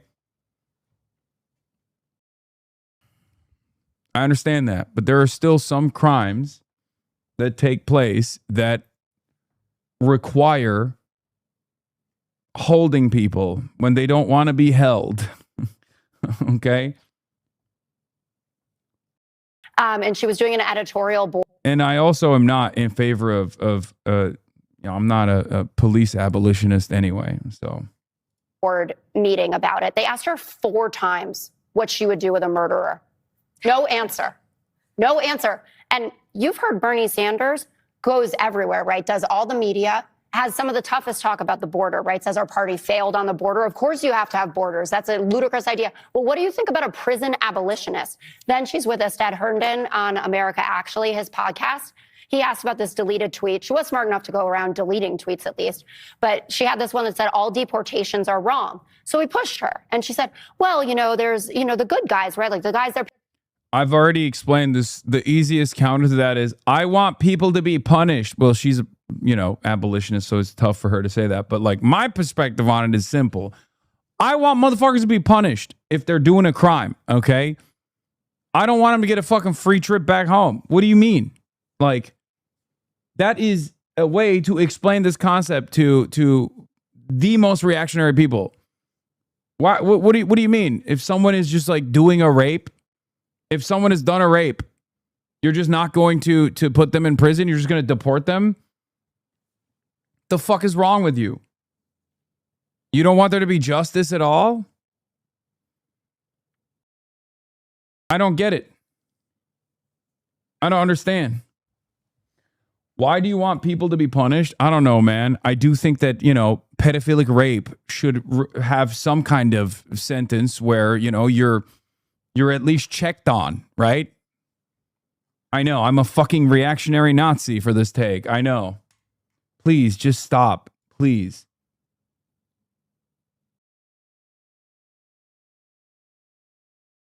Police don't do shit. I know. That's also a fucking problem because I want them to do their fucking jobs.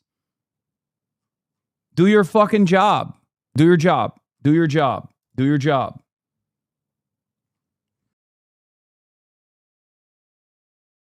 Anyway, most of the people that are deported after doing a crime already are processed through the criminal justice system beforehand. People don't just like get, or at least in the past, people didn't just get deported without due process for merely being suspected of doing a crime. That's insane. It's fundamentally at odds with our Constitution. You have to go through the proper channels.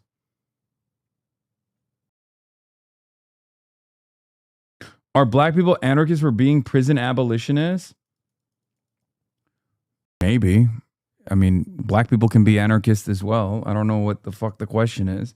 Are you saying that every single black person on the planet is a prison abolitionist? Is that the argument that you just advanced just now? Like black people are a monolithic force?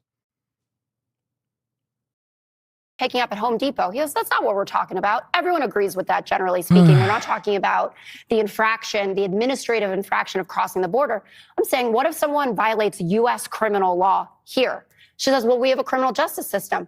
Well, guess what? They're not ours. Send them back to where you're trying too hard to sound normal, law. Dude, that is not a problem. That's a good thing. And you should all remember that. And you should do that too. Okay? You should also do that. That's not a bad thing. That's a very good thing, especially if you're messaging to a broader audience. Okay? Hello?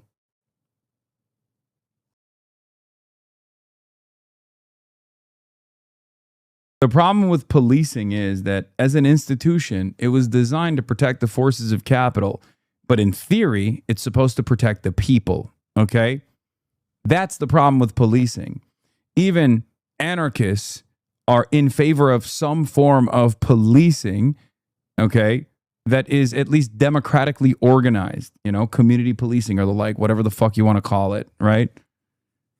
It's a normal part of societal existence. Of course, you're going to have a group of people that basically create the presence of law and order and also maintain law and order.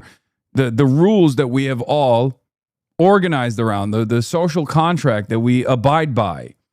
Someone's got to make sure that that's, you know, happening. All matter of authority is technically authoritarian. All matter of government is technically authoritarian. There's always going to be a guy who wants to do something that we as a society have collectively understood as bad. Okay? Not good, bad. You know, bad for the common good. For example, pedophilia. There's plenty of pedophiles out there. One of them is a president, okay? Many of them elites. They want to do pedophilia. We collectively have understood that that's a bad thing. It harms children. It harms the next generation. We've decided that it's illegal to do this, right? Someone's got to fucking, you know, grab the people that are doing it. The problem is the police don't actually grab the societal elites that are doing it, for example. That's a problem. That's an issue, right?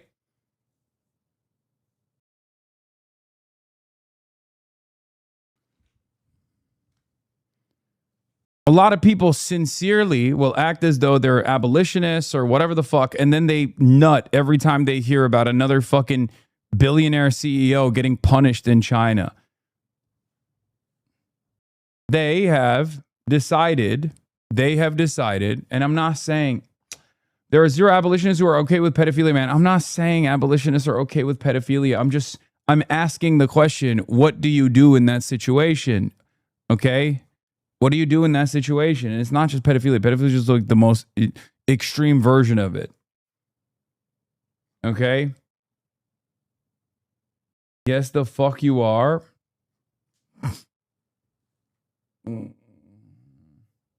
I love that I started off this conversation by defending Daria Liza, saying that her position is actually much more moral than the overwhelming majority of Americans that want to fucking shoot you dead for stealing a Snickers bar from the gas station, especially if you're black. And you guys immediately had to make it an argument about the boundaries of abolition.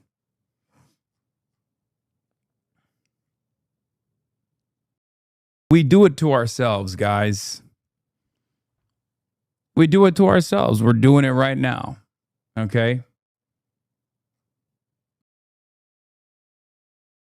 From that's like the 80-20 issue of our time. Right. And I think she is not going to win the primary. But something like that, you have to be even more forceful than just saying, yeah, we should talk about Medicare for all or something.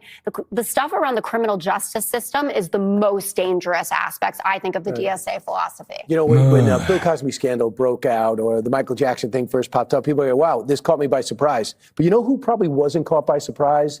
And that's Mondami. He knew all this stuff before he said, I'm going to put all my weight behind her, even though she's an underdog. Why would someone who wants a promising future as mayor of New York City put it on the line, endorsing someone with these type of beliefs on the record? I don't know. But I will say that I think that this surge in the socialism that we're seeing is not accidental. It's not coincidental. I think it ties directly back to the mismanagement of the economy that led to. Criminal justice reform is one of the most difficult aspects to broach for the average American who, I'm sorry to say this, is an unvarnished reactionary of the fucking highest order. Okay? Wonderful people, kind people, people that you know, people that you love, people that you've lived with your whole lives will turn to Adolf Hitler on a fucking dime like a eugenicist psychopath the moment that we start talking about crime and punishment. This is a byproduct of this conversation. Okay?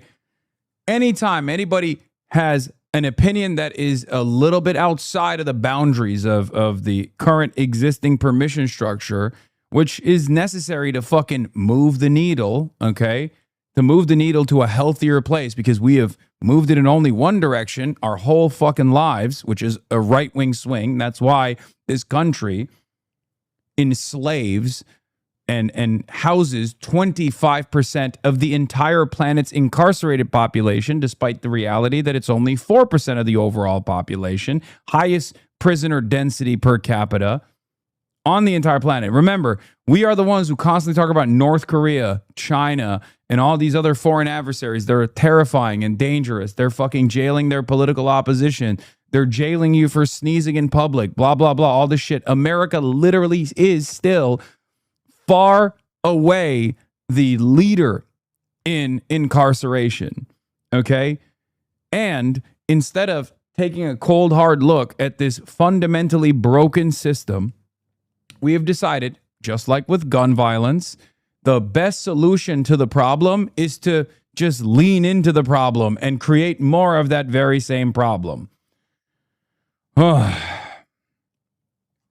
And there is already an alternative, or at least a vision for a more just and more successful alternative that is not so far away from us. But just like the case with a little bit of social democracy, healthcare, for example, free healthcare, for example, we just close our eyes and plug our ears and go, la, la, la, la, la.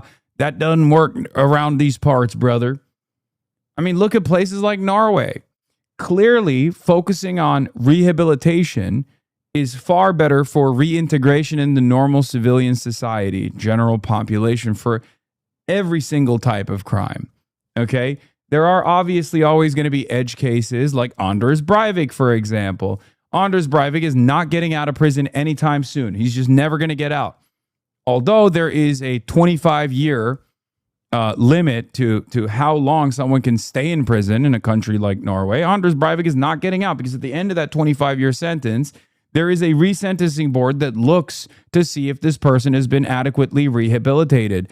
And they say, no, you haven't been adequately rehabilitated. So they stay in prison. But the conditions, or is it 21 years, I think, not 25.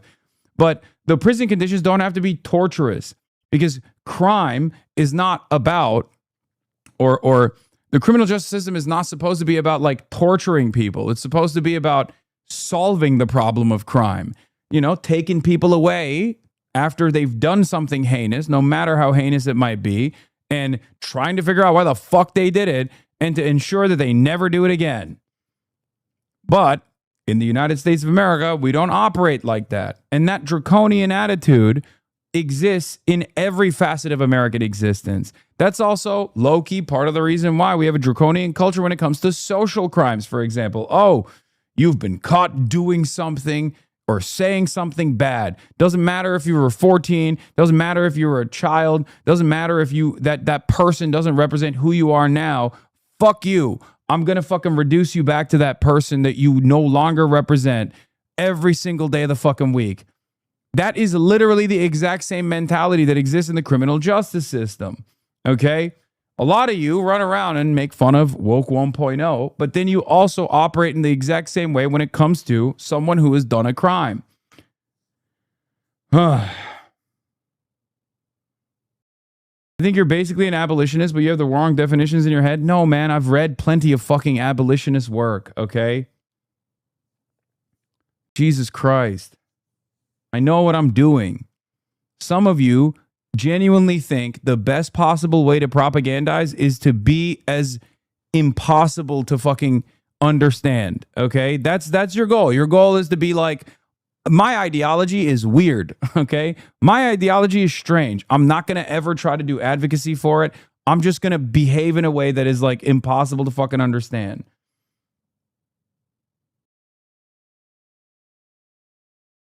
Anyway. That's not fair. Fuck you. I mean, you just accuse me of not knowing what I'm talking about and not reading.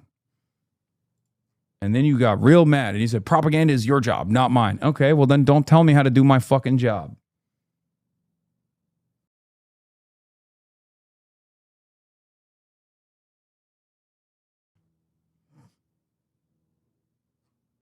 Sky high inflation over the last 5 or so years, beginning with COVID, escalating through the Biden administration. The one thing, I mean, there's a lot to be critical of in the DSA platform, but the one thing they are doing that I think...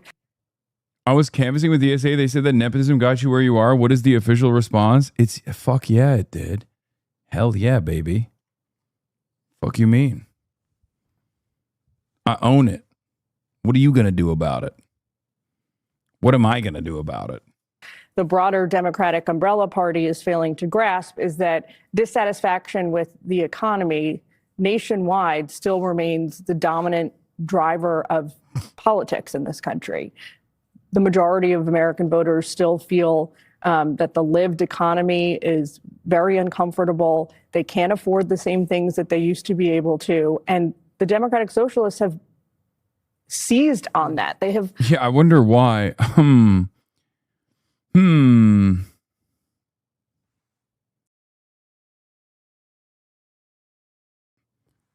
I wonder why the socialists would seize on capitalism's fundamental flaws. Perhaps it has something to do with the. Didn't you say you earn $30K a year?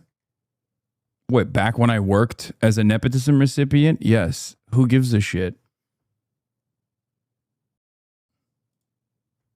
Identified that problem and tried to drive it home. Now, we can argue about, obviously, the policy solutions, right? But in terms of voters feeling like somebody is understanding the pain that they are feeling, they are hitting the nail on the head with this. And in that sense, it's not surprising that in New York and California, places like that, voters who, are left will skew farther left to embrace this kind of a thing. Also, remember, during the campaign, the last cycle, President Biden was criticized roundly for dismissing bad polling he was getting around the issue of affordability. He kept telling voters, including his own, that it was not as bad as it felt. It was not as bad as it seemed. The data didn't match up with what they were experiencing. And I think that was a big mistake. And that's why you're seeing this so-called surge right now, because these candidates have been around for a long time. They weren't breaking through. So now they're in America, is a suicide mission to try to have a conversation on prison reform, cops, military, transgender people. That's another one. I mean, most of these, look, I'm sorry to say this, but yes, the overwhelming majority of Americans have never actually thought about these sorts of things at all. And there are certain issues that they've been so thoroughly propagandized against that it's impossible to fucking broach the subject matter. One of those issues is socialism, as a matter of fact. One of those is the alternative economic organization of society, also known as socialism. And it takes a long-ass fucking time to get Americans comfortable with this concept. I know we don't have a lot of time, okay? I know we don't have a lot of time, but we have to make do with what we currently have. We have to exhaust all readily available options. That's what this is. And now that socialism is doing numbers, these guys are fucking losing their minds over it.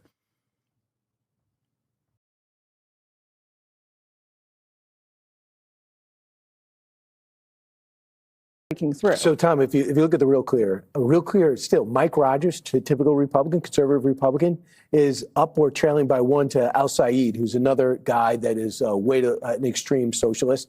And if you look at Susan Collins is still trailing Plattner. So could this be a general election successful strategy? Yes, and I think I'll combine that with your last question, which I'd like to take a crack at. Why would they do this? Why would Mamdani do something that is bad for the Democratic Party? AOC does it. Why? Because they don't care that it's bad for the Democratic Party. Because they are trashing the party. These people are party crashers. Oh my God, these guys literally sound like Neera Tanden. Is this that account of that one guy who like constantly defends Jasmine Crockett on Twitter? The one who hates me? What is his name? Trouble Boy or something? Troublesome? What the fuck is the... I don't even fucking know. Neera Tanden? You're on Fox News. They showed up at your party, am. Jessica. They brought their own booze. They're wrecking the place. This is Vince They Vaughn. don't care. They don't care. They're going to take it down. So can you get rid of them? You can't. It's over. Your party has been invaded by socialists, and they will never get rid of them. The only thing they can do is carve the party in half. Let the socialists have their party. Or we could beat them. Well, go ahead. possible. Go up against them. But the thing is, they're too strong now. You let them in your party. Jessica, who's the most popular Democrat? Barack Obama. Probably Sanders. Barack Obama. Guess who's mentoring Mamdani? Barack Obama. Well, he read a storybook with him. With some kids. He You have pulled to them up right embrace away. some of them, but listen, I'm a very dull corporate establishment Dem, right? In the main scheme of these things. But if you, like Jillian was talking about, if you turn your back on a movement of people with a lot of young people saying, I went and got this college degree, right? I can't get a good enough job. I can't afford to move out of my mom's Obama the socialist. basement, whatever it is. And you poo-poo all of their concerns. They're saying we need Medicare for all. You lose a generation, and that's true. My favorite thing is when these guys have to forcibly recognize two realities. Number one, the economy is shit for so many people. It's just not working for people, right? And that's the reason why they're seeking out alternatives. And number two, now they have to make a distinction between Nancy Pelosi and communism. Okay? And I love that because for years, these guys were like, well, Nancy Pelosi is a communist. Everybody knows this. And now they're like, well, there's a distinction between socialism and someone who would call themselves a communist, and Nancy Pelosi is a reasonable, moderate Democrat. Like, they're on the retreat. Even if you're a liberal and you don't fucking appreciate socialism, you should probably appreciate what the mere mention of democratic socialism has done to Fox News discourse. Okay? Perhaps it's good that there are visions beyond what you think is just, what you think is apt, that is so terrifying to the opposition, so terrifying to the reactionary that it forces the reactionary to start revealing the truth that there is a distinction between fucking Nancy Pelosi and Zoran Mamdani and someone like myself. On the right as well, Donald Trump recognized this the same way that Bernie Sanders. Also, notice how if your talking points are identical to these reactionary monsters, when there's no daylight between your framework, your worldview, and the worldview of like the Fox 5, that should perhaps give you brief pause. No, that you are saying the exact same things that people are saying on the Republican Party side. That's weird. That's strange. Why is your worldview so similar to those guys all of a sudden?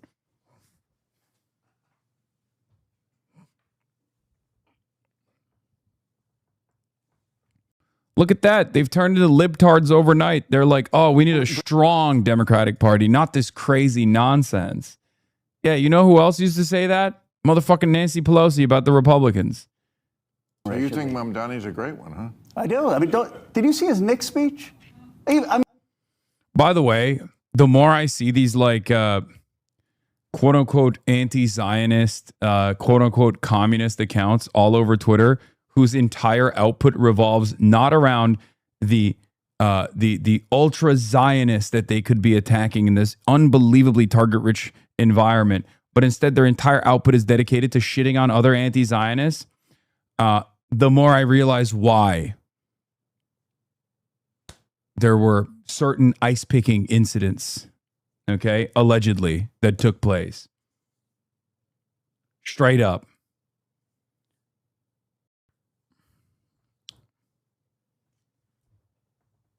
Anyway, let's take a look at Rokana on Bill Maher. So you think Mamdani's a great one, huh? I do. I mean, did you see his Knicks speech? I mean, anyone not the who's issue that most concerned me. I don't it's need... worth a watch because the speech was not just about the Knicks. First of all, he like recites every Knicks player. I mean, I couldn't do that about the 49ers. Who gives a shit about the Knicks? He's the mayor of New York. Well, yeah, but he talks about how it's actually bringing people together. Trump voters, Mamdani voters, how it... Dude, Bill Maher has basically endorsed Graham Plattner and has this level of disdain for Zohran Mamdani, who is objectively a more like effete liberal, right? Like Zohran Mamdani is suited for the taste of elite liberals, okay? He's so perfect for their taste, okay? He's a cosmopolitan. He's well-educated. He smiles all the time. He's not rugged in any way. And yet Bill Maher hates Zohran Mamdani, even though he forced himself to endorse Graham Plattner. Now, here's why it's important. Because Graham Plattner is also anti-Israel. Okay? So is Zohran Mamdani. But there's one factor that must be more triggering for Bill Maher. Old Bilbo Maher over here hates Zohran Mamdani seemingly more than he hates Graham Plattner. I wonder what it is. So many of these guys are just racist Islamophobes, dude. That's all it is. That's all it fucking is, okay? He's like, that's a scary Muslim guy. I hate him.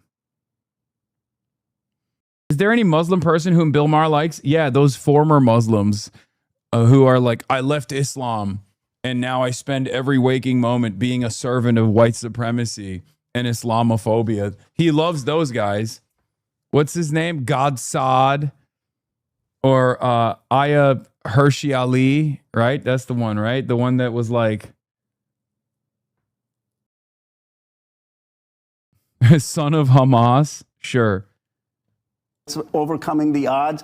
And he took a speech that was just about celebrating a championship, and he made something bigger about it. He's a talented. Okay. Well, it doesn't make me forget They that put his Mike wife on Fox loved October News? 7th attack on Israel, and that he pals around with terrorists. No, come on. Have you had him on the show? We ask people like that, Ro. They never come. I'll talk to him. I think I he would should love come. that. I think he should too. I think he should come. You have a I do too. conversation. You have I a would love to conversation. talk to him. Ro should ask Bill Maher to have me on. Hold on. I'm gonna text him right now.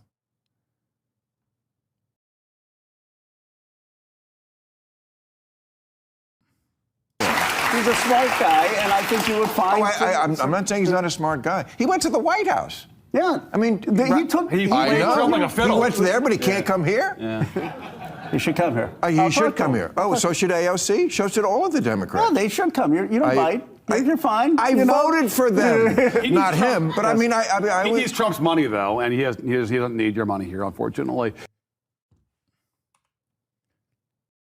Pals around with terrorists with a smear line Republicans use against Obama. Yeah. Wait, is that what Bill Maher said? He pals on Israel, and that he pals around with terrorists. Who are the terrorists he pals around with?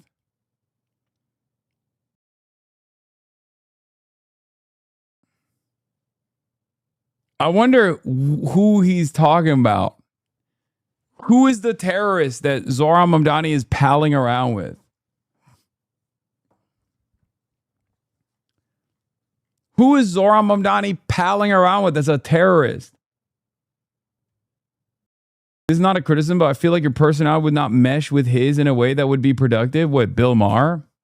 I know how to fucking schmooze, man. Don't you dare. If you want to see the segment, rewind 24 minutes. Your life goes on uninterrupted because when you're people is dangerous. No, it's most likely that Janice Lewis George wins the mayorship of D.C. And it's probably the only shining light is that when she wins, President Trump can take over D.C. We cannot have a socialist mayor at the heart of our capital, of a capitalist nation. The rest of them, they're screwed. I'm going to say it for what it is. If you think they're bringing up new ideas, they're bringing up old ideas. What's Bill Maher going to say? That I said America deserved 9/11? Are you fucking kidding me? He's the one reactionary in American politics who objectively can't say that about me, another media figure. You understand that, right? He can complain about like whatever he thinks I've said about October 7 or whatever.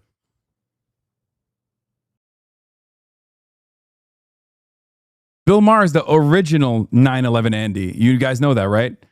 And he's such an original 9/11 Andy that he had his America Deserve moment literally the same week that 9/11 happened. So that's one avenue that he cannot broach. That would be very, very funny if he tried to bring that up and be like, hey, Bill, remember when you said the 9/11 attackers were brave? But then also, the other thing is like, I'm a schmoozer. I know how to fucking schmooze, especially with media figures. Okay. So it's not, that's not a problem for me at all. That are over 100 years old that failed. It's called Soviet, Mao. It's every version of socialism, pseudo-communism that ever existed. Find me the one successful society out of so. Oh, here we deserve representation. They're pushing extreme far-left policies from taxing the rich and radical climate legislation to abolishing ICE altogether. 6 of their candidates have a real shot at taking office, and they're not afraid to shout their socialist screeds. The man that he's accusing of being a terrorist that Zohran Mamdani did a campaign stop with is a very famous imam in New York. You know who else also did a campaign stop with him? Michael fucking Bloomberg. Is Bill Maher complaining about Michael fucking Bloomberg being a terrorist? No, of course not. And the dude is not a terrorist anyway. He's an unindicted. He's not even indicted. They grabbed him in the fucking dragnet. I support the city-owned grocery store. We deserve representation that's going to fight for the needs of our community, that's going to fight to win housing for all. What I also want to do is to build out a citywide crisis response, unarmed crisis response team. We need universal health care in this country. Medicare for all includes, gender affirming care. ICE can't be reformed. It can't be retrained. It has to be abolished. Right now, using the curfew as a tool for our young people is dangerous. It is dangerous because we have mass ICE agents who are in our city. David, you just chimed in. I'm going to hear what you have to say about it. Michael from Fox News, dude. He's made it. I didn't miss it. I saw it when he was interviewing Claire Valdez. No, it's most likely that Janice Lewis George wins the mayorship of D.C. and it's probably the just this week with Mayor Katie Wilson. They have a really high tax rate, payroll tax, and they were taking a look at what the impacts were. 30,000 jobs lost as a result. Office vacancy rate increased to 32%. Meanwhile, in nearby Bellevue, Washington, none of these problems existed because they didn't have the same payroll tax. But what really troubled me about this report is that Fox News Digital, we reached out to Mayor Katie Wilson in Seattle. She took a look at the data and she had an opportunity to comment, and she did, to her credit, but she doubled down and defended it and credited this payroll tax with helping the city. So, Joey, to answer your question, I don't really know what's going to change things, because we know that these policies don't work. We're seeing the consequences in cities like New York, cities like Seattle. It's just going to take, I think, people having to live through some of these to actually vote in the ballot, in the ballot box, rather than just voting with their feet and leaving. Yeah, Tom, you know, one has to wonder why these candidates are making way in places like D.C., New York, Seattle, Los Angeles, why these Democrat socialist candidates are. And maybe it's the quality of Democrat candidate, our little, I guess you could call him our double agent, Harry Enton over at CNN, the pollster, who always delivers bad news for Democrats. This is what he had to say about it. Why we're seeing these Democratic socialists having such good chances or outright winning nominations is take a look here. Net favorability among Dems. Democratic Socialists of America, look at that. A plus 17-point net favorability rating among Democrats. Yeah, I don't know why they, yeah, there you go, dude. Wear a fucking suit, Mike. God damn it. It's time to be more presentable, okay? Now that you're also getting clipped on Fox News, it's time for you to wear a fucking suit too.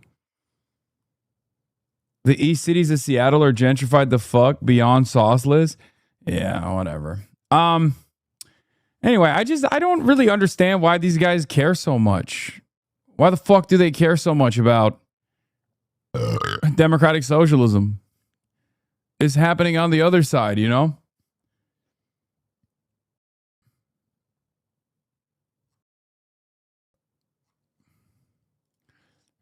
All right, let's do the rise of online cruelty. From friend of the show, Hasanabi head Ben Hoerman.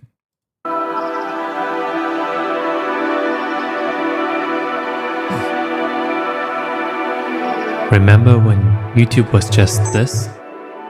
A platform of self-expression. A platform without legacy media flooding your recommendations. No television-level production with the main intention to just generate profit.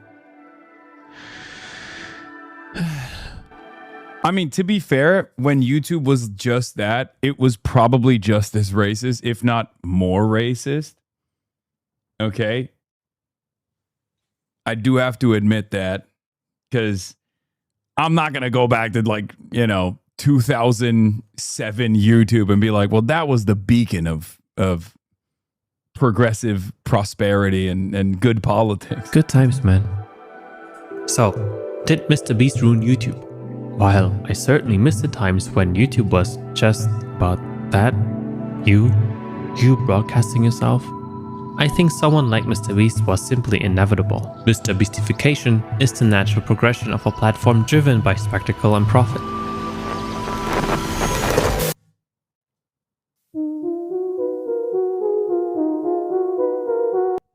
Fair. That type of racism was just for the love of the game. Now it's monetized is true. I mean, I think I think a lot of people were just like uneducated, had fucking reactionary beliefs and racist, sexist, homophobic opinions, and they would just like blurt it out. But somewhere along the line, YouTube realized that like it's really good for the algorithm if someone is specifically doing that for visibility. Okay? And obviously there was the whole like Joe Rogan pipeline, the Joe Rogan Experience pipeline that went all the way to the furthest right corners, race realists and neo-Nazis galore. And then there was at least a little bit of pushback during Woke 1.0, where people like myself started popping up, H-Bomber guy, all these people started like popping up. There was a whole bread tube era. Probably not the best reaction or response to this barrage of reactionary opinions. Let's be real, right? And now we're back in this predicament where there are still so many quote unquote apolitical guys who just are not apolitical at all. They're just right wing, or they lean into right wing sentiment, or they know that they have plenty of right wing audience members, so they never dare attack right-wing opinions. And there's no such restraint when it comes to identifying and attacking left-wing opinions. This creates, once again, that exact same disparity that existed in the initial wave of apolitical centrist to far-right pipeline that existed on YouTube. There are a lot of people who don't necessarily have reactionary opinions, but if that's what they're being inundated with, they inevitably start thinking, well, this is the only normal kind of politics. Yeah, I probably would agree with someone like Hasan on virtually everything, but I'm ashamed to admit that because everyone around me is watching content that reinforces the narrative that this guy ain't shit. He's bad. He's a hypocrite. He's an awful person. And that is how you create a new wave of loyal servants of the right. People who have no intellectual curiosity about a world beyond this limited confine, the limited confines of center right to far right content. It sucks. But there's always one key part that's missing when I see content romanticizing about the old days of YouTube, or even the internet as a whole. What happens when platforms only driven by spectacle and profit become unstoppable forces? Not just the rise of corporate soulless love colonizing your time, but most importantly, the rise of cruelty.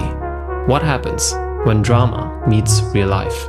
In this film, we go through the various stages of structural online cruelty, ending with who I think could be considered as one of the main architects responsible for the rising online cruelty and therefore the rise of political. Yeah, there is this reality as well. Right-wing talking points is labeled as just being a normal guy. Leftist talking point is you are talking about politics.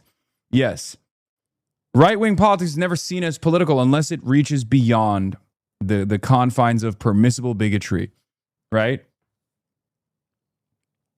Like unless someone is like straight up saying like black people are awful, yada, yada, yada, that sort of thing. If they stay within a comfortable level of permissible bigotry where they say, you know what, I don't hate black people, obviously, but they are kind of aggressive and they're poor and they're violent. So obviously we need to do like some level of policing. After all, the alternative is no policing whatsoever, right? I mean, that's so silly. Look at the left, look at the left, look at the left. The left is crazy. The left is crazy. That is actually right-wing propaganda. And yet, most people don't read that as right-wing propaganda. They read that as apolitical. They're like, oh, this is an apolitical guy who also is saying the things I'm thinking. And there's a lot more room to breathe in the right-wing direction. Sometimes you can even go further beyond that. Sometimes you can make like dangerous memes, edgy memes, born out of statistical inaccuracies, like 1350, right? That's the next layer. But even then, if someone were to point to that and go, 1350, what are you talking about? And you say, 13% of black people, or 13% of the population is black. They're responsible for 50% of the crimes, which is, again, a total misunderstanding of the data in and of itself, but it doesn't matter.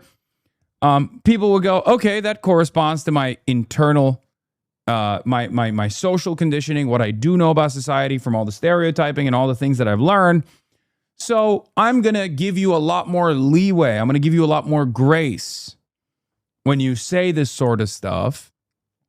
And at worst, if you're caught or called out, you can just say, you're simply joking. Why do you have to be so sensitive? I'm just joking, right? That is the reason why there is just so much bandwidth on the right. You can go further and further and further to the right. And most people will still perceive you as apolitical. Whereas if you are on the left in any capacity where you're like, why are we being so fucking weird about trans people? We go, whoa, you fucking political monster. Don't you know they're weird pedophile groomers? And no, I'm not talking about the president or Jeffrey Epstein affiliates. I'm talking about random queer people. The fuck? That's politics. Just as Call of Duty is never an inherently political video game, even though it's literally about the military-industrial complex, it's only political when there's a black woman on the cover. Things that are political only go in one direction. It takes a lot for something to be considered political for normies on the right. You have to go above and beyond and say heinous shit and hope that the average person at least has enough knowledge, enough understanding of white supremacy and numerous other social constructs and social conditioning for them to pick up on what you're saying as being objectively right-wing propaganda, right-wing agitative slopaganda. Takes a lot of reading. Takes a lot of discipline. Takes a lot of empathy for others, strangers, to be on the left. It's not an easy process. Cruelty worldwide. Cruelty itself has always been part of the internet. I'm not naive. We all know what the internet is capable of. Like, I don't know if you can remember this, but the case of Amanda Todd. Eyeballed, I know, predatory content creators, swatting, lolcows, doxing cases, and so on. What I want to highlight is the scale and industrialization of online cruelty. How it developed from isolated, unmonetizable, largely publicly despised cases to normalized industrialization of monetizable cruelty. And honestly, this whole video was inspired by this clip from XQC. You guys are naming people that are like sex offenders and out there racist and fucking like fucking people that promote harm and shit. Yo! That's not canceled! That's the law! That's the fucking law! Yeah, it's kind of wild that that same guy who has this 10-10 clip, perfect, no notes, then became a fucking monster himself. When you do a crime, you go to jail! You're not canceled! You're a criminal! Which, you know, is ironic. Yeah. When talking about drama channels, I don't mean like daily commentary channels like Charlie or Pyrocynical. I'm primarily talking about drama channels, who either disguise their bullying as criticism on channels solely dedicated to character assassinations and harassment campaigns. Wow. Wow, it kind of feels like I'm seeing a lot of my ops in here. Seen a lot of my ops in here. Interesting. Pegaslop, my biggest fan. More Pegaslop. Either disguise their bullying as criticism on channels solely dedicated to character assassinations and harassment campaigns. You have to understand that an entire... He got caught. Please stop. Permaban. Please stop. New lawsuit. Finally done. Finally done. New lawsuit. The N-word. He got caught. Life ruined, permaban, he's suing, I'm broke. Every single one of these videos is the exact same. Every single one. And every single one of them gets 200,000 views. Which means that people literally come in for that same exact slop every day of the fucking week. I'm broke. Please stop. I fucking quit. Your industry exists solely focused on destroying someone's life. An industry that was especially thriving during the Gamergate era. And surprise, surprise, it of course disproportionately targeted women online, with the most famous target of countless harassment campaigns being Pokemon. So when you say your issues, like that's like a heavy word. Like what do you mean by issues? For starters, do you know how I can prevent myself from crying during this? Let me start with this. What's wrong with crying? I've just been crying a lot. When we look at maybe the most prominent cases of drama channels like Keemstar or Leafy, we see the real-life consequences this can cause. For ruining a man's life for being wrongly accused of being a pedophile, to laughing at people with mental health problems until it's too late. Hey, look, I do dark humor and I don't kill people like you do sometimes. Targeted women oftentimes have a specialized form of harassment they have to deal with. Sexualization. Yep. This level of cruelty can literally drive someone to ending their life. This cancerous spread of targeted hatred is unfortunately the logical consequence. And that lolcowing and mass harassment of women. Mass harassment of women has always been like a primary motivator on the internet. It was far more normalized even back in the day, especially during Gamergate, where it reached its like, not peak necessarily because it's far worse now, but lolcowing is a very specific type, like A-logging, lolcowing. This type of shit only existed in like far right internet forums where people could anonymously cyber stalk, dox, and actively try to ruin the lives of people that they were, targeting. Oftentimes they'd find like someone who's autistic someone who might be trans, right? And some of these websites literally have leaderboards of like who they've been able to drive to suicide, right? It's really dark shit. Except that used to be in, like, you used to have to look for that kind of thing if that was your freak, if that is what satisfied your freakish nature, right? Nowadays, there are entire communities, yes, cyberbullying. There are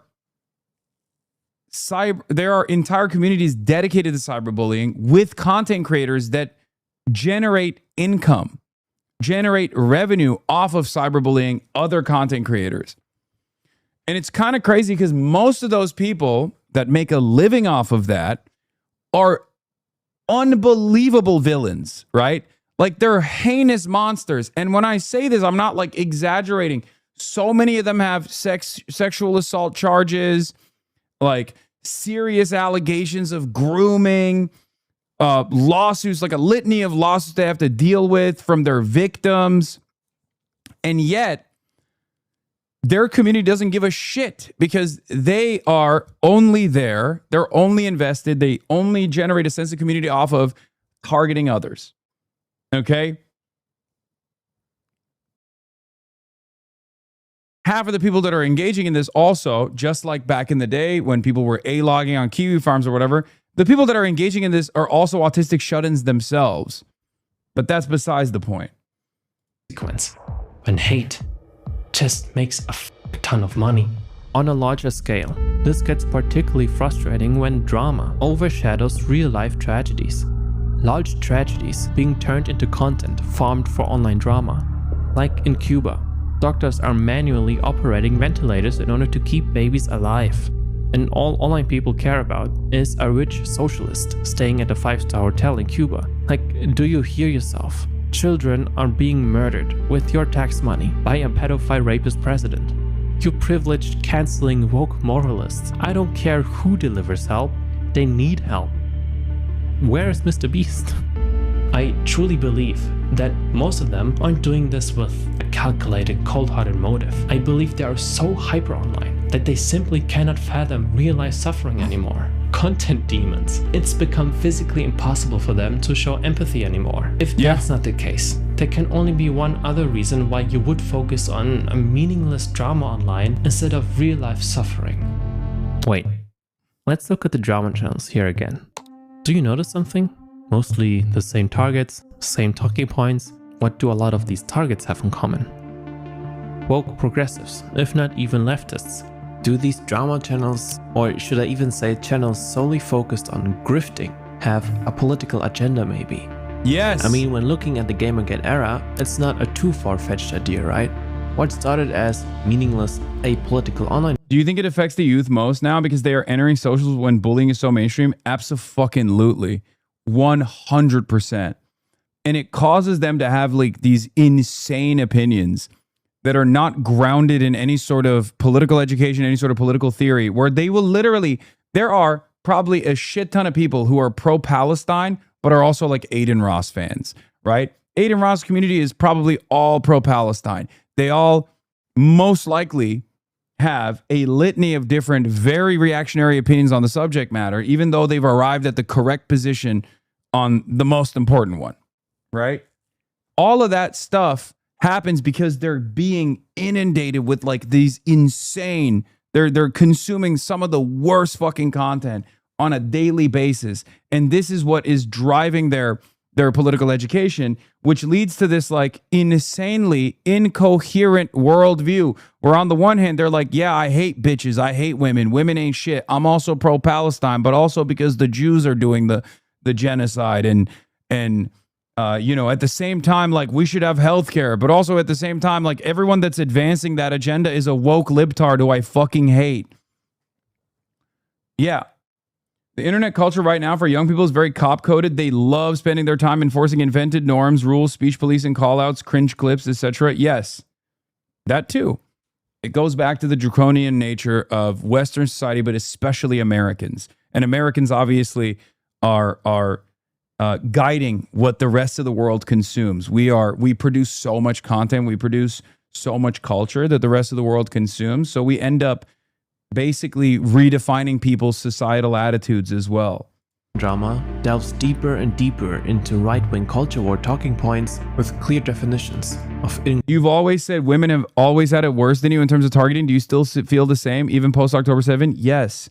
Who has had it worse than me? Who's had it worse than me? Morgan, Denims, Casey Tron. So yes. Yes, of course. It's literally, that's the only group of people unconditionally, they get worse hatred than I do. That receive it so much worse than I do. Groups and outgroups. You could say that the drama channels are basically just the new tabloids, like it's been TMC happening or The since Sun. you started But in the streaming creative too. What is side, this? Mixing harassment campaigns with parasites. What is this? As though being a fucking socialist or a leftist on social media, especially on a fucking reactionary dumbass platform like Twitch, is any benefit to me. Any benefit to me whatsoever. If being a reactionary, if being a socialist was actually a fucking positive, was actually going to make me a larger media personality, then you wouldn't be fucking catering to the dumbasses in your fucking chat all day, Train. You probably wouldn't, right? I don't think you're a reactionary alt-right dipshit, but you present yourself as one in most instances when you're trying to talk about political subjects. I wonder why. Because you understand that being a fucking reactionary around gamers and incels is absolutely the fucking cash cow. So don't fucking turn around and call me a goddamn fucking fake or a phony when I've been doing this shit before you were fucking farming Omega laws in whatever the fuck that other Mitch dude's chat, okay?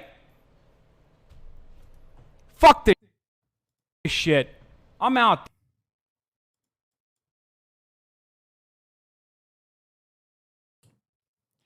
Not much has changed, it seems. Look at that. Yeah. Insanely consistent. And the attacks are also the same.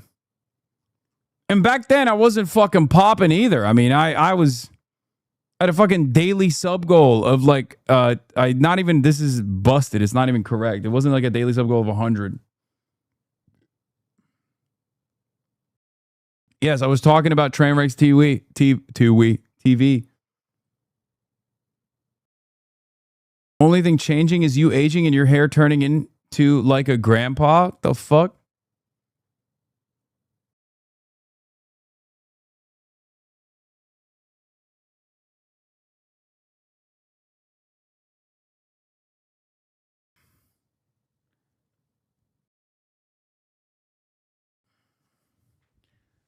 Bro, 7 years ago, everyone would still be like, you're a fucking woke moralist, grifter, phony. You're faking your political worldview. You're faking your political opinions.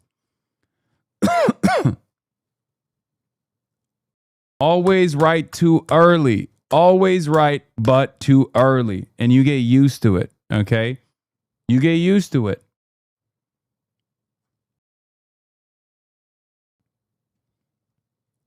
Look at that. Social relationships creates a potion that gets life-threatening real quick. How do you not have a cynical view of the world after doing this for so many years? You want to know why I don't have a cynical view? Because back then I had like, 1,000 fucking viewers. Now I have 30,000. I just did the work. I just kept pushing through. I just kept combating reactionary opinions on the internet in some of the most right-wing circles on the internet. And guess what? I was right. I knew that there were always people out there who felt like they were just leaning into this shit because everyone else was leaning into it. Okay? That's it. I always knew that people were far more empathetic in the real world than the way that they presented themselves online. Online interaction, especially anonymous interaction, breeds cruelty. That's why I firmly believe, genuinely believe that everyone's got a little socialist dog in them. It's just, it's about unlocking that potential. The power of socialism is that we understand why the world the way it is. Cynicism and doomerism is just your liberalism dying. We believe the world will be better, and that's what it means to be on the left. Socialism will win. It's not a question. Yes. Especially when the target has no security team around them, or if there's an ideological agenda mixed into it. This is a ticking time bomb. This level of harassment is only possible due to other platforms fostering this kind of toxic culture, like 4chan, Reddit, or X, the Everything app. The rise of astroturfing the timeline with often out-of-context clips from clip farms fuels the drama and rage bait even more, giving these channels more content to weaponize. Which forces us to enter a whole other level of degeneracy online. Streaming. Specifically. Damn. That was fucked up, man. You know what's also fucked up? Data brokers. That's what I call a smooth transition. Thank you, Incognito, for sponsoring this video. You get used to being disappointed. I got into a fist fight because I called W a monkey for invading Iraq back in 2003. Yeah, I've also said this over and over again. Like, if you're a socialist, especially in the imperial core, especially in the United States of America, okay, like you have to realize that you're going to take a lot of L's. You're going to be constantly disappointed. Okay. You should never expect someone to automatically agree with you. What the fuck are we talking about? You're not a liberal. You're not a right-winger. Why would you ever expect someone to automatically agree with you? My expectation is that most people are probably going to either not understand my worldview at all or vehemently disagree with it. So I'm always pleasantly surprised when someone is in agreement with my worldview. For my bachelor's in design, I actually built a concept around how big data collects and saves our data. That was honestly the first time I yes, this guy's a Hasanabi head. Yes, really Ben understood how much of our data isn't just being stored, but also being used to build detailed profiles on us. Our politics, what we buy, what we believe in, who we are, your income, which is particularly embarrassing, all of it being legally sold. And companies doing this are called data brokers. There are actually over hundreds of data brokers out there, collecting your name, address, employer, political beliefs, and so on. Sometimes even information about your loved ones. All this is happening without you ever agreeing to it. That would be weird. As part of my bachelor's research, I found out that removing yourself manually would take hundreds of hours, and after that they just recollect everything anyway. Incognito fixes this. You give them permission to act on your behalf, they automatically contact all those brokers and demand its removal. And brokers actually have to comply because of laws and rules and stuff. What's especially nice, the custom removals feature. If you find a specific website exposing your personal information, you can just send Incognito the link and an actual human privacy expert gets it taken down. Not an automated request, a real person handling exactly that page. Go to incognito.com/Herman and use code Herman for a 60% off an annual plan with a 30-day money-back guarantee. Click the link below and claim your 60% off. Thank you once again to Incognito for sponsoring this video. Where was I?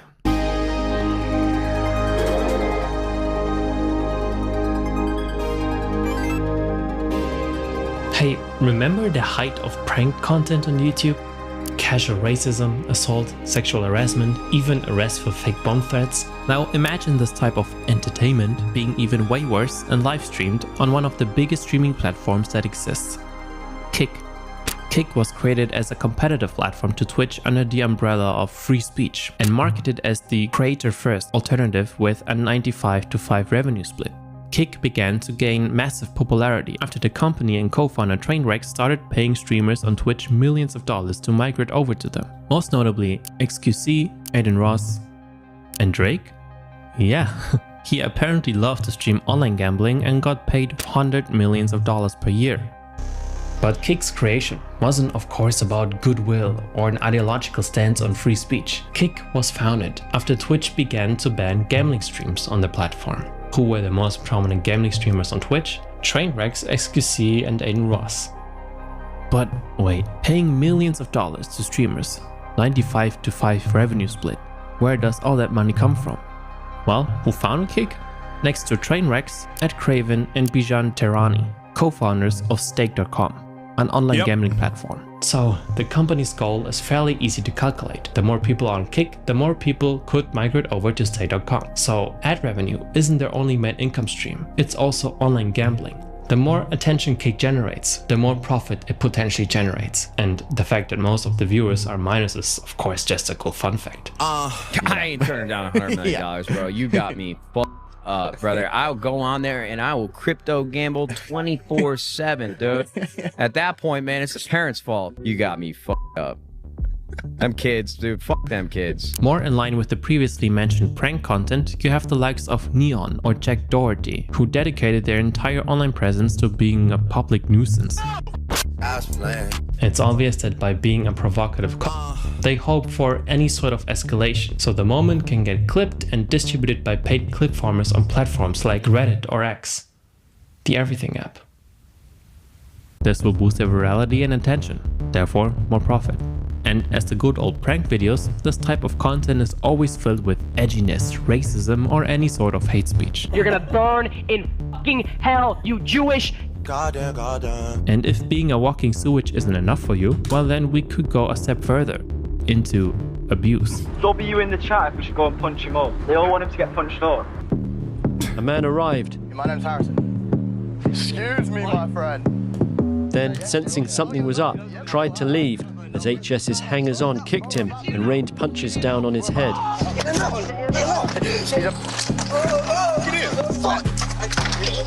They accused him of being a predator. I had no way of knowing if this could be true. Vitali, a dinosaur in a content creation space and known for his old prank and harassment content on YouTube, is nowadays known for his predator hunting content, trying to catch and secretly film alleged predators. This, as you could imagine, has led to various cases of physical abuse or cultivating an environment that's... Dude, everything is so fucked up. Like, how do we look at this stuff and we're just like, this is going in a positive direction? I mean, seriously. It's so fucking ass. Well, let's say hostile.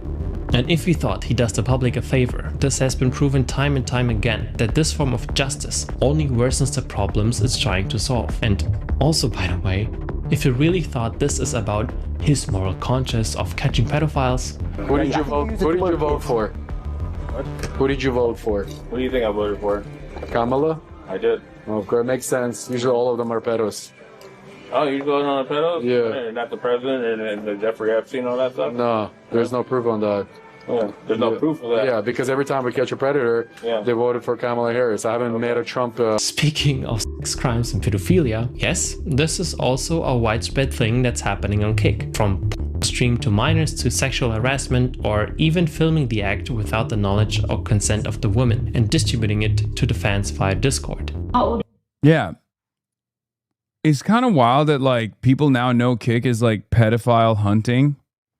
Like as a platform where they're doing like quote unquote pedophile hunting. Some of those are like obviously, you know, I assume hired. But there are literally active pedophile rapists on the platform.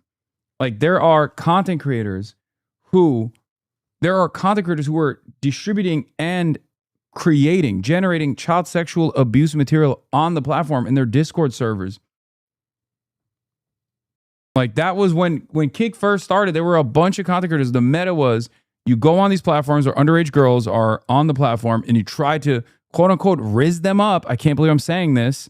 It's disgusting. But they were trying to groom minors into sharing nudes that they would then download and paywall in their Discord. CSAM that they fucking basically paywalled that they would get off of like Omegle and all these other like randomized chat apps.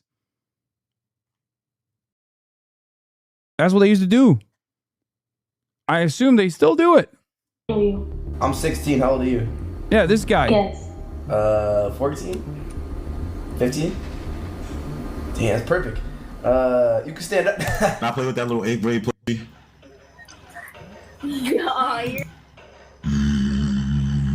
Wait, listen, how old are you? I'm 19. Oh. Yeah, these are the guys. These are the guys that literally do it. I'm 16. You said 18? Yeah. You could still write this off as edgy pedo jokes. I don't know who the fuck would do that, but you could. It goes beyond making jokes. Yeah, another right but too early moment for me was when I warned Train about unregulated platforms devolving into Nazi pedophile cesspools. When Kick first started, I told Train very publicly, I was like, look, man, more competition in the streaming space is good for all streamers. Okay? That means that like Twitch has to be a more competitive platform, offer better contracts to his content creators, not drop the ball as much. Okay? So I don't necessarily have an issue with a new competitive platform being born in this field. But I have to warn you that you guys are not regulating your platform at all because you want growth. And when you have an unregulated platform, when there's no TOS, when there's no moderation, it's going to turn into a neo-Nazi infested shithole filled to the brim with pedophiles. And lo and behold, that's precisely what fucking happened with Kick. Okay? That is exactly what happened with Kick. Another moment of being right, but too early.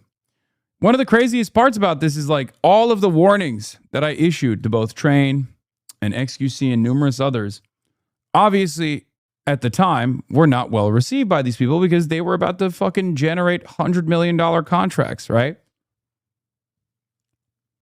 So they were like, shut the fuck up. And they basically farmed endless amounts of hate off of me, endless amounts of hate off of Pokimane. They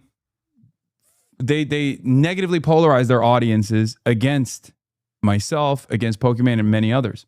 And what's really interesting is their community obviously also went along with that. They were like, the Hasan thing was a huge meme. They were so mad. Their audiences were so mad. And what's even more interesting is many in their audiences, whether due to their own personal suffering as a consequence of, the gambling debt that they incurred, or, a loved one incurring similar, falling by the wayside for addiction, they all literally started agreeing with the initial warning that I had delivered, but they never actually turned around and were like, yeah, why do I fucking hate this Hasan guy? They just never forgot that they hate me, but now they also hate XQC too. It's so strange. It's when I realized, like, people never forget how you made them feel. It's not about what you're saying. It's not about being right. It's about how you make people feel. Okay? So even if those guys now agree with me that, the old XQC, the old juicer, bring back the old juicer, the old XQC is so much more fun. The new XQC is a far worse person and gambling addiction and all the money that he got from the gambling sponsorships certainly played a role in this, which is exactly what I was warning about. They still to this day will be like, yo, you're a terrorist and you fucking actually hurt XQC's feelings, even though I agree with your analysis now. We'll say I didn't like you for a while, but that's dumb. We're all on the same side. Oh, it happens. It's about pedophilia. Are you 20? No, I'm not 20. Are you 18? A little younger. Okay, I'll accept 17. You're 17? Yeah. What about you show me your titties? It's a better idea. I'll show you a picture. See my screen? Yeah. Unfortunately, I can. Is that a 12-year-old? You know what? Bro, that girl just told you she was a sexual assault survivor, and your next question was, how many bodies do you have? Wait, was it? On God? He goes on Omegle just to get girls to expose themselves so that he can secretly screen record it and post it onto a Discord server under an NSFW channel. That is his content. To be fair here, all PDF files mentioned here have been banned on Kick, but arguably way too late, and many others are still on the platform. This is just what happens when a platform has little to none moderation, cultivates a culture based on outrage, rage bait, and scandals in order to make as much profit as possible. An investigation has been launched after a French streamer died taking part in a live broadcast on the online platform Kick. 46-year-old Raphael Gravin, also known as Jean Pomenov to his online followers. He had 600,000 followers on the likes of TikTok, also a big audience on the video streaming site Kick, and it was there where he was reportedly taking part in a 10-day marathon live video. This was when so he bad. died in his sleep near Nice on Sunday night. And I'm really only scratching the surface here. If you want a deep dive into the degeneracy of Kick content, I highly suggest watching Jay Aubrey, Jabroni, Something About Chickens, and more great creators highlighting this issue. So we have a streaming platform that heavily drives off loose moderation, edgy content, normalizing racism, hate speech, transphobia, homophobia, anti-Semitism, assault, pedophilia, sex crimes, distribution of CP, and more. That has even led to a live-streamed death of a man who was assaulted for days in front of a live audience, with little to no consequences for the streamers. While the founder of Kick can oftentimes be seen engaging with this type of content, only for them to make even more money of potentially driving minors into gambling addictions. An addiction notorious for ruining thousands, if not millions of lives, leading to even worse addictions or worse.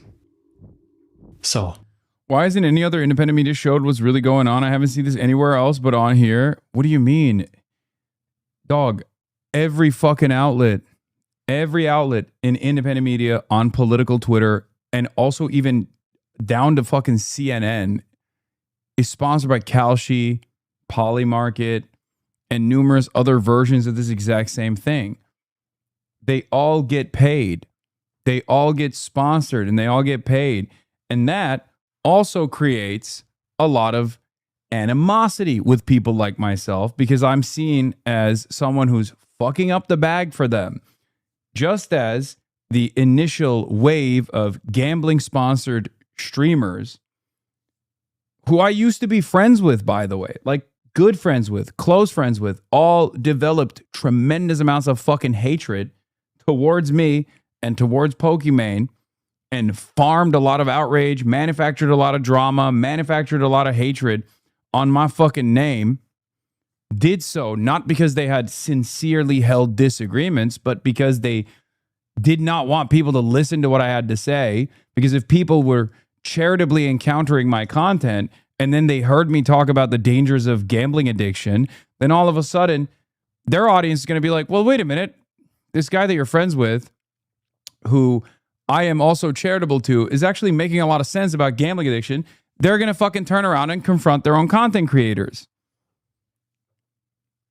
And in an effort to cut that, they just chopped people like myself up.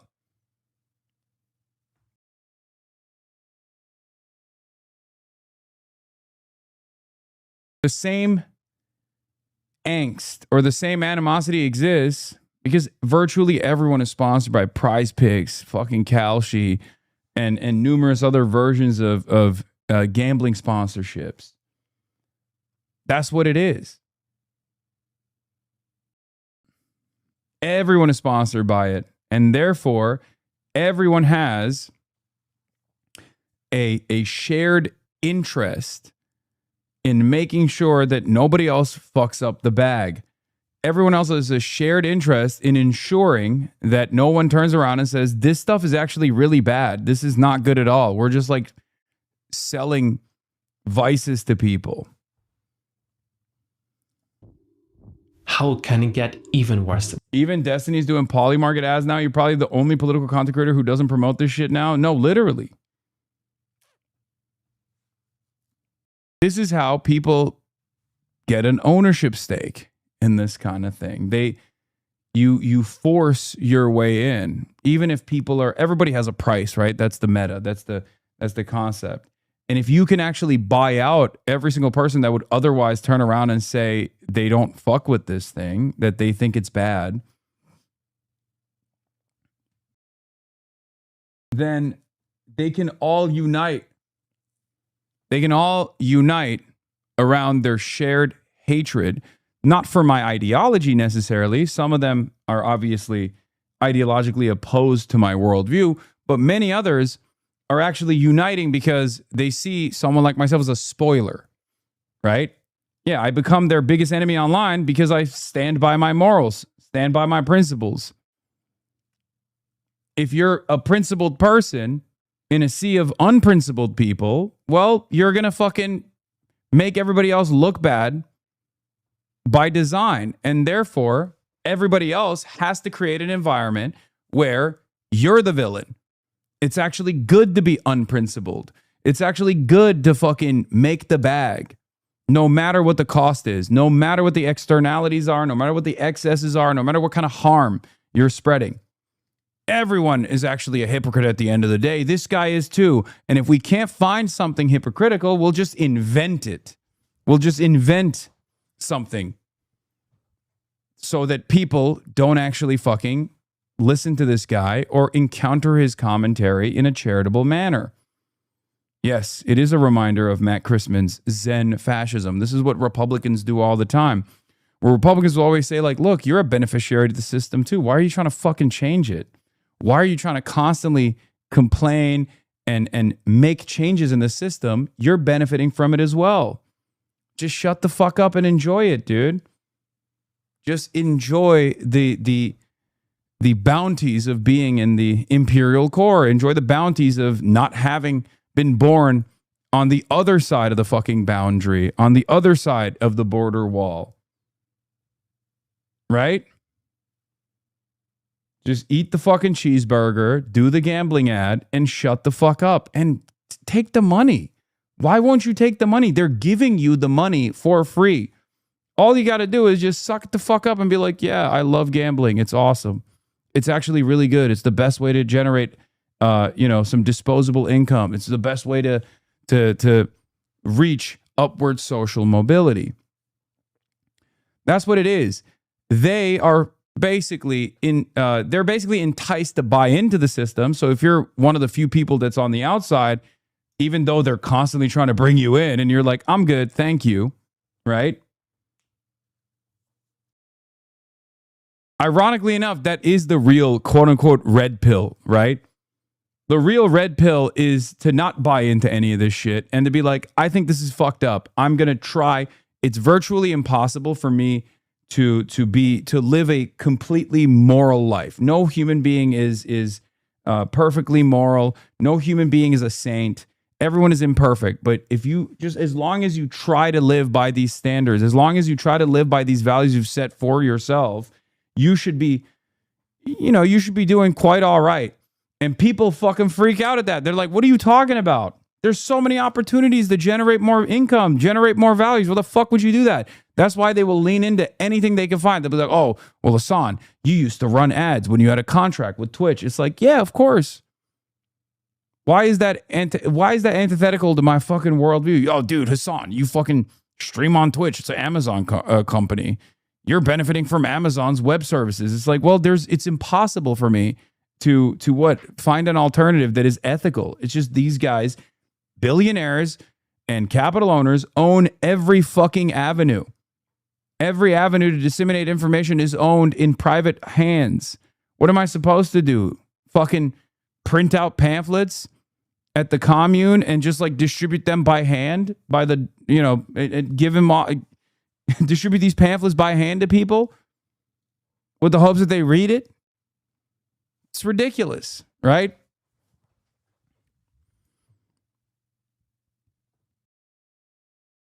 My homeless coworker also got addicted to gambling apps while he was using. It's all for profit. They don't care how vulnerable the people they hurt are, how successful. It preys on desperation, of course. And there are a lot more desperate people nowadays because capitalism is just robbing everybody blind. That. Well, when it comes to ruining someone's life,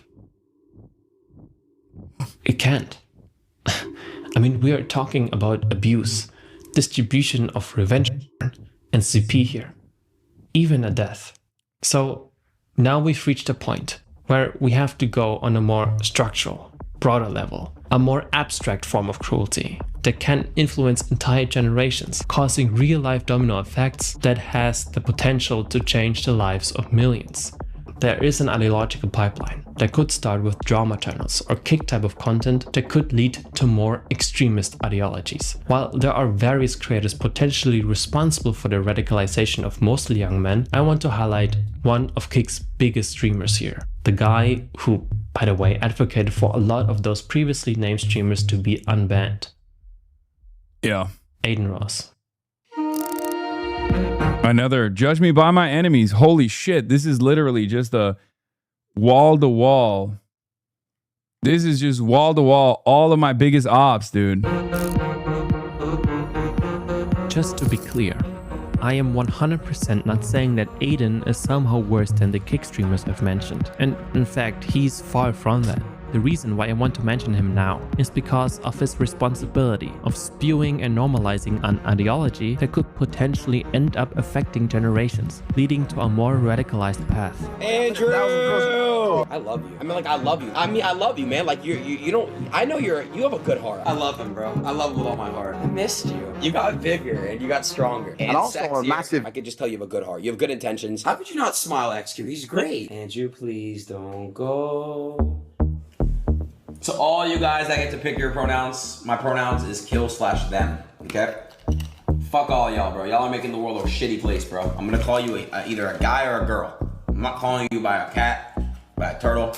I don't give a fuck if you got a tail or fucking whiskers. I don't give a fuck, bro. I don't give a fuck, bro. If you're already familiar with the manosphere, I think it comes to no surprise that a large chunk of that content bubble overlaps with Kick content and even drama channels, especially when targeted at female creators. I'll keep it short here as I've already discussed the manosphere on this channel enough to the point of exhaustion. Kick, drama channels, or god, I haven't even talked about podcasts, are the perfect vehicle for the expansion and normalization of manosphere ideologies. The rise of Clavicula proves how parts of the incel culture have already become mainstream. Many Kick streamers aren't just spreading the word of the Tates like subservient missionaries, but also adopt many of their business strategies like online pimping, stealing a portion of OnlyFans models' income in exchange for promoting them, while simultaneously also shitting on, women across the board and calling them all whores and stuff. Preaching about the downfall of Western men and society due to club culture, porn, whoring, or body counts. Well, at least they are doing this with their consent. This is grifting, and they are self-aware of that. You've got 500,000 people on your Telegram, right? Yeah. And you're advertising OnlyFans girls on there. Yeah. Do you think there's a contradiction there?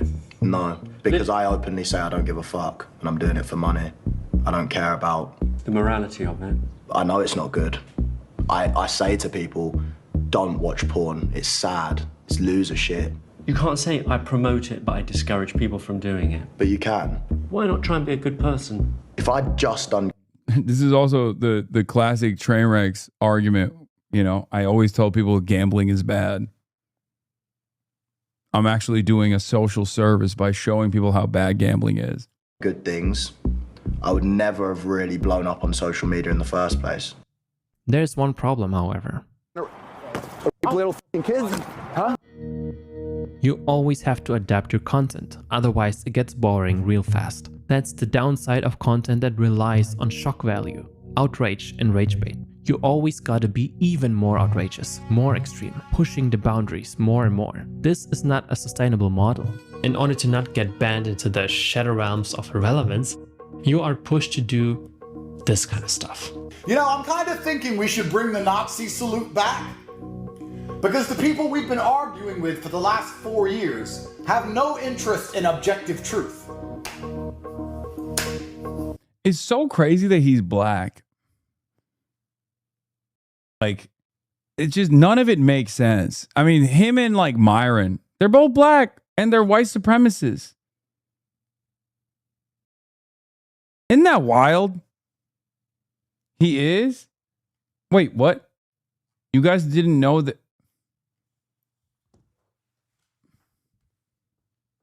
Dog. He's from Gary, Indiana.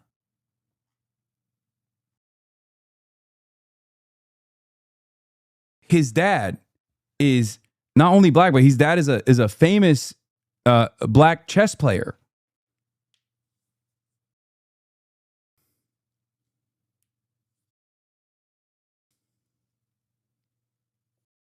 Yes, bro. He's from fucking Gary, Indiana, dude. What do you mean?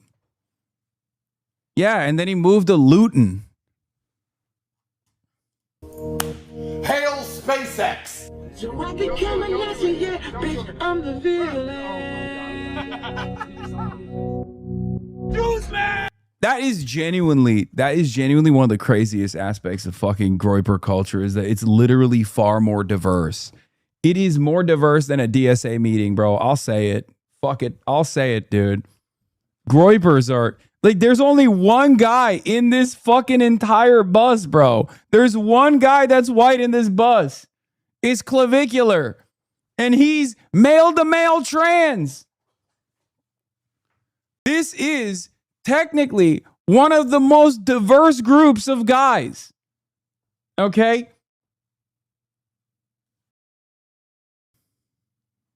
It's insane. Nah, man, you're wrong. His father's black. Wait, what? I'm wrong about what?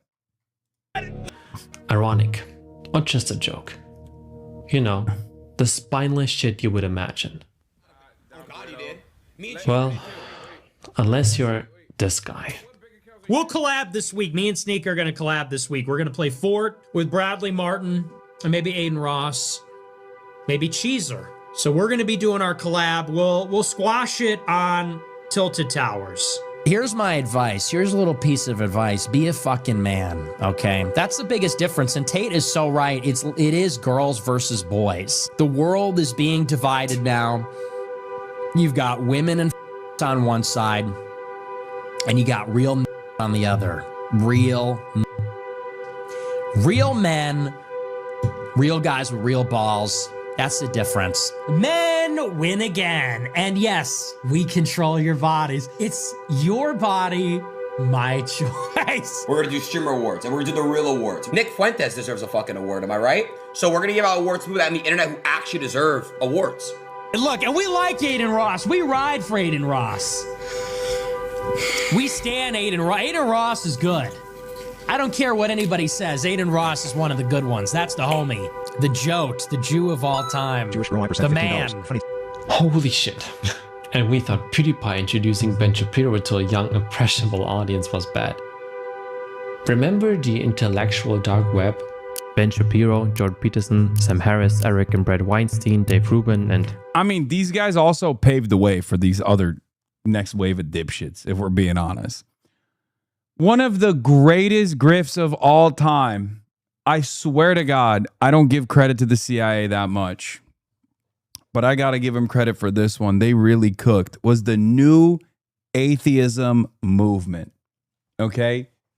The new atheism movement, with some very notable exceptions, like Kyle Kalinske, Secular Talk, shouts out, all were Obama era. They all shit on George W. Bush for, you know, the attack on stem cell research and the anti-evolution education stuff. And then under the Obama era, they just became the biggest Islamophobes. And they never really stopped. An entire generation of people who are like, oh, I just hate all religion, except I also think it's okay to just go and murder fucking random Muslim people in their countries. Sam Harris, the intellectual dark web. These guys all came from that background. Okay? That was the new atheist movement through and through. Bill Maher, still chirping. Hitchens. Yep. Is Kyle an exception or simply reformed? No, Kyle never actually leaned into the Islamophobia stuff. A big wave within the progressive movement actually was when Sam Harris debated Uncle Shaky Gurga. A lot of people don't know this because you're probably too young. But I still remember I was there. Uncle Cenk Uygur, Shaky Gurga, debated Sam Harris on Islam. And it was a huge ordeal in these spaces. Back then, all the hate content that Cenk was getting was coming from Steven Crowder. Right? Steven Crowder would make a lot of videos about Cenk, but there wasn't a lot of like big content creators that were somewhat apolitical or came from this like atheist content background, that kind of thing, that kept saying over and over again that Barack Obama and Cenk and other progressives were actually regressive. Dave Rubin loved doing that one because they were actually pro-Islam. Okay? The edgy new atheist era decided that their number one ops were Muslims, and the Muslims were actually all conservative across the board, okay, including those who live in the Western world, across the board, all Muslims, the entire ummah, billions of people were all unbelievably conservative, and these guys were the real progressives, and the progressives were actually regressive because they were hyping up Islam. Okay?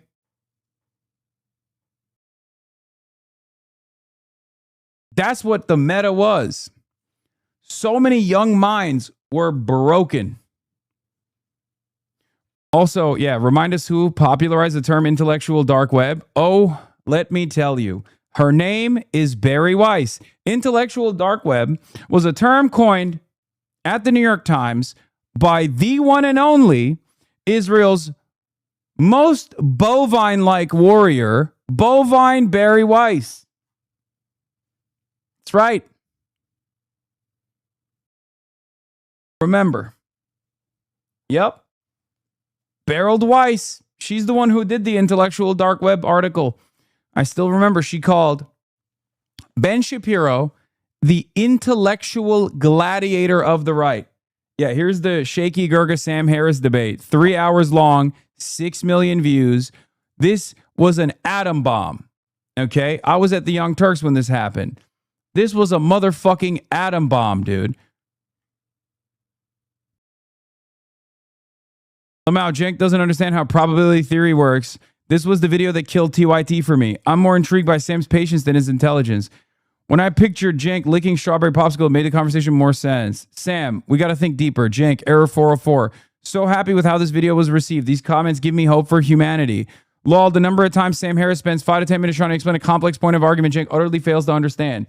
Sam Harris's complex point of argument was Islam is a backwards religion across the board, and it's not mere ideology and that the interpretation is up to the individual, but instead, everyone that is a follower of Islam is a backwards monster that deserves to be not punished necessarily, but at least like thwarted, put down, dominated by Western civilization. Now, we know now why Sam Harris used to say that, right? I think nowadays, Sam Harris is maybe not so much of an overt atheist, especially because there's one religious ethno-state that he actually champions quite aggressively. Do you guys know which country I'm talking about that Sam Harris, seemingly the godfather, one of the most important figures in new atheism, which country could Sam Harris be writing for? Oh, that's right, it's Israel. No, it's not Zimbabwe, it's Israel. Yeah. Absolutely crushing it, Mr. Intellectual Dark Web, destroying bad ideas. Why I won't debate critics of Israel. A note to the making sense community.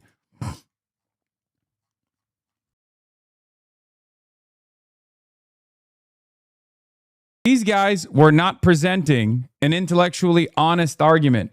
They were just making you terrified of Muslims, leaning in to the social conditioning and the stereotyping that already existed in every facet of media. Because someone had to justify going and waging war and spending $7 trillion murdering Muslims in Muslim countries, right? And that's all they did. They tried to pick apart the wokes. They tried to get the atheist liberals on board. And they did. They did get those atheist liberals on board. Many of them fell by the wayside. Now, the reason why I'm bringing this up right now is because that meta still exists. Israel is very openly using this meta, as a matter of fact, and many people are either willingly or without realizing falling for it once again. Okay? So there's that. Another target is trans people. For like the last decade or so, it was always trans people. Oh, trans people playing sports, trans people eating ice cream, trans people doing this, trans people pissing in this bathroom. They should not piss in any bathroom. They shouldn't pee at all. It's always just like farming extra cruelty, targeting marginalized communities, vulnerable communities that don't have the same defense system, that don't have the same support system.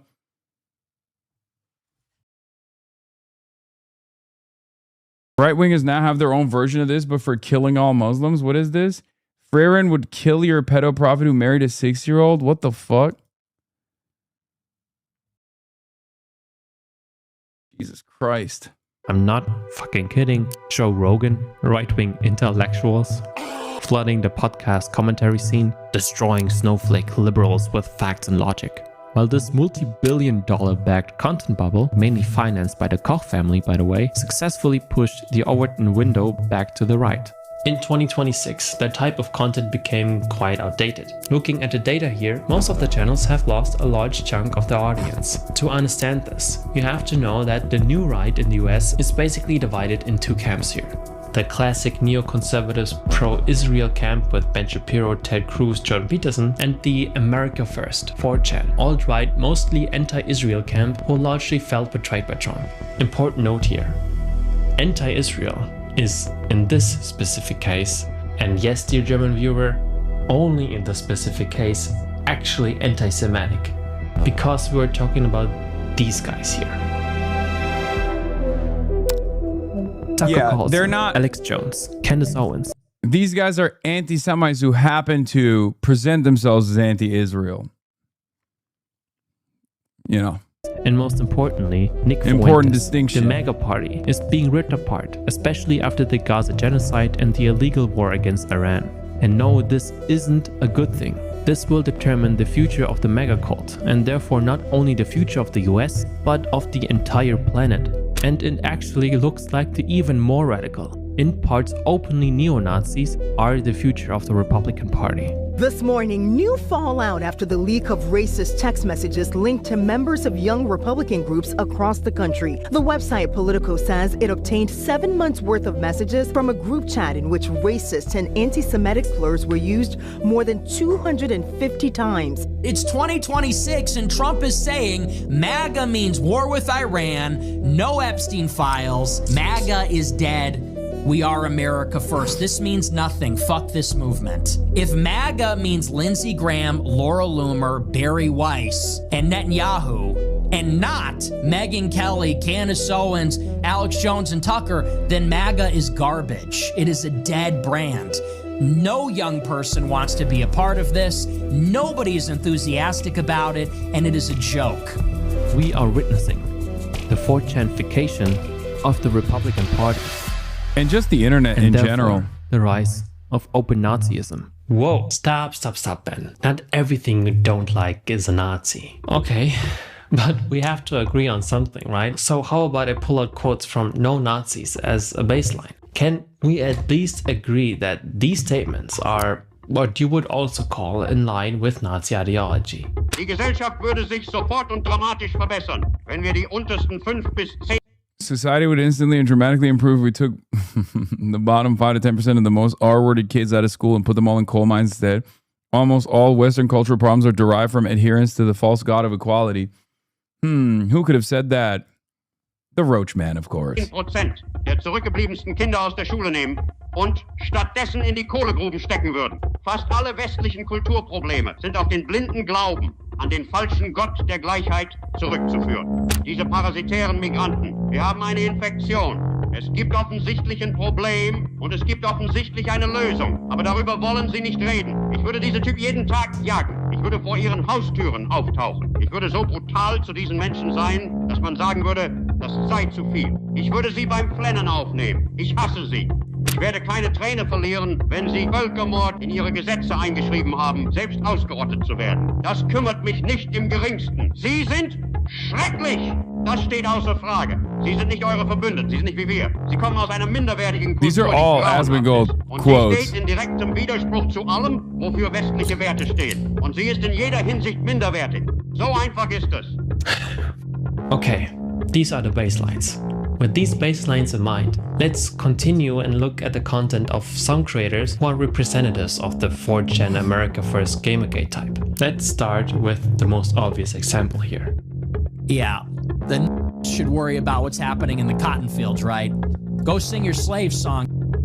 Would you say all things considered that the Holocaust is wrong? If it were real, yes. Yeah. Oh my and God. It is, and it is, and it absolutely you're is. so fucking spineless. How the fuck can you sit in front of 45,000 people and say that the most well-documented thing that has ever happened in history might not have happened? How the fuck do you know that Jesus resurrected from the dead, but you don't know if the Holocaust happened? Please answer that question. The Shroud of Turin is a more reliable standard for evidence than the 250 Than the thing that sources didn't that would happen? justify that the Do you know what's happening in Europe and the United States? The white population is being genocided. We don't want to hear any more about your ancestors in the Holocaust.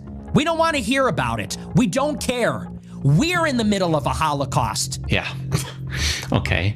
I mean, he is an open neo-Nazi. There is no room for discussion here. If you like Fuentes and what he promotes, then at least have the fucking guts and openly say that you're also a neo-Nazi or at least an open fascist. That is why I don't think that Fuentes is currently... Yeah, the Dean clip is a great example of that quote about fascists fully knowing how ridiculous what they're saying is. Yes, and the moment that you entertain a conversation with them is a moment where you've lost already because they're reveling in the fact that they're just like dancing around.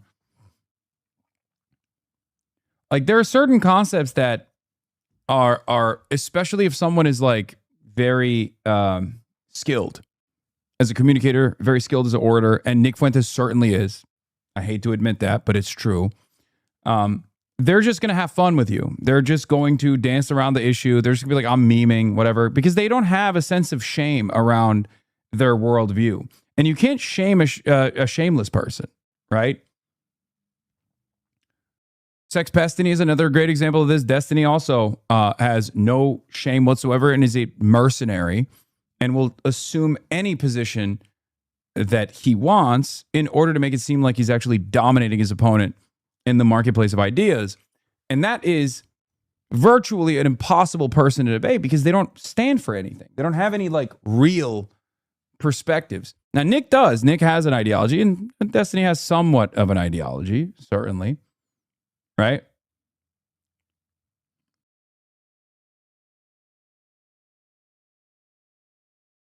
But as long as these guys are skilled enough to dance around it, it's not going to be a good faith conversation. So no matter how much charity you show them, it doesn't matter. They're just, the fact that you're even encountering them, the fact that you're even talking to them is enough for them to call it a victory, call it a W. The most dangerous creator out there, as he's not hiding his real intentions here. If you are in the Fuentes bubble, you automatically out yourself as an open sympathizer of Nazi ideology. This could potentially be too upfront, or actually too openly extreme for a lot of people, especially when they aren't too deep into the online far-right pipeline yet. Fuentes is the end of the pipeline.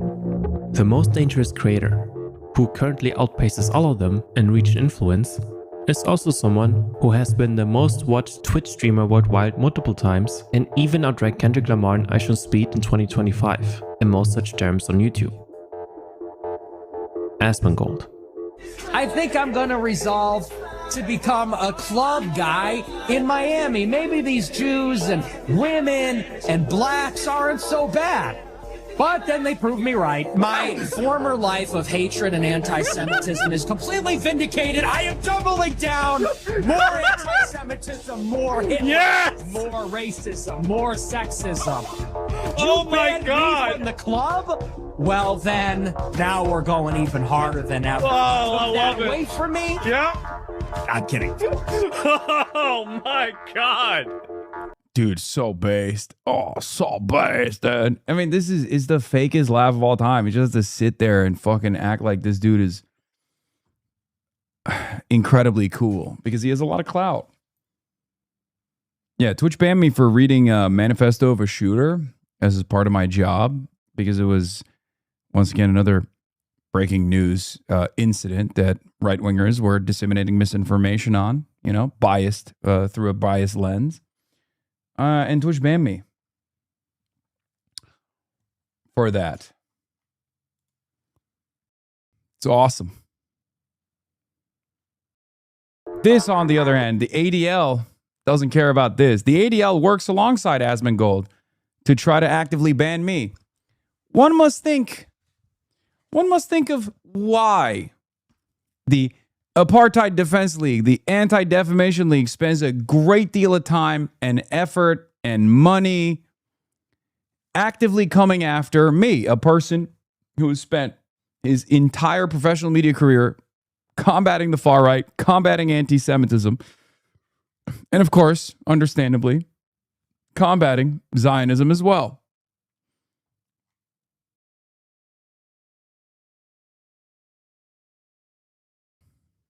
Just interesting. Wow. I just like, please link this. That was fucking funny. They are doing it so they can continue to fund these parasite migrants into our country. And by the it's so funny that like there are genuinely a shit ton of people out there who are busy working. They deliver for Amazon, they do Uber, they do Postmates, whatever. And in their off time, they're watching like YouTube drama farmers and these apolitical content creators that are not like directly affiliated with Asmongold or anybody else or directly affiliated with an ideology. They're watching TikToks. And when they watch those TikToks, those guys are developing this idea that someone like myself is constantly breaking the rules on Twitch and never getting punished for it. Whereas someone like Asmongold is simply a regular dude saying the truth. Sometimes maybe saying it in a boisterous manner. Sometimes going a little too far. But ultimately, he's just a regular dude, right? I mean, he wears a white t-shirt. So I can't possibly fathom that this is a multimillionaire with numerous businesses that he owns, right? Just a normal guy with normal guy takes. Why? Because nobody sees this shit. Because those apolitical content creators, the drama tubers, have not realized that they could generate probably the same amount of clicks if they made these sorts of videos on Asmongold. And it's far too easy for them to lean into the existing misinformation slop factory that exists within the Sex Destiny community that gets base boosted by Asmongold and numerous others. This is how you feed the algorithm. What it takes to feed the algorithm is basically a couple viral hits. A couple viral hits shitting on a guy. Okay?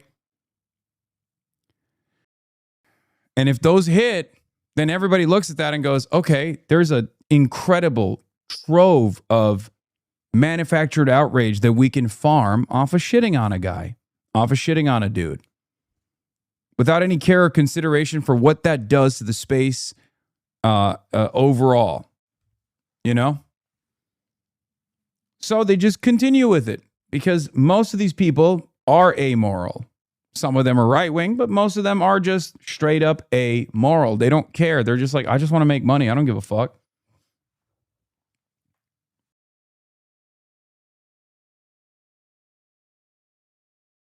We don't have the same infrastructure of cyber stalking and A-logging these content creators. We don't have Reddit subreddits dedicated entirely to what these people call snark sometimes. Okay? And that's the reason why these lazy commentary sphere content creators don't have somewhere to just mine from. Okay? That's a big part of it. A big part of it is there are communities that weaponize autism, that sit around in my chat, sit around in my fucking community and like clip things immediately as soon as they can. And then they post that to every subreddit they possibly can to try to generate controversy around it. And then people pay attention to it. Most people are lazy. Okay? Most people are lazy. Most content creators are lazy.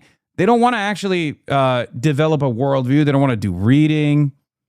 They just want an easy playlist that they can farm hits off of. That's the guys like Yeet, for example. That's all they do. That's what LSF used to do for the longest time. I don't even know if they still are around. I don't know. I haven't, heard of LSF in a minute, right? And their audiences will come in here, just like right now, and go, so like you, know you. I don't do that.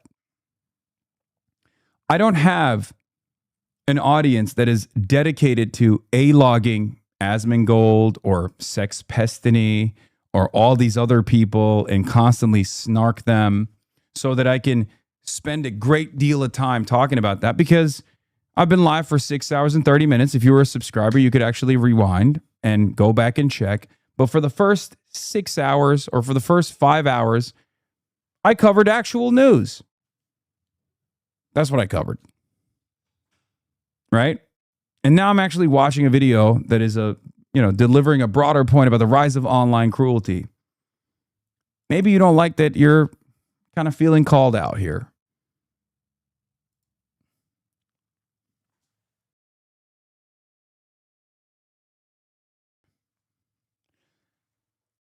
For me, I would rather have people spend all of their time and effort, not just like A-logging fucking reactionaries, even though there's probably some utility in combating far-right, the growth of far-right on the internet.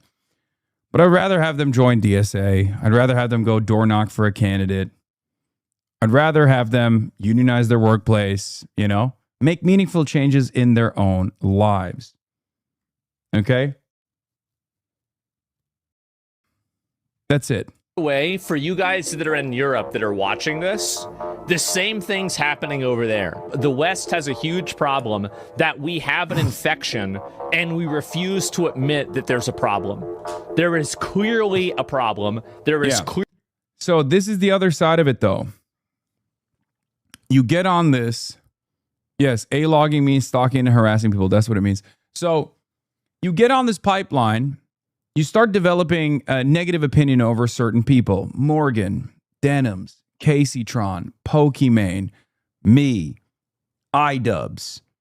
Who else? There's like the common villains in this commentary sphere. Like people that are constantly, Anissa, iDubbbz's wife. And Noah Samson to a certain degree. Mike from Pennsylvania to a certain degree. Taylor Lorenz is another one. And basically what happens is these are like the classic favorite villains of a lot of these apolitical guys, these drama guys, right? And so there's you develop an appetite for shitting on these people. You're like, I hate these people. I don't even know why. They're always doing something wrong. And if you're only watching this stuff, if you're only watching that content, of course you're going to fucking hate me. Why wouldn't you? I'm the worst person around. You constantly see me in like 12-second hits in the most negative framing possible. And you just keep seeing that over and over and over again. And you're going to be like, I fucking hate this guy. Holy shit. And if you never actually gander to the other side, if you never actually go, you know what, let me check this guy out for my fucking self, right? What's this guy about? Is he really this big of a fucking villain? There's no way, right? And unless you do that, there's plenty of content that will keep you on that side of the internet, right? And maybe when you first start this process, you're not right-wing at all, right? You start this process thinking, oh, I just hate like bad people on the internet. I love accountability. It's gossip. It's great. It's nothing for me. I'm just gonna, after a long day of, doing Uber delivery driver shit, I'm going to come home, I'm going to eat my fucking microwave meal, and I'm going to throw YouTube on. And then there's just like this barrage of content that I'm just going to mindlessly consume. And maybe I'll just like check in on what's going on in the world. I'll develop somewhat of an understanding of what's going on in the internet drama sphere. And when you get on that pipeline, you might be like, yeah, why the fuck am I doing this gig economy job? I have, I have a Bachelor of Arts and Sciences. And you have certain opinions. You're like, I don't really fuck with my landlord. Why won't, I've been asking my landlord to fix my AC. It's 100 degrees and this motherfucker still hasn't. And you have these certain experiences and you're starting to develop certain political attitudes, certain political opinions. But if the only people whose content you're consuming are telling you guys like me are wrong and bad and evil villains, without realizing it, you start slowly but surely moving in their direction politically as well. Because they don't just stay at Hasan is bad, Hasan is a villain, fucking Morgan sucks, she's getting dominated, look, she's getting owned, and you're watching that and you're like, you're celebrating it now. You're like, okay, I've realized that like these people are real villains in society, and seeing them in pain, in like awful, seeing them in awful conditions makes me feel a little bit better about how shitty my worldview is, right? But slowly but surely, they're also telling you something else. One, they're distracting you with this shit, okay? But then also, maybe you're watching the other videos where Asmongold is reacting to migrants doing mass rapes or something. And you're like, wait a minute. That does make sense. And before you realize it, you're getting fucking red pilled. And it's not, red pilling is not a positive thing either. They're actually brainwashing you. They're actually getting you to be distracted. And before you know it, instead of blaming the people who actually have control over your life, blaming the system, and then maybe even organizing to fight back against it, to claw back some autonomy in your life, you go down this pit of despair, and slowly but surely you become more right-wing. You become more reactionary, right?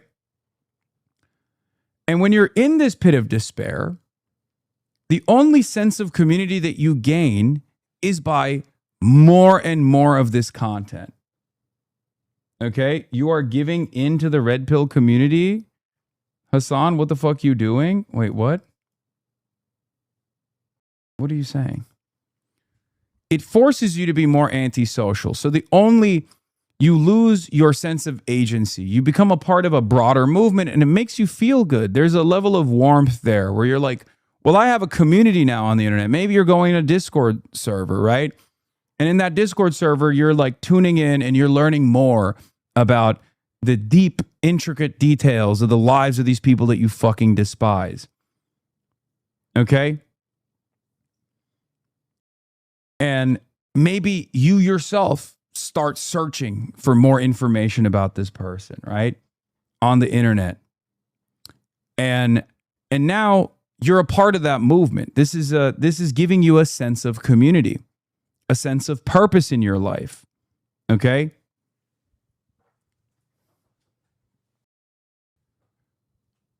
You now need to be a part of this community. You want to be a known individual in this community. You want to show that you have value in this community. So you start becoming a loyal soldier. Maybe you start making sock accounts. You start going and fucking saying shit in their chats, right? And then you clip it. And then you send that clip to like one of these other clip aggregator accounts. And then they post that clip aggregator account. That clip aggregator account posts that video. And then Asmongold reacts to that video. And now you feel good because you're like, oh, I did something. I'm valuable. I'm serving this community that I'm a part of. Not realizing that you moved every single day, you moved 1,000,000 steps away from a much more productive and much less depressing worldview where you could have been out and about in the real world, organizing, meeting other people, doing something with your life, and you find yourself increasingly more angry, okay, more frustrated, more depressed,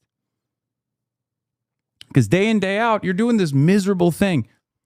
And that miserable thing is the only thing that gives you a sense of purpose, aside from your shit ass job that you fucking despise.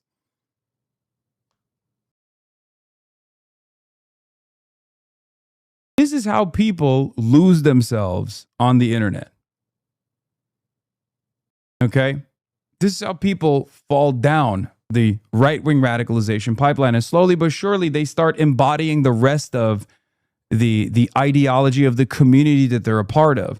And the ideologies of these communities are unbelievably far right, constantly blaming fucking transgender people, migrants, liberals.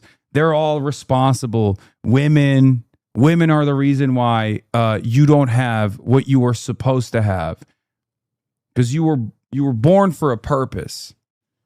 You were put on God's green earth for a purpose. This can't be all that you do. Okay? So someone has to be responsible. It must have been stolen from you. Okay? Someone stole your purpose from you. And that's got to be feminism. It's got to be wokeness. It's got to be transgender people.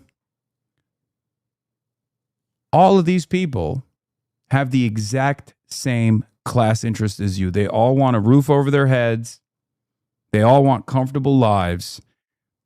They all want to put clothes on their backs. They want to be able to own a home at some point in their lives. They want to have more autonomy in the workplace. And yet here you are, instead of looking at this robust and cruel design of society,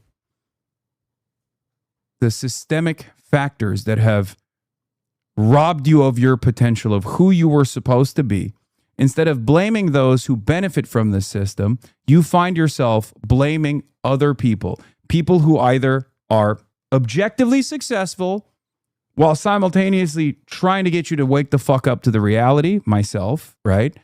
Or people who are even less successful than you, someone you can look down on to make yourself feel powerful. This is not healthy. It's not productive. And unfortunately, this is the grand design.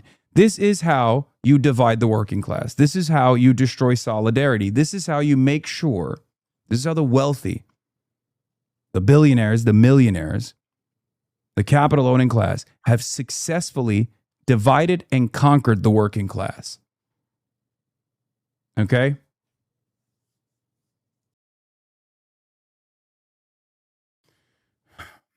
That's it. And before you know it, you have nothing else going on. So the only thing you have is this fucking poison that makes you feel a sense of community, a sense of wholeness, a sense of purpose. Meanwhile, it's literally rotting your fucking soul.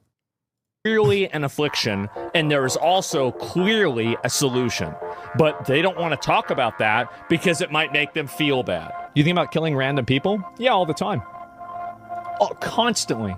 All the time. Yeah, if somebody makes me mad or something like that, yeah, of course. As so often with these types of political creators, they actually started with a completely different type of content, which made them popular. While Asman has always primarily been a gaming streamer, he was ultimately one of the edgier ones. Now, I was in high school at the time that Hurricane Katrina happened. And a lot of the displaced people from Hurricane Katrina went to my high school. And they would all wear the same t-shirts, and they were fucking animals. Every single one of them. Honestly, the hurricane could have done a better job. I fucking hated him. Until two specific events on the internet really pushed him to the person he is today. Wokeness in video games. Gamergate and the Johnny Depp and Amber Heard trial. Especially his coverage of the trial exploded Asman's viewership. It's a crazy person, right? And this is the problem, is that like whenever you're dealing with a crazy person, you never know what's gonna happen. You don't know what they're gonna do. You don't know what they're gonna say. It's awful. Asman is the perfect representation of the modern online right. Lonely, mostly white, young, incredibly online, socially isolated, angry. I don't know if they're mostly white. Man. It is one thing being a member of a community, as most of them fell victim to the slow radicalization process by admiring a creator they have a parasocial bond with, while also having rightful frustrations with a system that fucks all of us, but who are being misled into meaningless cultural bullshit. It is a totally other thing, however, when the agitator not only leads the community further down this radicalization process, but fucking profits from it. I don't need to understand whatever article you want me to read. All I need to understand is human psychology and incentives. And incentives and human psychology are the deciding factors of how people will behave. I don't need to read your little special book or your Wikipedia article or anything else besides that. None of that stuff. Yeah, this is the other side of reactionary thought, by the way. It's highlighting... it's highlighting a lack of interest and a lack of intellectual curiosity as a virtue. It's actually virtuous to be disinterested. You know? It's mass producing Dunning-Kruger. I'm not very smart. I'm against this intellectual nonsense. I can just I can just figure this shit out. You know what's funny about this is Andrew Tate did this as well. And if you recall, when I had a conversation with Andrew Tate about this, he basically revealed his position. And I mean, he's expanded on this as well. That famous viral clip where I'm like, how do you know the world is not flat? Did you take a spaceship to space and look down and recognize that the earth is not flat? Because he's not a flat earther, right? And I knew that. So I wanted to ask him, like, how do you know the earth is not flat? It feels flat, right? And that was a moment where he knew that there was no defense for what he was saying, right? And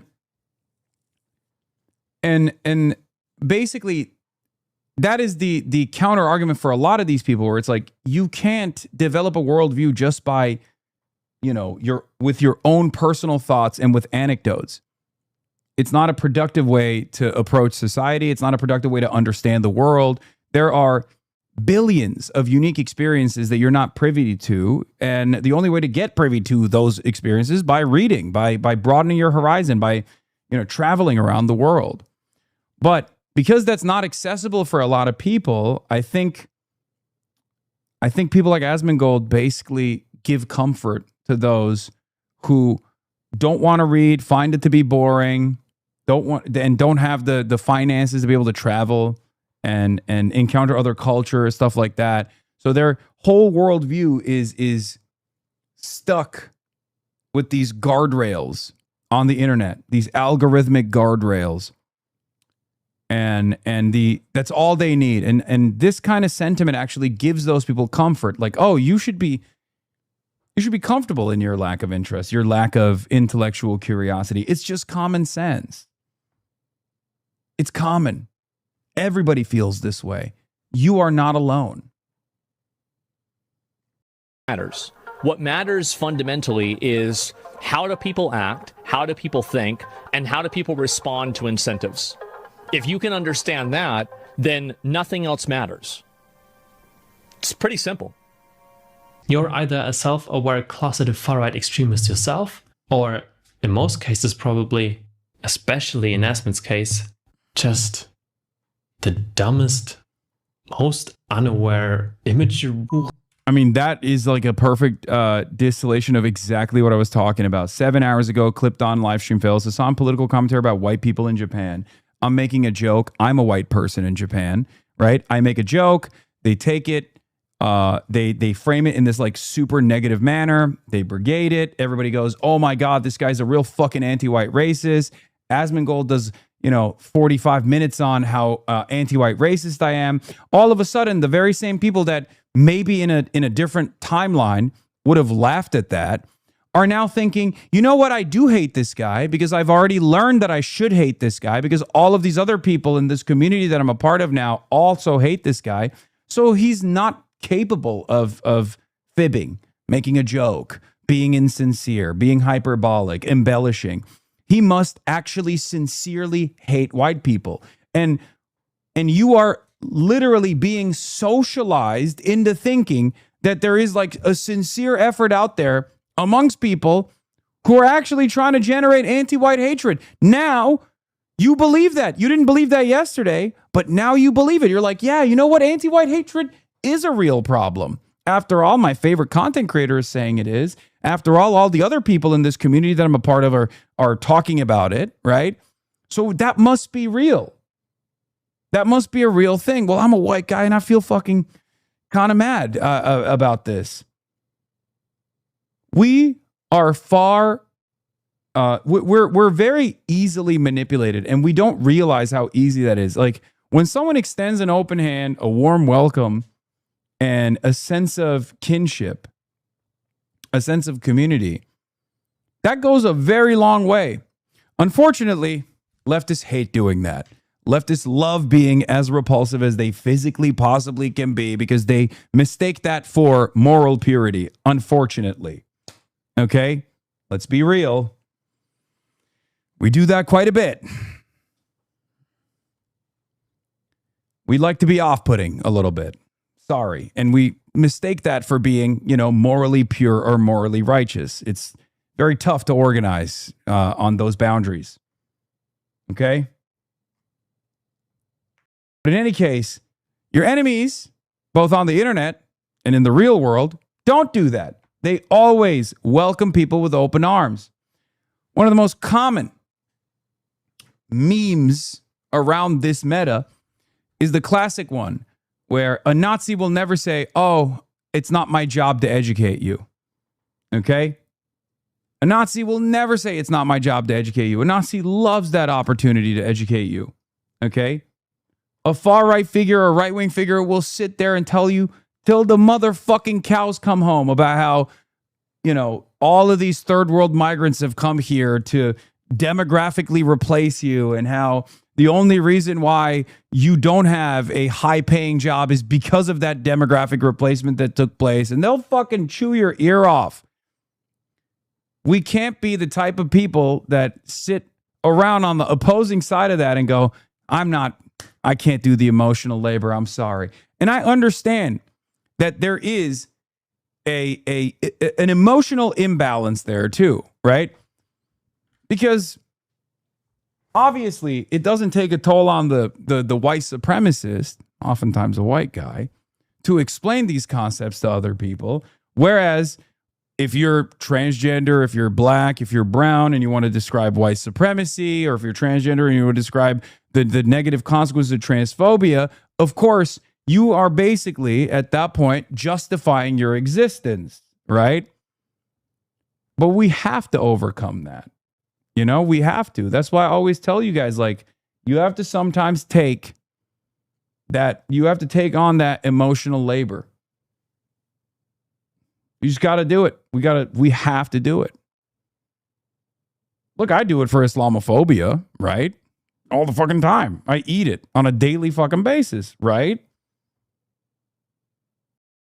Now, when I just said that, I'm certain that many of you turned around and said to yourselves, and some of you will type it in a second in the chat, well, it's different.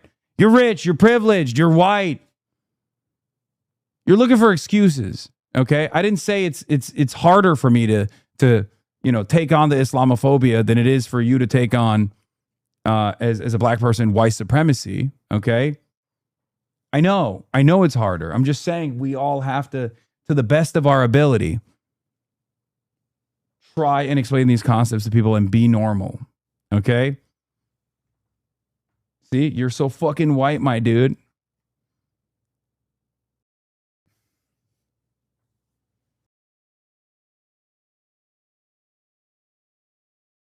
Anyway, let's continue. The dumbest, most unaware, immature Hurensohn, like the good little bootlicking ficker they are. Even when stripped any ideologies whatsoever. I can't for the love of God understand how anyone would look at someone like that and not be utterly repulsed by it. Even if you like his politics. Like, if I knew that I could get these people deported and sent back to fucking Guatemala or Somalia or wherever the fuck they came from, if I knew I could do that, I would take a break from my stream. I'd stream less so I could do that all the time. Like I'll be packing these guys up every day. Oh no, I'd show up at their house with the ICE agents. I'd show up like Ash Ketchum. I'd say, guess what? Guess what? Get your shit. Nah, bring your family too. Let's go. Let's go. Like, this is just monetizing cruelty. At a certain point, you got to realize this isn't even about politics. You're just a bad person, right? And unfortunately for us, in this day and age, this is what politics has become. It's just monetizing sadism.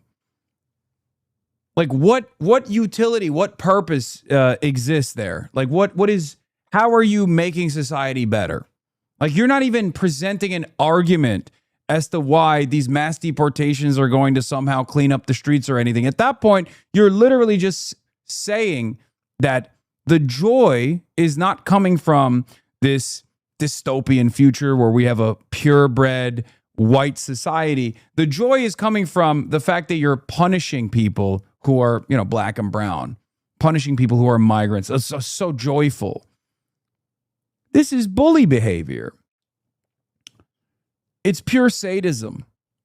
And I think a lot of people get to a certain point in their lives, as I gave you that monologue about the pit of despair and how you find yourself there.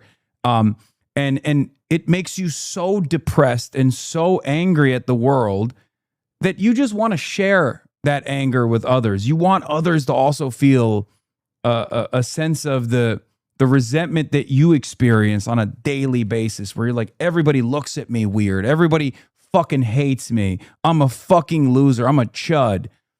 And I shouldn't be a chud. But if I have to feel this pain on a daily basis, then I'm going to make it my life's mission to make sure other people also fucking eat shit too. And I think that's very sad. It's not a very productive way to live your life. But I do think that is exactly what these sorts of communities generate. That's exactly what these communities foster, right? And when you're getting your sense of purpose and your sense of community from these spaces, and the only warmth that you ever feel is the shared purpose of disseminating the hurt that you feel on a daily basis, then yeah, you have no other outlet. You have no other opportunity. All you got is trying to harm others, writing a mean comment on the internet, anonymously under someone else's fucking YouTube video or on their Twitter.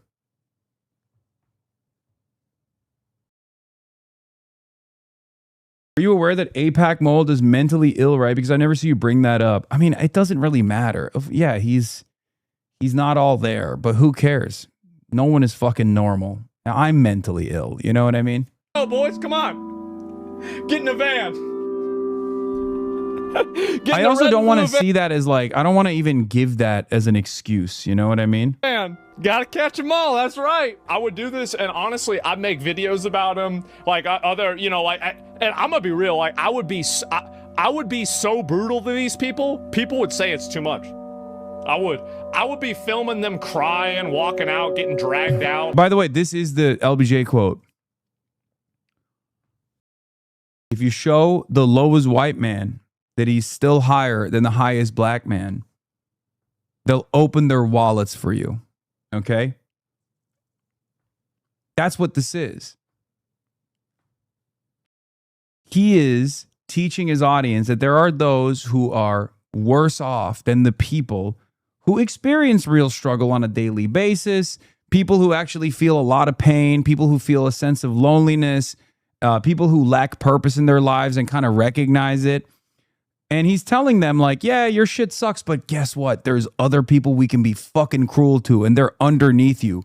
And as long as you recognize that they're beneath you, right? You recognize you're above them. You have someone to look down on. Okay? And it's easy. It's cheap. And people fall for it. That ideology, that is the primary motivation for historic reactionary movements, and certainly still exists in modern day as well. Yeah. If you can convince the lowest white man he's better than the best colored man, he won't notice you're picking his pocket. Hell, give him somebody to look down on and he'll empty his pockets for you. That's what Lyndon Big Dick Johnson said.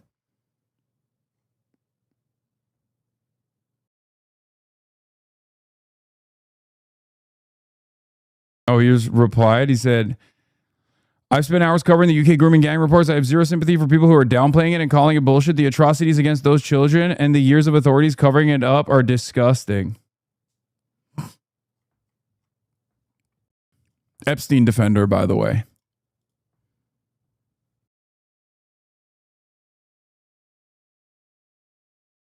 I'd put like Pokemon theme music over it. I'd do the whole thing. I hate them. I hate them. I'm not going to cry a fucking river when people who have genocide that's baked into their laws are getting genocided. I don't give a fuck. They're terrible people. It's not even a question. These people are not your allies. They are not the same as us. They come from an inferior culture that is horrible. It kills people for their identity, and it is directly antithetical to everything Western values stand for, and it is an inferior culture in all ways. It is that simple. This low-income, ignorant, delusional, brain-dead, third-world importation of all of these illiterate people that can't speak English, that have no fucking skills, live off the government, and are effectively parasites on the United States of America is a class war.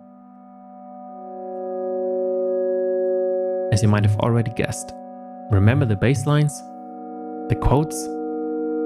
I lied to you. These aren't quotes from Goebbels, Göring, or Himmler. They are all from Asmongold.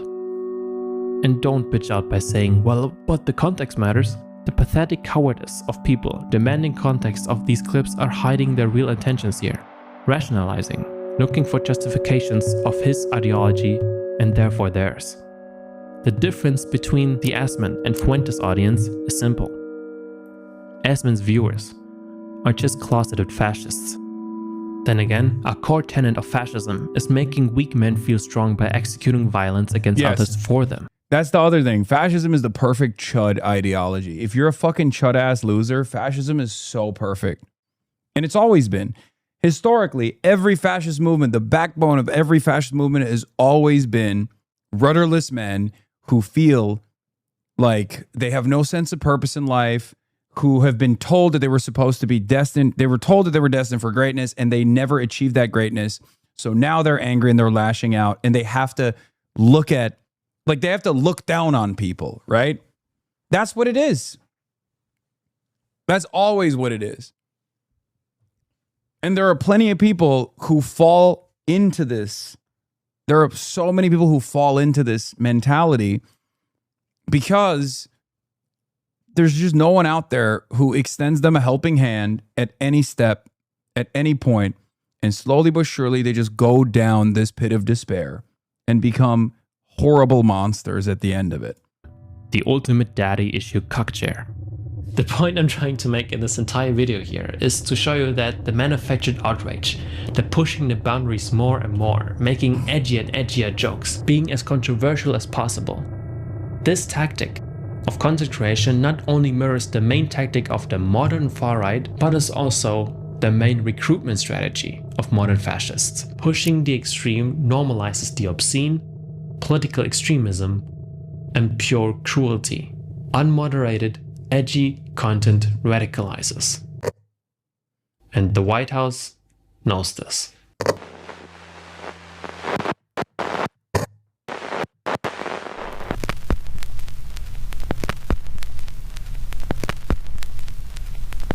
Yeah, before you know it, cruelty becomes the point. Like,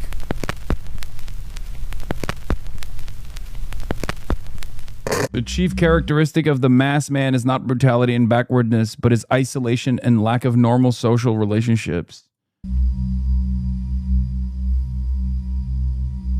This development of the internet is not a coincidence. One person clearly understood all of this, unlike the rest of us. The Leni Riefenstahl of the Tea Party, as the founder of Breitbart called him. Steve Bannon, one of the main architects of the modern far-right. Bannon knew that by being able to influence culture, we are also able to influence politics. Mobilizing angered gamers during the Gamergate hate campaign was his first successful test ground, together with Milo Yiannopoulos. He saw the potential in politically mobilizing a huge online army, and it didn't take long for other creators to notice that manufacturing outrage was like hitting the jackpot. What had initially been niche hate forums on 4chan now infects the White House. Even though Gamergate has been discussed to death, I don't think that the majority of people realize the massive ripple effects it caused. It's of course bullshit to attribute the rise of fascism solely to phenomena like Gamergate, as I mentioned in the new aesthetics of fascism. The main reason should be blamed on neoliberalism and therefore the losing trust in the democratic system. Fascists exploit this by tapping into that collective frustration. They amplify the feeling of despair by manufacturing more and more outrage. That amplified anger can now be turned into moral outrage instead of facing real systemic issues. That moral outrage, culture war, is a self-sustaining machine, protecting capital interests. We lose ourselves in individual moralism, cancel culture drama bullshit, while losing parts of our humanity and basic decency in the process. That's the other side of this also, is that it's all cancel culture all the way down. And it's really funny. Like, the right constantly made a killing talking about how cancel culture sucked dick. And now that's all they do. And they did that back then too, but they were simultaneously also calling it out when the left was doing it or the liberals were doing it. And it's so funny that that is straight up exactly what they do. They manufacture outrage. They make up shit if they can't actually find anything sincere or serious. And then they just keep hammering it over and over and over again. And that makes them feel more morally righteous, even if their worldview is horrifying. Okay? And no, I'm not talking about the Dixie Chicks. I'm talking about the actual, like, think about it. I used to joke about this all the time. Contrary to popular belief, there's one streamer who has been victim to more cancellation attempts than any other right-winger. It's me. Think about how many times, even to this day, when Fox News is doing that shit, when Congress is actually trying to put together a bill to specifically deplatform me, I've had not one, not two, but 3 different congresspersons. The entire country of the United Kingdom canceled me, right?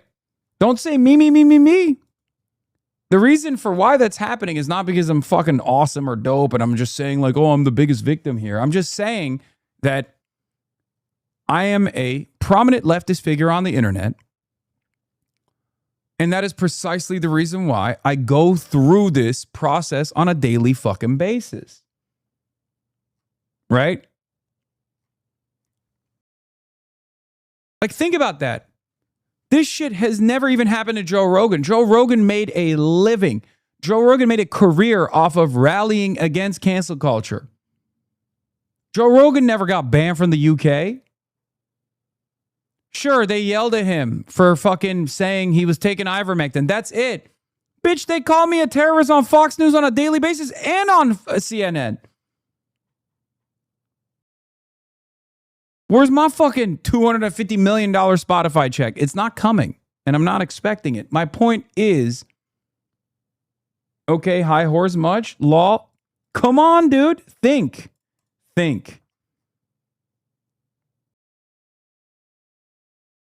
Think about this. Throughout different periods of civil struggle in this country, actual First Amendment violations have only gone in one direction. Only one direction. And that's not the right. There was never a Red Scare propaganda for the far right. It was for communists. There was never a law that was designed that dictated that you could never be the head of a labor union if you were a communist.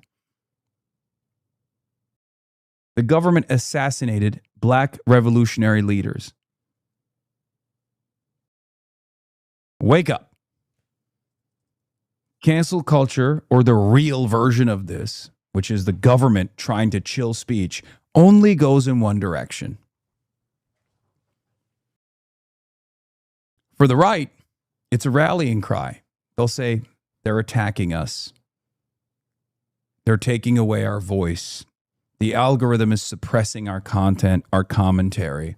While they're backed by powerful forces, billionaires and millionaires, they give them millions of dollars. Ben Shapiro's entire operation is fully funded by petro-capitalists from Texas. Every fucking week, every day, some dumb fucking organization attacks Hassan for being right. They lie, make shit up, slander millions, billions if you include infrastructure and news orgs trying to smear Hassan for telling you the truth about genocide being done by U.S. allies and client states. Yes.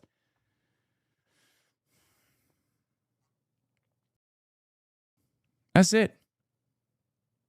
That shit don't happen on the other side. Charlie Kirk, yeah, okay. Great question. Now, if you believe that Charlie Kirk got killed by Israel, then okay, I'm not going to stop you. I don't believe that. I'm not going to stop you from believing that, but I don't believe that. But that wasn't a government initiative, in my opinion. My honest and humble opinion, that wasn't a government initiative. That was allegedly one guy. Okay? But even then, Charlie Kirk was a proud advocate of the First Amendment. And yet, Charlie Kirk also had, famously, a website that Turning Point USA funded that would identify college professors in every college campus where you could just create user-generated content where you would snitch on your professors for being radicals. Not exactly a great advocate for First Amendment, if you ask me. Now, of course, I still carry the flame. Make no mistake. I carry the flame every day.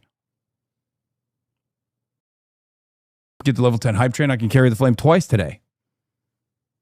We can all carry the flame. This is a bipartisan issue, by the way. And I'm of course not saying that Bannon is directly responsible for the hate-fueled drama channels or the edgy, outright illegal content on Kick. He just understood the online gaming culture and the potential in co-opting this toxicity in order to mobilize a group of young men online. Even the 4chanification is an openly stated strategy of Bannon. Loose moderation has become a political strategy of tech bros in Silicon Valley after Trump's second term. Especially after Musk's takeover of Twitter, the niche Groyper hate forums on 4chan finally breached containment and flooded the mainstream timeline. Combine this with Charlie Kirk's assassination and you've got a power vacuum among the young Republicans, ready to be filled with the Groyper 4chan movement led by Fuentes. We must face the reality that there is no separation between the digital and the analog anymore. And Asmongold teaches us more about our political zeitgeist than a 1-hour debate of political scientists on TV. Everything you hear on the world stage has already happened ages ago on the internet. Online culture is literally in the White House. So no, it isn't Mr. Beast who ruined YouTube. It's the Epstein class, funding the modern fascists in order to distract the public with cultural bullshit from what actually matters. Capital. This progression of industrialized cruelty has always been inevitable. Steve Bannon. Just perfect the game. Yeah, if you were like pushing apolitical slop right now and had no principles, you'd be a centimillionaire that was beloved in mainstream media. No one would bat an eye. It's because you try to push leftist principles that everyone's on your ass. Yeah. I mean, dude. There are people who have great politics who shy away from revealing them, and they're still beloved figures on the internet. Markiplier is a great example of this, right? Like, Markiplier has a lot of great opinions, okay? But he's never made the mistake of coming out and being like, I'm a socialist or anything like that, okay? And that's part of the reason why everyone always cherishes the things that he does. And it's great. I'm happy. I'm like, I don't have any issue with that. I don't want him to come out and be like, I'm a fucking socialist, fuck capitalism, all this shit, okay? And then there are those like Billie Eilish who are way more open about their politics, right? Wait, are you not a centimillionaire? No, what are you, fucking insane? Of course I'm not a centimillionaire. Are you out of your mind? So there are people like Billie Eilish, for example, and and people fucking despise her. Now, part of the reason why people despise Billie Eilish is because, you know, they're Taylor Swift fans, I think, or I don't know. There's like some stan culture shit there. I'm not super tapped in, right? But the other part of the reason why a lot of people fucking despise Billie Eilish, aside from the fact that she's a woman, is because she's outspoken. So when you're outspoken about your politics, and when you're daring enough to say a better future is possible, and I think the super wealthy need to give back more to make that future happen, people go, fuck you. You're fucking rich. Fucking kill yourself. Like, we have this unbelievable resentment for people who look at the current design of society and say a better future is possible. It's so strange. It's so strange. Is it crabs in the bucket mentality where we immediately attack people because we've built this like insane level of cynicism by, I think, being online too much, because that's where this is, that's where the cynicism is bred. That's where this nihilism is bred. Okay.